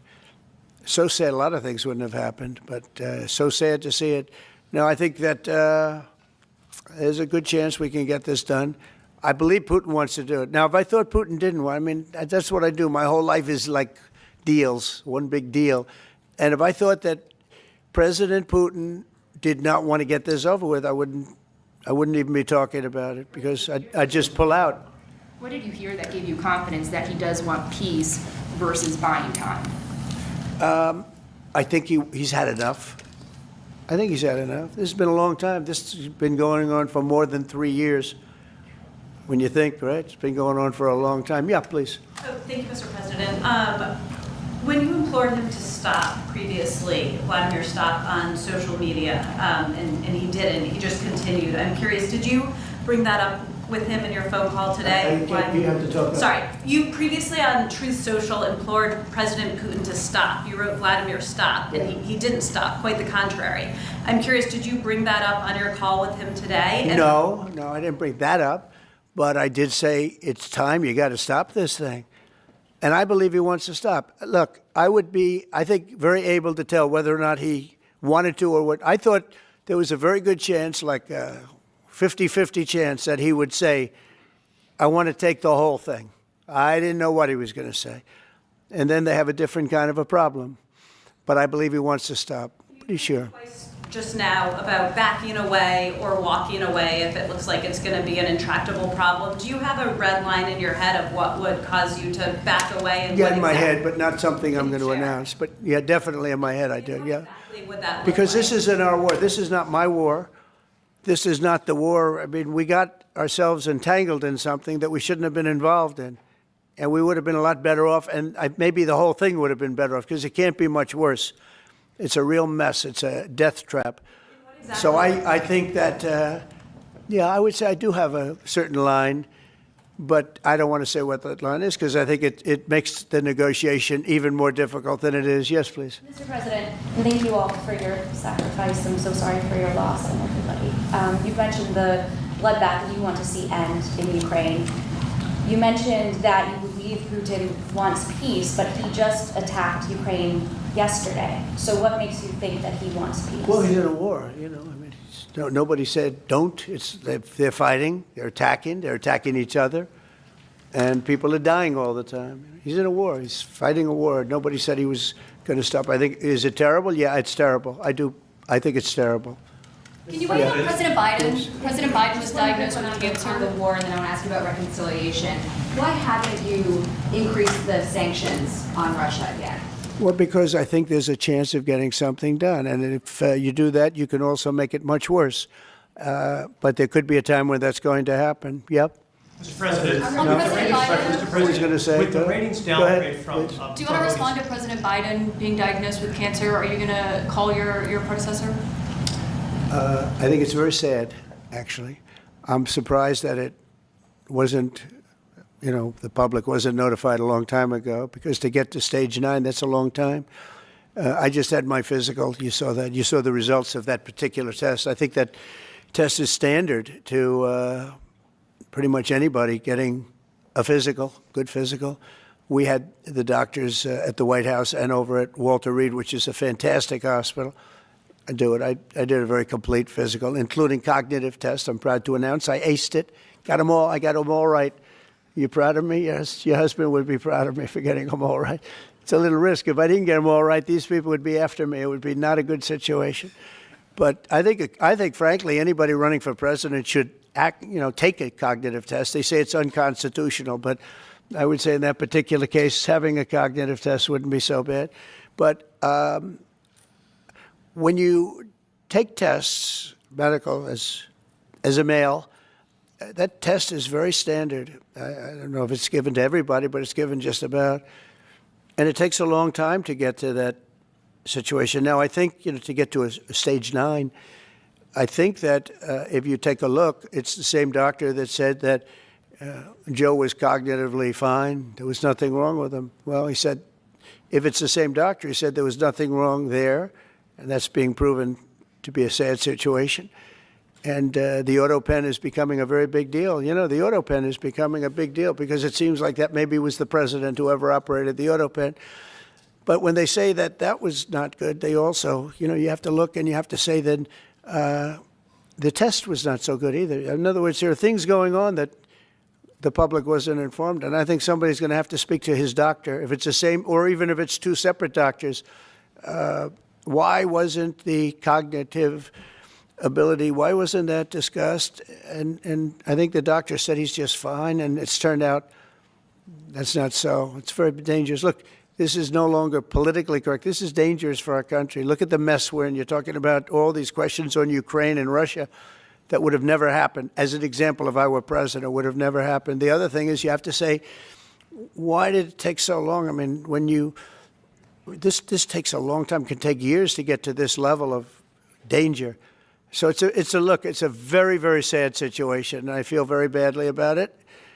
And I think people should try and find out what happened, because I'll tell you, I don't know if it had anything to do with the hospital. Walter Reed is really good. They're some of the best doctors I've ever seen. I don't even know if they were involved, but a doctor was involved in each case. Maybe it was the same doctor, and somebody is not telling the facts. That's a big problem. President Zelensky of Ukraine says that the Ukrainians are ready for a ceasefire, they're ready for peace negotiations. In your mind, is Ukraine doing enough to get this peace? I'd rather tell you in about 2 weeks from now, because I can't say yes or no. I think, look, he's a strong person. Zelensky is a strong guy, and he's not the easiest person to deal with. But I think that he wants to stop. He's, not. It's a very bad thing that's happening over there. I think he wants to stop, but I could answer that question better in 2 weeks or 4 weeks from now. I hope the answer is that he wants to get it solved. I want to thank everybody very much, and on behalf of the United States of America, we greatly honor your family and your friends and everybody that had to suffer so much. But you have some 3 great men that are looking down on you, and they're very proud right now. They're very proud. This is the Oval Office, and they're a big part of it now. They're a part of the Oval Office, the White House. And thank you all very much. Thank you. Thank you, Sheriff, for coming. Thank you very much, everybody. Thank you. Thank you. Thank you for tuning in to the live show. Welcome. Double tap your screen to give this video a like. And we just witnessed the 45th and now the 47th honor some fallen heroes of America, like he should, and like he has been doing. Well, also, yesterday he signed a bill with the First Lady, Melania Trump.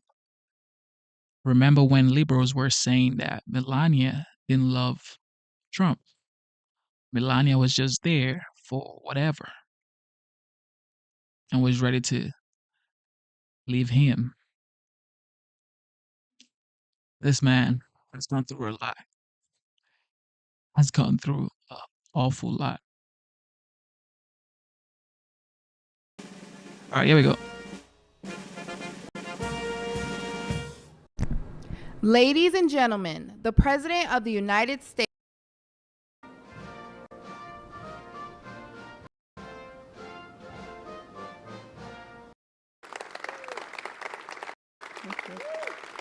Good afternoon and welcome to the White House. It's an honor to join you here today for the signing of the Take It Down Act, a national victory that will help parents and families protect children from online exploitation. This legislation is a powerful step forward in our efforts to ensure that every American, especially young people, can feel better protected from their image or identity being abused through non-consensual or intimate imagery of I and CII. Trump is just the OG. This man has American flag around the White House. He's also funding a 100 feet American flag. This man loves America, yo. I don't know why liberals cannot see that.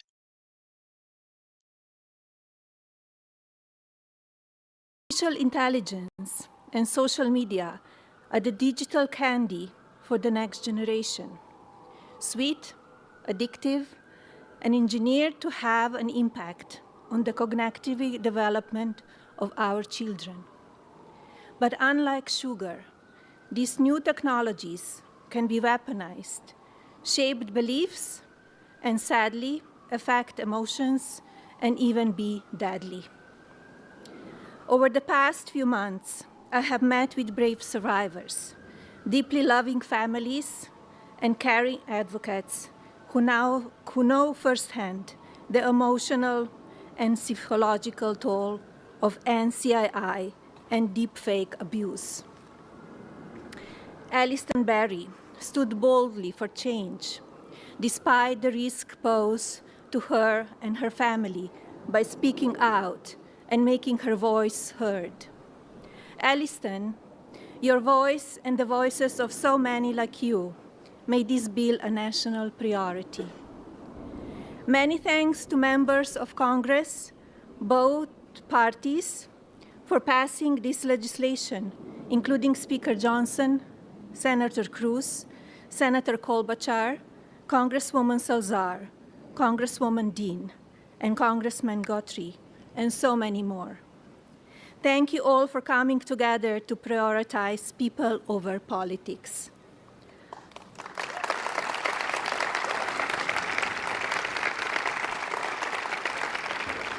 As First Lady, my Be Best initiative is focused on improving children's well-being, encouraging kindness, and creating a safer online environment for our youth. Today, I'm proud to say that the values of Be Best will be reflected in the law of the land. I want to thank my husband, President Trump, for standing with us on this effort.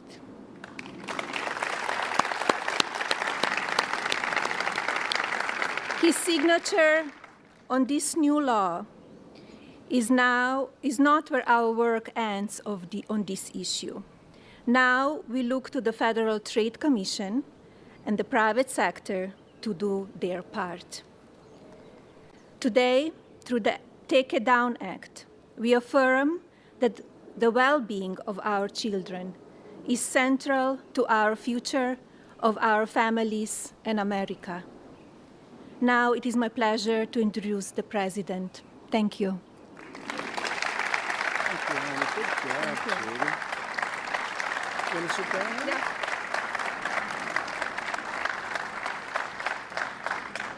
I'm a gentleman. Nobody knew that. Great job. That was a great job. He doesn't love his wife, yet clean out seats for his wife.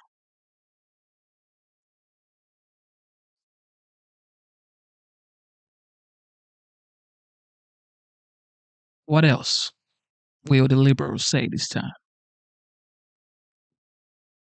Once again, the GOAT strikes. It says Trump almost died and Dems show him no empathy. Biden almost dies and Trump shows empathy for him. Who is more compassionate? Who is more compassionate? Politics aside, okay? An 82 years old man contracts, or maybe not contracts, is diagnosed with prostate cancer, and it's spread to his bones. Even if we have reservation, even if we have questions, politics aside, he is a human being. As a father, husband, grandfather, probably great-grandfather. We have fathers. Well, my father has passed away. Some of us here have fathers and grandfathers.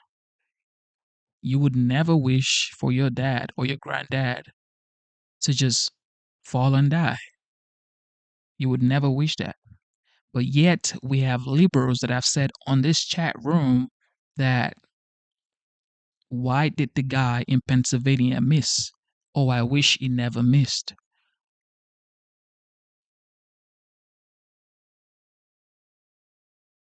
Even the former FBI director, James Comey, posting 8647. Why?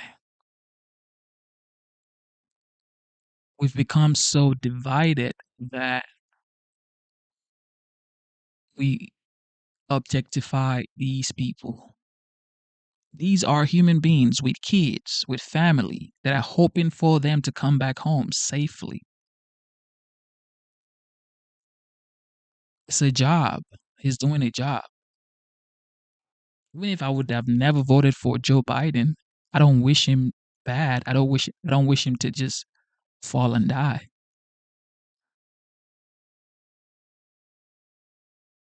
Can we just let love lead? We can say words, harsh words, whatever. Look, it's words. Okay, but when real life situation comes into play, like cancer, okay, we gotta just put politics aside and say we wish him well and we wish him a quick recovery. Okay. Well, I want to thank everybody. We just spent 2.5 hours talking to Vladimir Putin, and I think some progress has been made. It's a terrible situation going on over there. 5,000 young people every single week are being killed. So hopefully we did something. We also spoke to the heads of most of the European nations, and we're trying to get that whole thing wrapped up. What a shame that it ever started in the first place. But I want to thank Melania and for your leadership in this very important issue. It's an amazing issue. America is blessed to have such a dedicated and compassionate First Lady. I would tell you she is very dedicated. In fact, if you look at just what I heard, Putin just said they respect your wife a lot. I said, what about me? No, they like Melania better. That wasn't good. I don't know if that was good. I'm okay with it. I'm okay. I also want to congratulate the First Lady in securing $25 million in the first fiscal year, 2026, budget to provide housing and support for youth transitioning out of the foster care. And I can say that she loves children, and you really worked very hard on this, and you had a lot of help from some friends of mine right here, and a lot of the senators are here and congressmen, and I appreciate you all being here. We're also grateful to be joined by people that are just in love with what we're doing. It's such an important situation, and commissioners of the Federal Trade Commission and the CEO of X, Linda Yaccarino. Where are you, Linda? Where are you, Linda? Thank you. Thank you, Linda. Stand up. Thank you, Linda. Great job. You're doing a great job. It's a big deal, right? That's great. Today, it's my honor to officially sign the Take It Down Act into law. It's a big thing, very important, so horrible what takes place. This will be the first ever federal law to combat the distribution of explicit, imaginary, posted without subject's consent, take horrible pictures, and I guess sometimes even make up the pictures, and they post it without consent or anything else. And very importantly, this includes for forgeries generated by artificial intelligence known as deepfakes. We've all heard about deepfakes. I have them all the time, but nobody does anything. I asked Pam, can you help me, Pam? She says, no, I'm too busy doing other things. Don't worry, you'll survive. But a lot of people don't survive. That's true, and so horrible. With the rise of AI image generation, countless women have been harassed with deepfakes and other explicit images distributed against their will. This is the wrong, and it's just so horribly wrong. And it's a very abusive situation, like in some cases people have never seen before. And today we're making it totally illegal.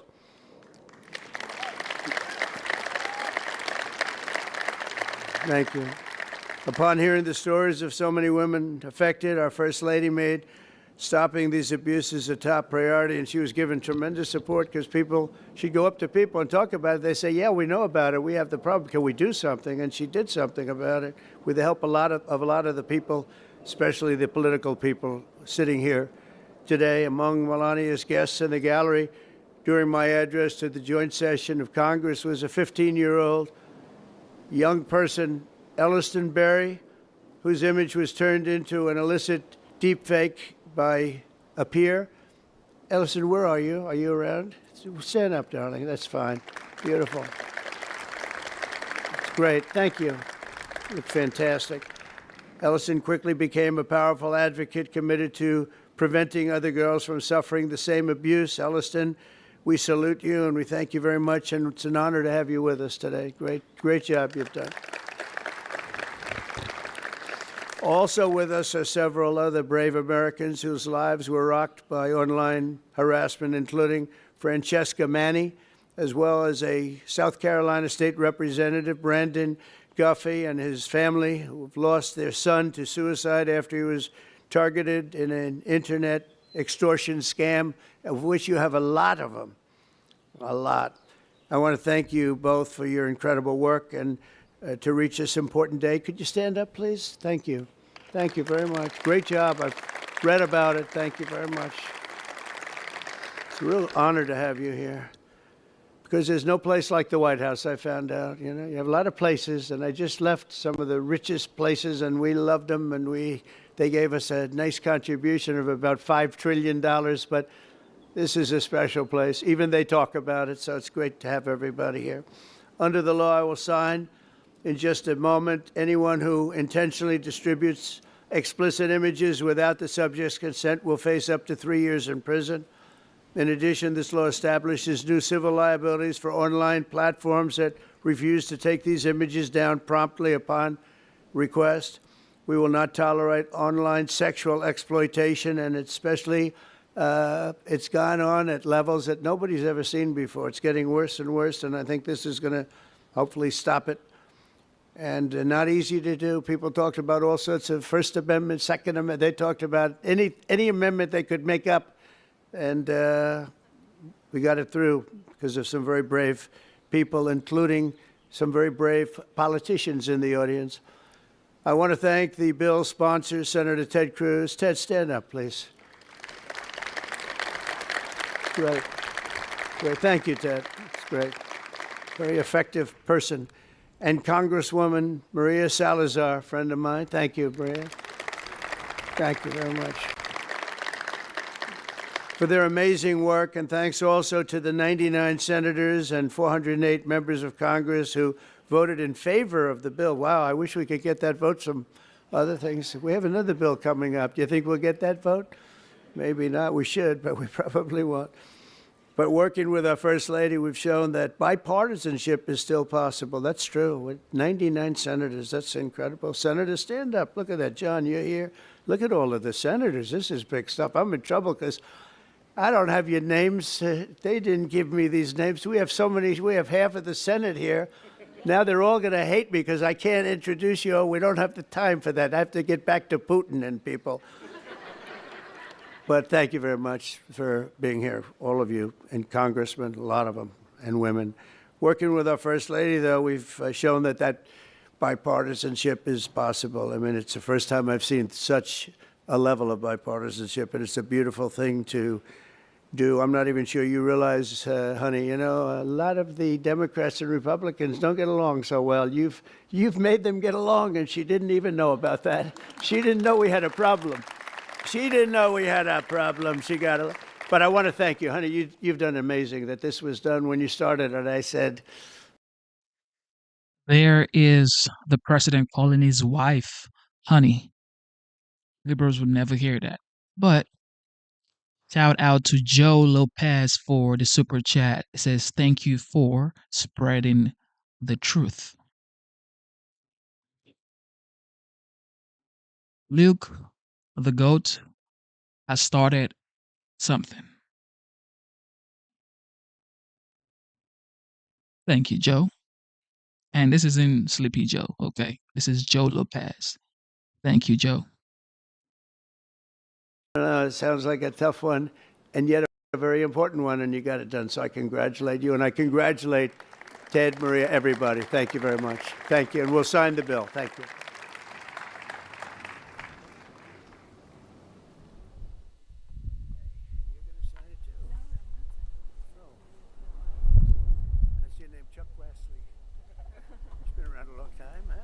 Come on around. That's beautiful. Come on around. Hey, look at that. I told you we'd get the bill. Thank you. You did it. We got our got it. Thank you.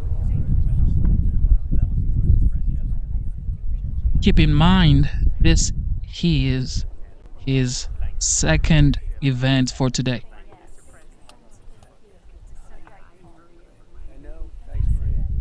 guess what? There's another event that he actually attended and he spoke at. So 3 events for a 79 years old man that just got back from the Middle East. His energy is out of this world. Rumor is he never smoked, he never drank.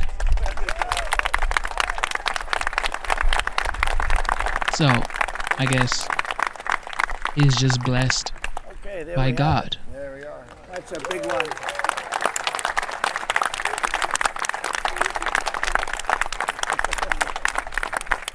Thank you very much, everyone. And you have some pens here. You most importantly, right? Yeah. Grab one of them. Oh, look at these white pens. I've never seen that before. I want one of them. I've never seen them. Here, Pamela, take that.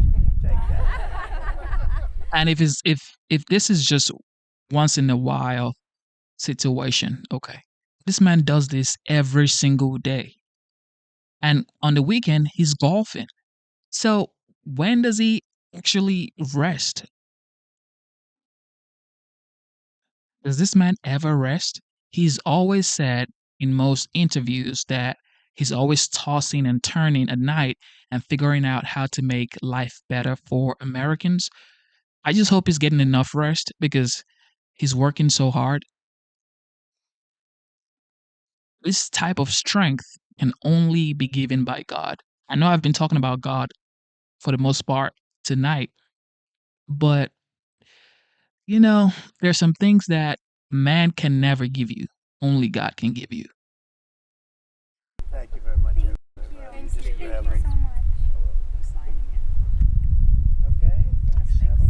Thank you, everyone. You go ahead. Appreciate it. Thank you so much. Mr. President, let me introduce you to Brandon, who lost his son, Gavin. Let me get up. Yes. State Incredible. legislator in South Carolina has been incredibly brave, and his whole family. Thank you so much. Yes. No auto pen, okay? No auto pen. Shaking hands, standing for hours, talking to people.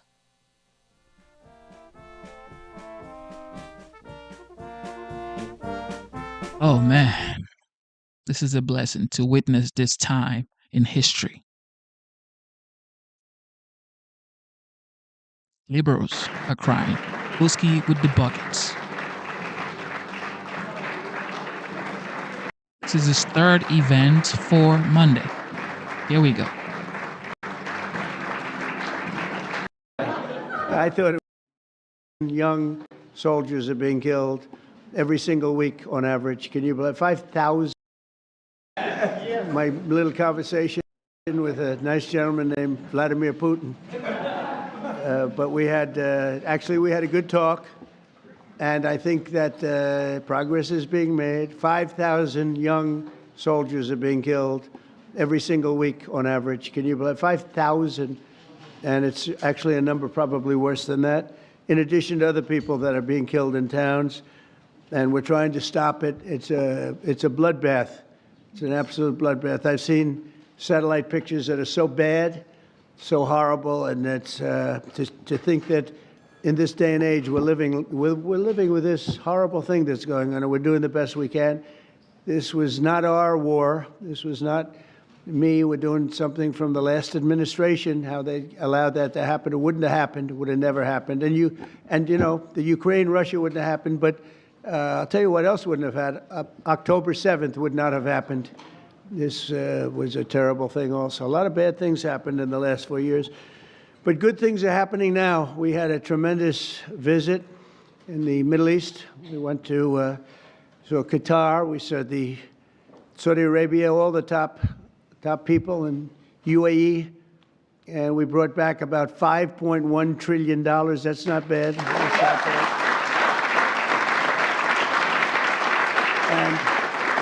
And it's being credited as one of maybe the most successful visit that anybody's ever made to any place. There's never been anything like this. Hundreds of planes, big wide-body planes ordered. Boeing, getting them from Boeing, but I think an order of 148 planes. It's a lot of 777s. Those are the big ones, or the 787 Dreamliners, and orders of everything. The AI is going wild. I hope it's as good as people say. because otherwise some people are going to be pretty disappointed. But it seems like it is. A lot of smart people are doing it. But massive orders into our country. We did 1.4 trillion in one case. We did 2 trillion in another case. Numbers that nobody's ever really heard of before. And our relationship is fantastic with those 3 beautiful places. I mean, they're incredible. Money is like no place else probably anywhere. Well, we have more money, but we didn't use it right. But that's all right. Now we're starting to. We were losing in trade $5 billion a day. And now because of tariffs and other things, we're making $1 billion a day. And the tariffs haven't even really kicked in. It's a big difference. It was, for the last 4 years, have been a disaster for us with trade and, frankly, with everything else. So we're here for a different reason tonight. We're going to have to fix this one, too. We're fixing everything. We're going around Mr. Fix-It, Mrs. Fix-It. Anybody want to join me? But the Kennedy Center, when I said I'll do this, I hadn't been there. That's the last time I'll take a job without looking at it. And but it's got a tremendous amount. Lindsey Graham and some people put in the budget either 200 or $250 million. Money was spent there. Tremendous amounts of money was spent there over the last 10 years. I don't know where they spent it. They certainly didn't spend it on wallpaper, carpet, or painting. And they had over $200 million was spent. So I don't know what's going on. Pam, are you here? You hear that? Look, when I hear that, I say, what? Where, Pam, where did all this money go? It's crazy. It's crazy what's happened with our country in that regard. You know, it's to build things. Go back to the Wollman Rink. They went for years, 12 years without getting a rink, and I got it built in 3 months for a fraction, like a tiny fraction. They had spent over $20 million. They never got it opened. I said, I want my kids to go ice skating before they're too old. They don't want to go ice skating anymore. I used to watch it from my window. I used to watch people, nobody working and spending money like crazy. And as you know, I got it built very quickly. This is well, maybe a more difficult. That was pretty easy, actually. We had cement mixers from the rink all the way back into Harlem. We poured one contiguous pour over a period of a day and a half. They would pour a little section, then another little section. And when they put water, it all leaked, surprisingly, you know. If you guys have not read the book, The Art of the Deal, he spoke about the story building the rink in New York and how the city spent a lot of money, wasted a lot of money on the rink. And he kept looking from his office windows at the rink for years. And he said one day he got tired of it. And he called the city and said, look, I offer to build this rink for you guys. You've been building it for years. And I'm going to do it for a small portion of the budget you have for this rink. And of course, as usual, the media went after him and said, there's no way he could. And then he did it. That rink is still standing, being useful today, courtesy of the 45th and now the 47th GOAT of the United States. So it was fun, but I love construction. That's, I guess, why I like this a little, because we're going to have to redo it. So I'm honored to welcome exceptionally talented and committed group of patriots. You're amazing people. This is an amazing board, I'll tell you. And I got so many calls from people, could I get on the board? You have a lot of people that are not so much in love with me right now because I couldn't get them on the board. But because the board is taken. But we're going to turn it around, and the Kennedy Center Board of Trustees, you're here, and in many cases you have your spouses. And I want to thank Rick Grinnell. Where's Rick? Where is Rick? Hello, Rick. He did a great job. He used to walk into the Justice Department with stuff under showing all the horrible things that had gone on in our country. He had a lot of courage. And he's going to be with me for a long time, different things. He seems to be a troubleshooter. I say, how about Kennedy Center? Let's fix that one up. And tremendous strides have been made. You'll be hearing about that in a second. But I want to thank the entire board for the incredible work and all the fundraising efforts. We're going to raise some funds, but we're getting a lot of funds also from Congress because they want to see this thing good. You know, we have the 250th year anniversary coming up, and this building is going to be a primary focus in D.C. And it's got the potential for greatness. If it didn't, I wouldn't have done it. But it has a great plan. It's got great sound. It's got a lot of things that, you know, if you don't have good sound, you can forget it. You're never going to. They've been trying to do things over at Lincoln Center. All my life I've been watching. They rip it down, build it up, rip it down. You know, some of the greatest sound of buildings built in the 1850s out of pure marble. And you get up and you can just talk lightly and they hear you back 100 rows. But and if you don't have sound, I think there's a certain amount of luck. You hire sound engineers, they get a lot of money, and then you open the building and you can't hear anything. So we're going to do some good things, but the basics are there. The location is phenomenal. The importance of the building is phenomenal. And we'll have some very interesting plans. I always thought they should have built a beautiful performing center, open air, facing out over the Potomac. They didn't do that. They built these crazy rooms underneath. They built 3 tiny little stages, very expensive. Someday maybe somebody will occupy one. They're underground.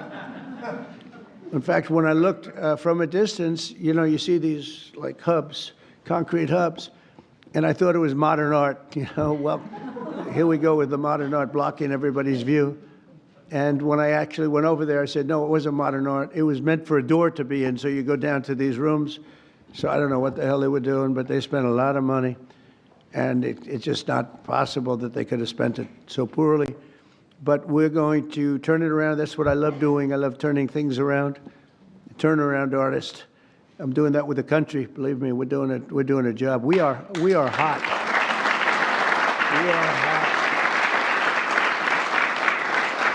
The country is hot. We in a short period. Look, we've been there for 100 days plus a few days, and as they said, the king of Saudi Arabia said, your place, your country is a whole different image now. We were a laughing stock, an absolute laughing stock, but we're not a laughing stock any longer. And, you know, I was talking to, as I said, President Putin for 2.5 hours. That was being very seriously listened to. We don't like what's happening. We don't like that we should have ever been involved. Would have never happened.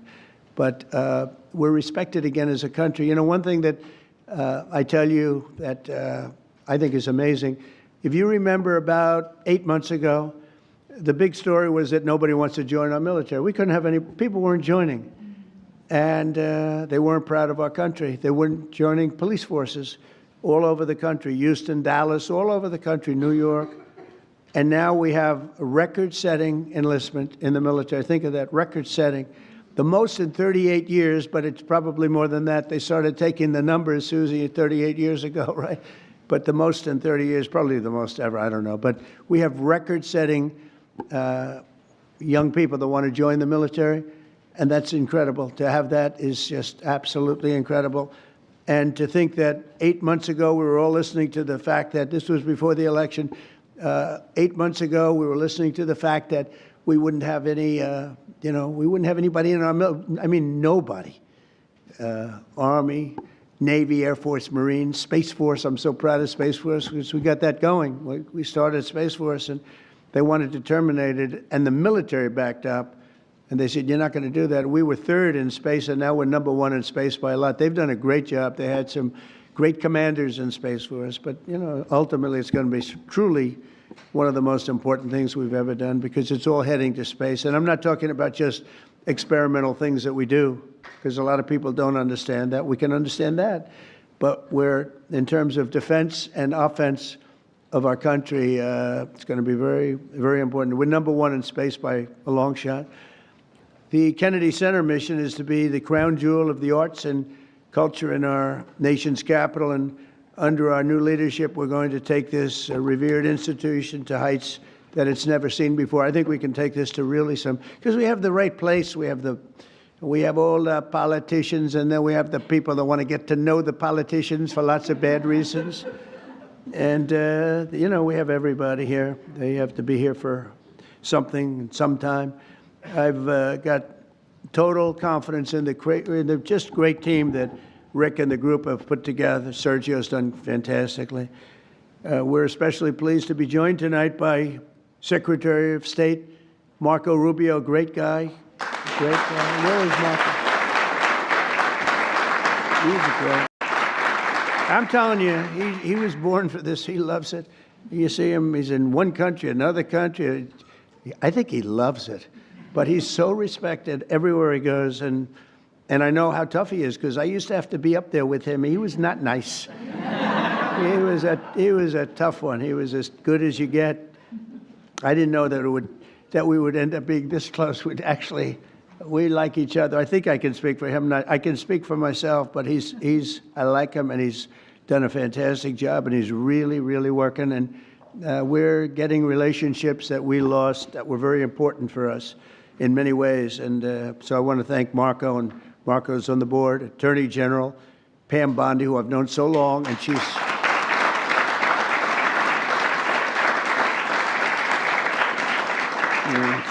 married to the best-looking guy in the room, I must admit. But she is the man.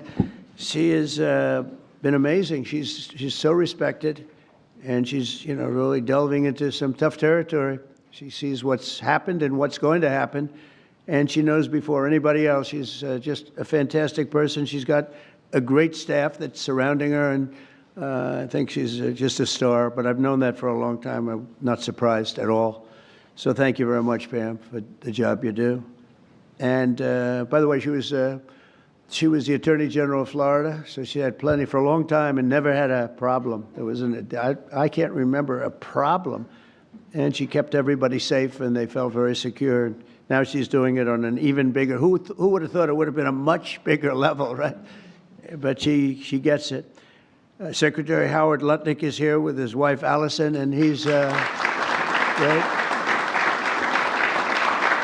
He went with us to that incredible 4-day little journey that we had, and we saw some things that were incredible. But everybody respects him. Did a great job in business. He built a firm twice. His firm was at the top of the World Trade Center when the planes hit, and he was amazing story.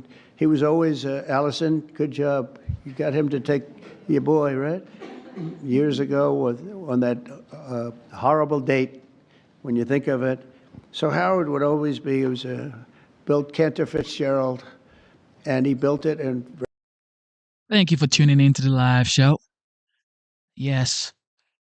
All right. I got to shout out the moderator, C. Shelley, for the super chat. And it says here, here's to you, Joseph. Genesis actually earns it, okay? Much love, Genesis. Thanks for all you do to prepare for the stream. Thank you, C. Shelley. Means a lot. God bless you. All right. Thank you. Enjoy the show, all right? Why wouldn't you just project love? Why do you want to cause havoc? Why? Why? Liberals. That's all they know. 8647. Riot in campuses. Columbia University. Harvard University. That's all they know. Burning down courthouses. Police buildings. That's all they know. That's all they know.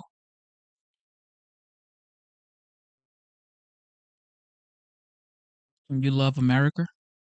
You just love your country. When you talk to some leaves, they'll tell you, when I say America is the greatest country in the world, you know what they'll say? You've never traveled. You've never you never leave America. You've never left America. I just told you America is the greatest nation in the world.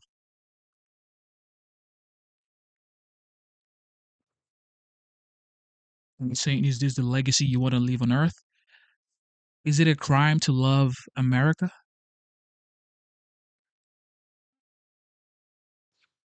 I'm sorry, I love America, okay? I mean, am I supposed to be apologizing for that? I don't know. Top firm. They had the top 3 floors of the World Trade Center, the building, the first building that was hit. And he was always there at 6 in the morning, 5:30 in the morning. You know, a lot of the stock guys, they have to do that. Someday you'll explain to me why. Probably insider trading, Pam. I don't know. It's probably. But whatever the hell reason, he was there always at 5:30 or 6 o'clock.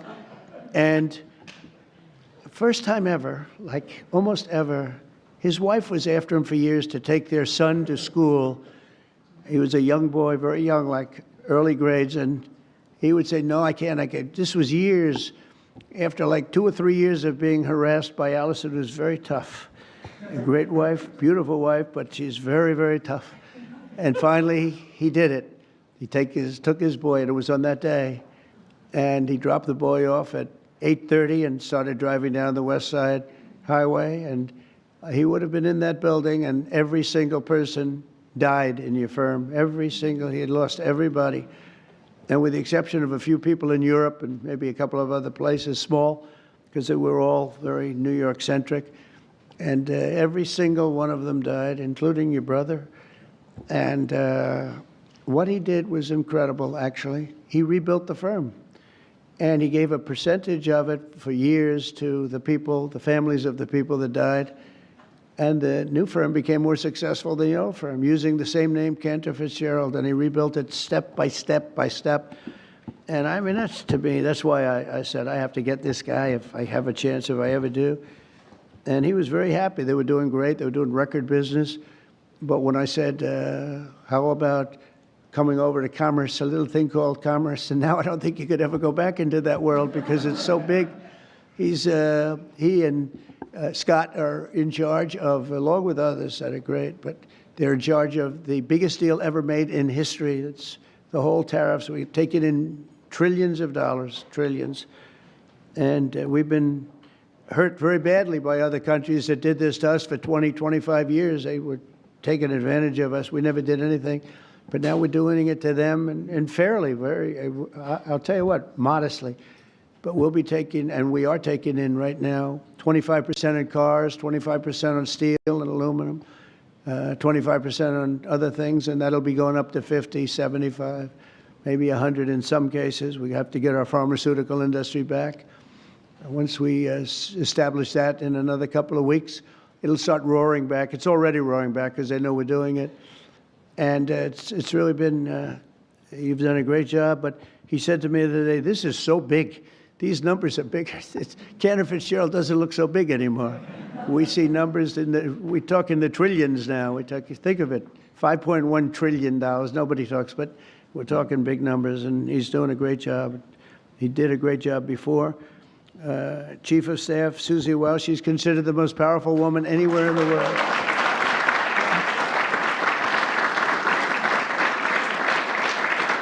She is. She's the most powerful woman in the world. A lot of people are saying that, but she had a couple of articles, and I said, you know, it's actually true. She can wipe out a country with just a mere phone call. Think of it. That's the end of the country.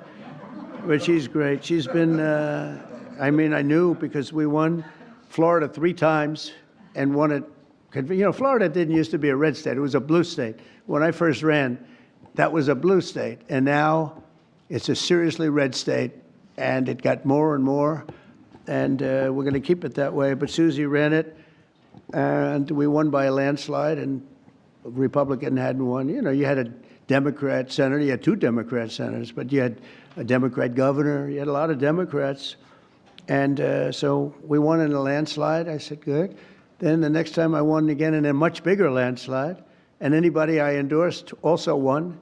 And I said, that's good. And then when it came time to do this, after the election was rigged, the second one was rigged, whether you like it or not, it was rigged like nobody's ever seen. And now people are seeing it. Now people don't even fight me. You know, they used to say, sir, it's not really that nice to say.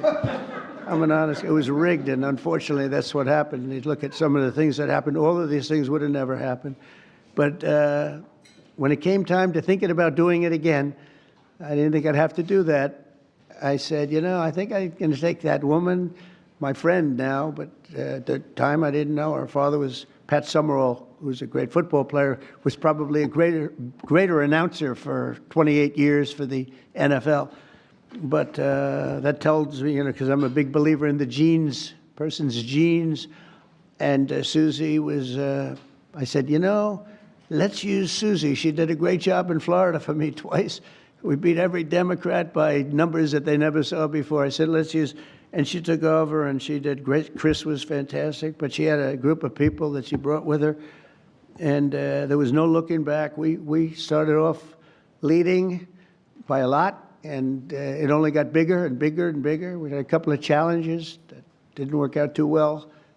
Worked out well for us, but Susie was fantastic. And now she's the chief of staff of the president, and she really makes it work. And she's the first woman, this is shocking to me, because, I thought we were beyond that, first woman chief of staff in the history of the country, right?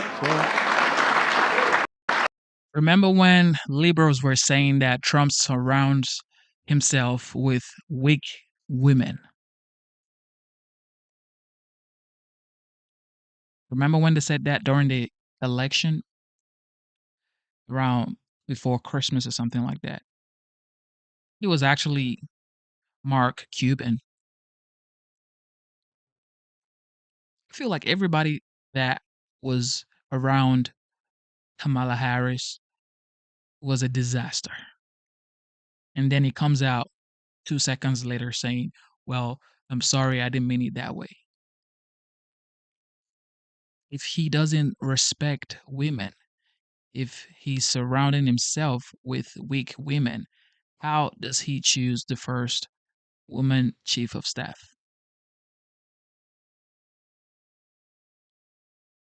Pam Bundy, another woman. Kristi Noem, another woman.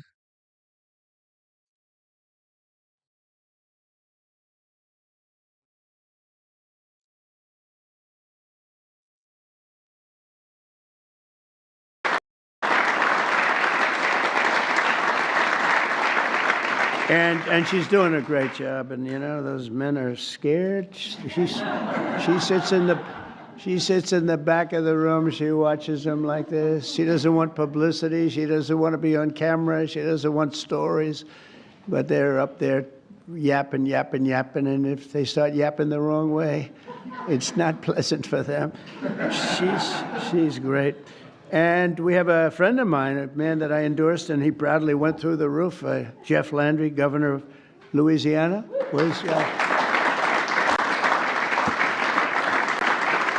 Did my endorsement mean much?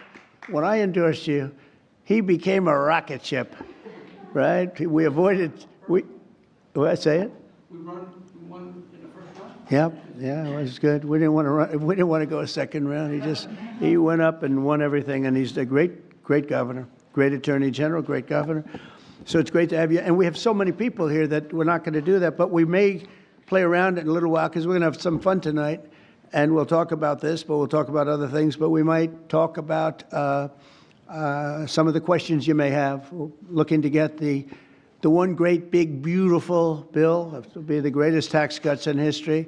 If we don't get it, that means the Democrats will have stopped us, and that means people will get a 68% tax increase, the largest in history.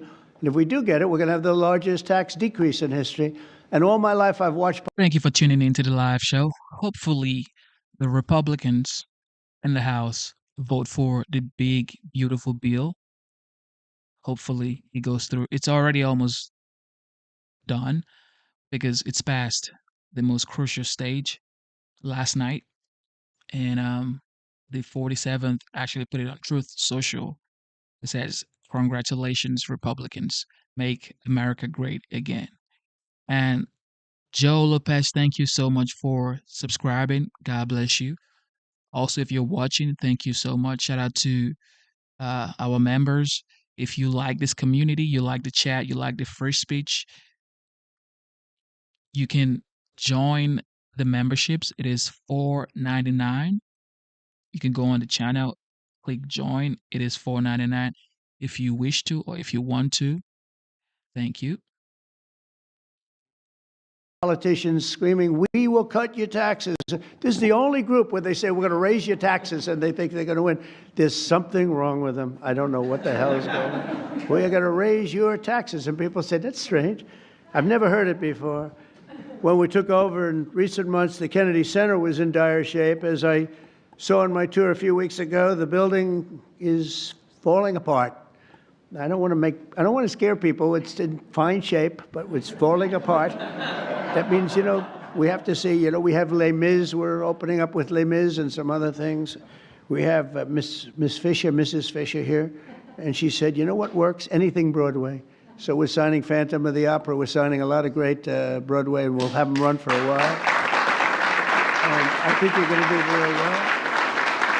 But it's been neglected very badly, and it needs an infusion of different things, including probably funds. But I think we're going to do very well when we get some money from Congress to fix it, because it's so important. The previous leadership wasted millions and millions of dollars and handed us a budget deficit of $26 million. Can you believe that? In addition, the programming was out of control with rampant political propaganda, DEI, and inappropriate shows. We had some very inappropriate shows, to put it very nicely. They had dance parties for, quote, queer and trans youth. And I guess that's all right for certain people, quote. And I'm just quoting, I'm not saying it. Queer and trans youth. That wasn't working out too well. They had a Marxist anti-police performance. And they had lesbian-only Shakespeare, which is different. Who thinks of these ideas, really? It's different. It's different. Oh, we're bringing our country back so fast. The military is so much better. Everything, it's just gone. They had people who were paying them $400,000 or $500,000 a year to teach DEI. Just 12 weeks, our new board has balanced the budget. Think of that in 2026 budget. That's a pretty good job you're doing. So that's amazing. So the 2026, I told you, it was 25 million under. It's balanced now for the fiscal year. Eliminated DEI initiatives in all cases. Brought back family-friendly programming that will attract large audiences once again, and launched a plan to renovate the building and reclaim the grandeur as a landmark, really a Washington landmark, which it always was. The Kennedy Center will also play an important role in our national celebration to commemorate the 250th anniversary of America's founding. So we have three really big. We have that. We have the 250th anniversary of America's founding. That's a big deal. And we have the Olympics, and we have the World Cup. And, maybe I got lucky, because I got the Olympics and I got the World Cup. I did nothing to help the 250th anniversary, because if I take credit for that one, then you'll say, I think he's exaggerating a little. But two of the three, I absolutely, I got the Olympics, I got the World Cup. And I said to myself when I got them, it was my first term I got them, President Obama would not take the calls from the Olympic Committee, refused to take the calls. And I think because he traveled to Oslo or wherever he went, and very far away, in order to get the Olympics, previous Olympics. And I said, well, that's great. That means we got it, because what president would travel to come in fourth place, which is what we came in, fourth place.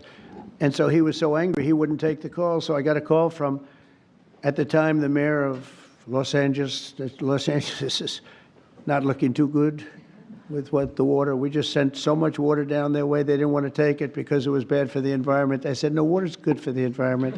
If they would have had it when I told them to get it, they wouldn't have had the fires, or it would have been very small. But we took so much, and we were looking at the Olympics, we were looking at other things, and Obama went there, and all that travel, all that everything. And think, who would go there unless you know the answer? You have to know the answer. You can't be embarrassed as president. No president's ever done that. And I give him credit, he went, but he should have known the answer. That's called deal making. And he didn't, and they put him at fourth, and he was so angry that it hurt his whole thing. He didn't want to talk to anybody. So I got a call from the mayor, and he said, sir, you're the president-elect. I was president-elect at the time. The president will not speak to the Olympic Committee, and I understand that, but a little bit his fault, I guess. He was very embarrassed by that. And I said, I'll speak to him. And I spoke to this gentleman who was obviously Scandinavian, seriously Scandinavian, and very nice. I couldn't get him off the phone because he was so starved for love.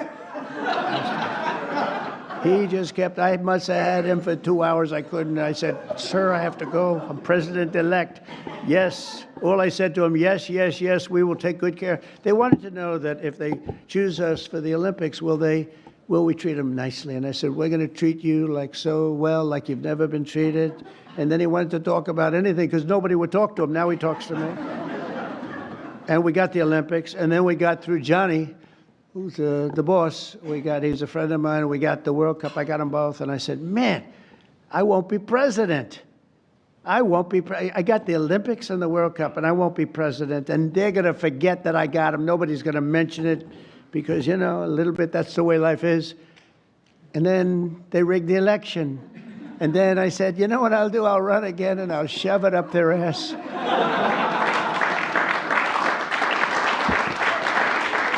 And that's what I did. And all of a sudden, I then realized, I said, you know what? I got the Olympics, I got the World Cup, and I got the 250th. Look at the way this works out. So if they would have left us alone and wouldn't have cheated on the election and wouldn't have rigged it, I would have been retired right now. I would have been happily doing something else.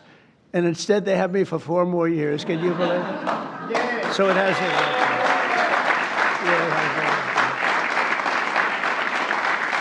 So instead of putting forward programming that tears our country down and tears our country apart, the Kennedy Center should be the nation's premier venue for lifting up the best of our country and lifting up the American arts, theater, music, and culture. And together, it's really an honor to be with. I mean, I have so many friends on the board. This is a hot board, just like we have a hot country. You know, we have a hot country. Our country was stone cold 8 months ago. It all began on November 5th. Does everybody know that that was Election Day? And from that moment on, and then January 20th came, and what we've done, we have almost no inflation. Our energy prices are way down. Our gasoline costs are way down. Groceries are way down. Eggs. Remember, they hit me with eggs my first week. Sir, the fake news, those people right there, they're saying, sir, eggs have gone through the roof. They were doubling and tripling eggs. I said, I don't know what, I've just got here, excuse me. And through she's done a great job, Brooke Rollins, Secretary of Agriculture. Anyway, the prices came down. They didn't want us to, we had the egg roll here a couple of weeks ago for Easter. They didn't want us to order eggs. They wanted the eggs to be made out of plastic. They wanted plastic. I said, I'm not going to do that. But by the time it came around, the egg prices are way down. The groceries are way down. Everything is way down. We are just doing great. I mean, think of it. No inflation, and we're taking in billions, hundreds of billions of dollars in tariffs, which we never did before. We got a hot country right now. We have a country that people are proud to be a part of. So we're going to honor the legacy of President Kennedy, his great legacy, and we'll create the best and most beautiful home for the performing arts anywhere in the country and many other things also. I want to thank you again. We're going to have some fun working together. We're going to make this a fun project. That's what I thought. Until I walked into the building, I said, this won't be the fun that I thought, but it is fun. I like to create, you like to create. Most of the people in the room like to create, just like Bob Kraft created the New England Patriots. He happens to be here. And he tells me he has a great new quarterback, so we're going to see. You know, a lot of people make that statement. We're going to find out, but I have a feeling you're going to be right. You've been right about a lot of things, but he was right about Tom Brady, right? He got him almost the last draft choice in the last round, 6th round, whatever it was. How did he work out, Tom Brady? Okay? Not bad? Good, right? But Bob's here, and his wife, as you know, Dana, she's on the board. And she's much younger than him, so he wanted to come tonight with her. Isn't it nice? Isn't it nice when you have a husband that will travel with you to the board, and he's a big shot, too? And he's a great guy. He's been my friend for a long time. So I'd like to ask, if I might, Secretary Rubio, and followed by, we're going to ask Sergio to say a couple of words, and then Rick Grinnell, and we'll have a little fun tonight. And you know what they can do? If they can, relatively quietly, they can start serving the meal. So by the time we're all finished, we get the hell out of here, we go home, and we have our board all formed, and we can start doing that quietly. And so Marco, please come up and say a few words. Thank you, everybody. Thank you.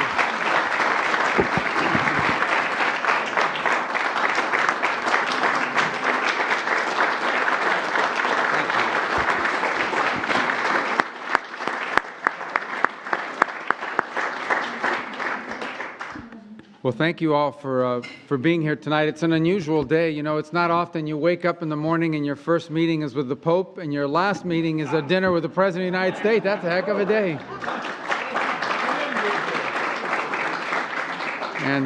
But it actually is an honor to be a part of this administration, Mr. President. It's actually a very unique situation. I don't know how many of you got to see the President's speech in Saudi Arabia. I think it will go down as one of the most profound foreign policy speeches in American history.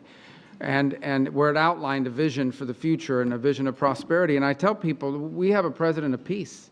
In fact, I'll tell you kind of an aside, one of the cardinals I was meeting with, Mr. President, the day before the papal mass said to me, you know, it's very unusual for us.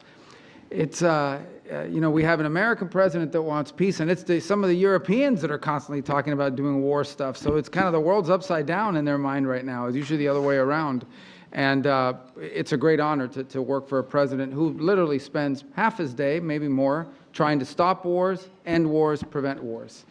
And it's an extraordinary thing to be a part of, and thank you for your leadership on that front. He's a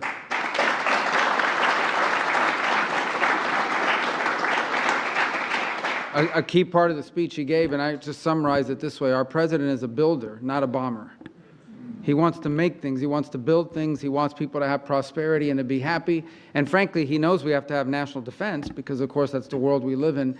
But I think one of the things that troubles him deeply is how much money has to be spent on some of his military and war, because it's just the way the nature of the world is. He'd much rather be spending growing the economy and doing the deals that we've seen, and he's trying to convince other countries of that as well. It's an honor to be a part of this tonight for a few moments because you have an opportunity here. You know, the Kennedy Center is a showcase of American excellence in arts and culture, and that's what it needs to be again. And the work that Rick and his team are doing, both to bring the building and the actual function of the organization to reflect that, but the programming is the other thing we're really excited to see, the programming, the shows that are coming, that will be a highlight of American excellence and of American culture and American entertainment. And just so you know the influence that American culture has around the world in a positive way, a few months ago, the President hosted the Prime Minister of Italy down in Florida, and her English is excellent, very good English. And I asked her, why is your English so good? How it was really good. You know what she said? You know where she learned English? Michael Jackson. Not from him, not like personally, he wasn't doing the lessons, from his music. But what it tells you is the impact that American culture has on the world in such a positive way, and it can have such an influence. And the Kennedy Center is a showcase for it. So we're excited to see what you're leading here, and all of you contributing towards that. And we're excited to see also the restoration of that building. That really should be a showcase and something that we're proud of. That when people come to Washington, when people come to America, they want to see the shows that reflect the greatness of our culture and society, and in a building run by an organization that is reflective of excellence as well.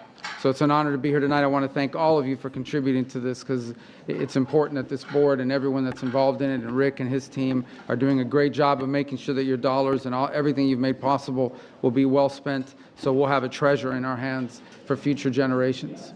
I think, Sergio, you want to come up here now and tell us about Sergio Gore personnel.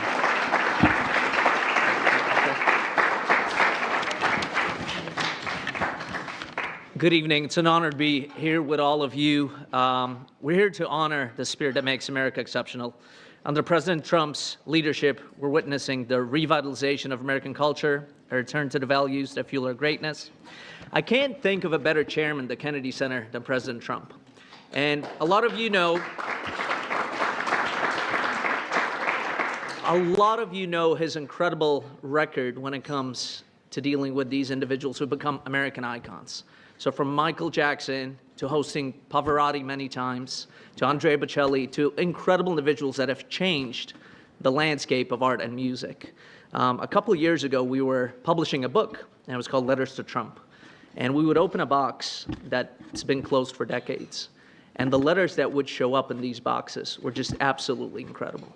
And there was a letter from 1986, and it was written to, "Dear Donald, I have a new show opening up. It's and I'd love for you to attend. It's called Phantom of the Opera, signed Andrew Lloyd Webber.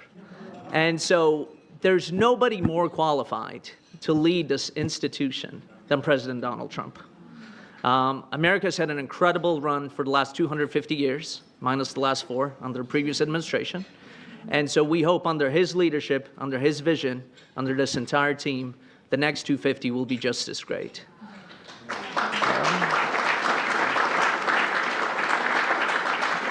I want to thank all the individuals who have contributed to the Kennedy Center. Howard Lutnick, 7-figure donation, thank you. And we have a lot of other individuals who are looking to contribute. Anthony, you're nothing but cash, we know that. With that, I want to bring up our incredible director who's leading up the day-to-day activities of the Kennedy Center, Ambassador Rick Grenell.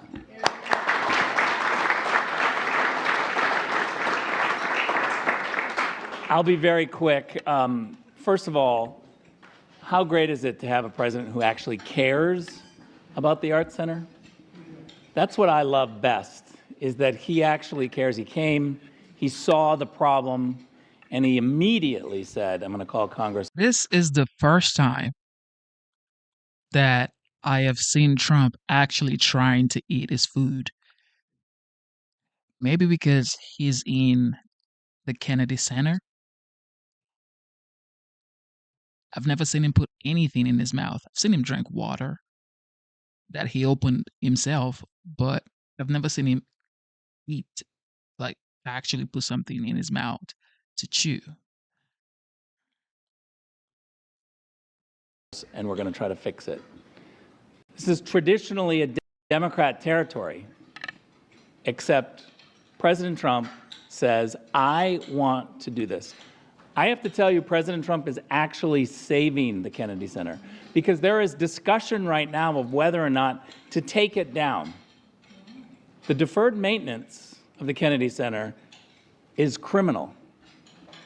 It has been terrible. Mr. President, we said today in our board meeting, our great new CFO went through the 24 and 25 budgets of the Kennedy Center and found $26 million in phantom revenue, fake revenue. It's criminal. We're going to refer this to the U.S. Attorney's Office here. We're lucky enough to have the Attorney General on the board of the Kennedy Center who heard all the details today. She heard the details. And this is unacceptable in America, to have a fake revenue of $26 million fraud on previous donors. It's unacceptable, but I'm here to tell you that what we have is total transparency now. We want people to go through the budget. We want them to question it. We announced our program today, which is literally shocking the media because they're saying, okay, this is pretty good. We're not getting criticized for the programming because guess what, Mr. President? When you pick programs that are popular with the public, they respond. People buy tickets. It is popular when you do programming for the masses. As I said today, I am somebody who loves niche programming in the arts. I am somebody who embraces it. It's not for everybody, but I like to be challenged by the arts. I like it when somebody can teach me and make me a little bit uncomfortable in a show. But one thing that we're not going to do at the Kennedy Center is inappropriate content for children. We're going to protect children, and we're going to make sure that we are absolutely not losing money on our program. We can't do arts education if we don't have enough money and we have fake revenue coming in. So I promise you, and this board today responded incredibly well. I can't thank you all enough. Jennifer, thank you for being the chair. Thank you for every single board member. Your commitment is amazing. And as President Trump said, we're going to do great things. Everyone needs to go out and buy tickets to Les Mis and Porgy and Bess, which are currently being right now about to launch. We're building the stages and we're getting ready to have premier entertainment at America's premier arts institution. Thank you very much.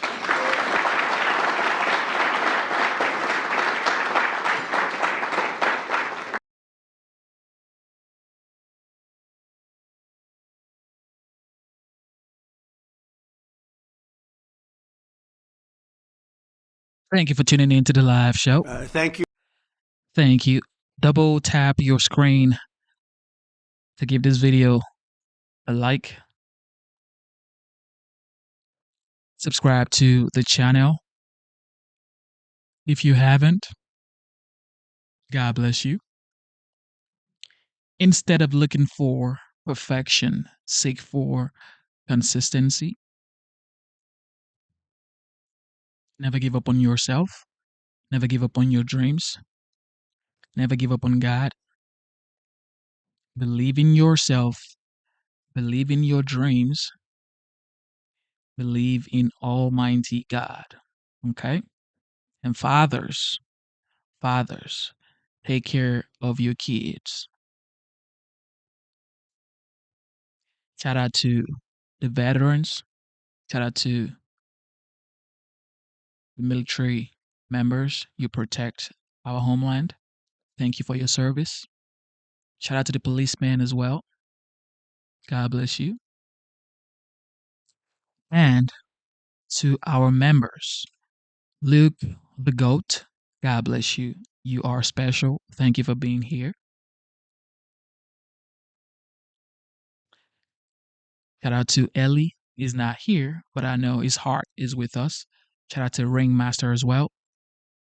Shout out to our moderator, C. Shelley. God bless you. Thank you for being here, C. Shelley. Mr. Busky, as always, has the buckets for the liberals. Thank you for the buckets, Mr. Busky. Thank you for being here. God bless you. We need more buckets, Mr. Busky. Shout out to Zyra's Garden for being here. God bless you.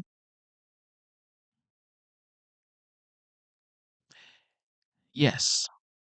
And everybody else watching, thank you for being here. God bless you. If you have not subscribed, go on ahead and subscribe. If you wish to join the membership of this channel, it is $4.99. All you have to do is go on the homepage and click join. If you like the free speech or you just like whatever you like. You guys are the best. Thank you for being here. We have been streaming for 5 hours, 21 minutes. And for 5 hours, 21 minutes, we have the same trolls trolling us because we allow them to troll us because we are a free speech channel. We don't block people except it's severe, okay? All right. God bless you guys. Thank you for being here. I hope you have a wonderful night. God bless America. Once again, I believe the United States is the greatest country in the world. That's my opinion. You don't have to think so. That's why I do what I do. I believe the United States is the greatest nation in the world. And I believe it's a blessing for me to get the opportunity to live my life in the United States because I know a lot of people are trying to get into the United States. And I'm just blessed to be here. And I'm thankful for the opportunity that God has given me to do this. And God bless you guys, man. Thank you so much. Let love lead. All right. No matter what you are, liberal, conservative, it doesn't matter. Unity. We are Americans. All right. Good night. It's your boy Genesis, and I am signing out.